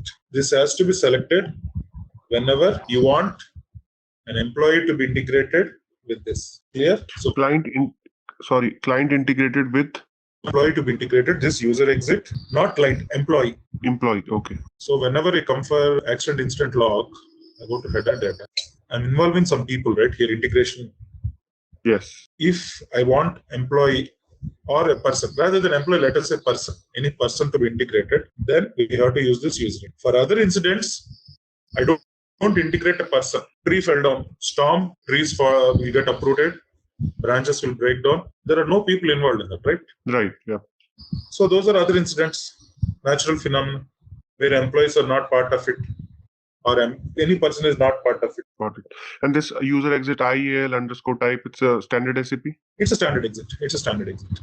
Okay. There's only one. It's a standard. So this is one thing you need to consider. As I told you, number ranges, standard, it will be there. We can cross-check it if it is there or not. All we do is cross-check only. We don't go for any creation. Please remember that. So we have accident categories. So these are the accident categories. So you remember, right, when we come for the person, here the injured person, and we go for say, details, here we have the accident category. So without selecting accident category, the notification will not come.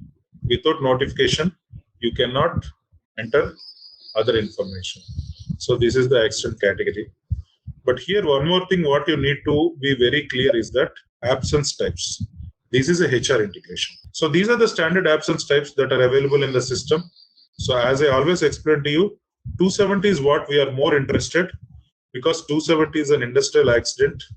Okay, so this is something which is more relevant for us. Suppose if your HR creates a new absence type, not 270, a different name. So we will select it. Okay. This integration is mandatory. And this is for, you can also assign for which subgroup kind of thing. It is for industrial accident. So parcel subgroup for industrial accident is already different. So you can see this. So this also will come from HR. We just maintain it. Next, we are having entry locations where we are entering it. No. So this is about your industrial hygiene and safety configuration thing. So this cause hierarchy, I will integrate with occupational health and I will explain you. Now I understood what I have to explain. So explanation in configuration, I will speak more practical issues what I have faced. So I will also cover for the practical issues of IHS also for each of the topic right from work area. So yeah, I will I will realign myself. So I really love this kind of conversation we have. So anything else from my end now? Any suggestions for me to improve or what you're expecting? But it is good. If you guys start asking me questions, I know what is expected. So it will help each one of us also. Like you have asked me, I will explain you one more time the occupational health related issues, practical things, two or three examples, along with industrial hygiene and safety, and also complete the cause hierarchy by integrating it with occupational health. Will that be okay for you? It is okay for me. Thank you. Hey there! Want to get good at health and safety rules? Our SAP EHS IHS course is here to help. You can take it at your own pace on our platform. In this course, you'll learn all about SAP EHS IHS. It's like a toolbox for managing safety, health, and keeping workplaces safe and clean. Our course covers everything you need to know, from the basics to more advanced steps. It's made by experts who know what they're talking about. Your teachers are pros who've been doing this for ages. They're here to help you learn and answer any questions you have. And don't just take our word for it. Our students love the course too. People just like you have found our course super helpful. Best part, it won't break the bank. This awesome opportunity to learn is affordable. Ready to become a SAP EHS IHS Pro? Sign up for our page now. And for more info, check out ZaranTech's website.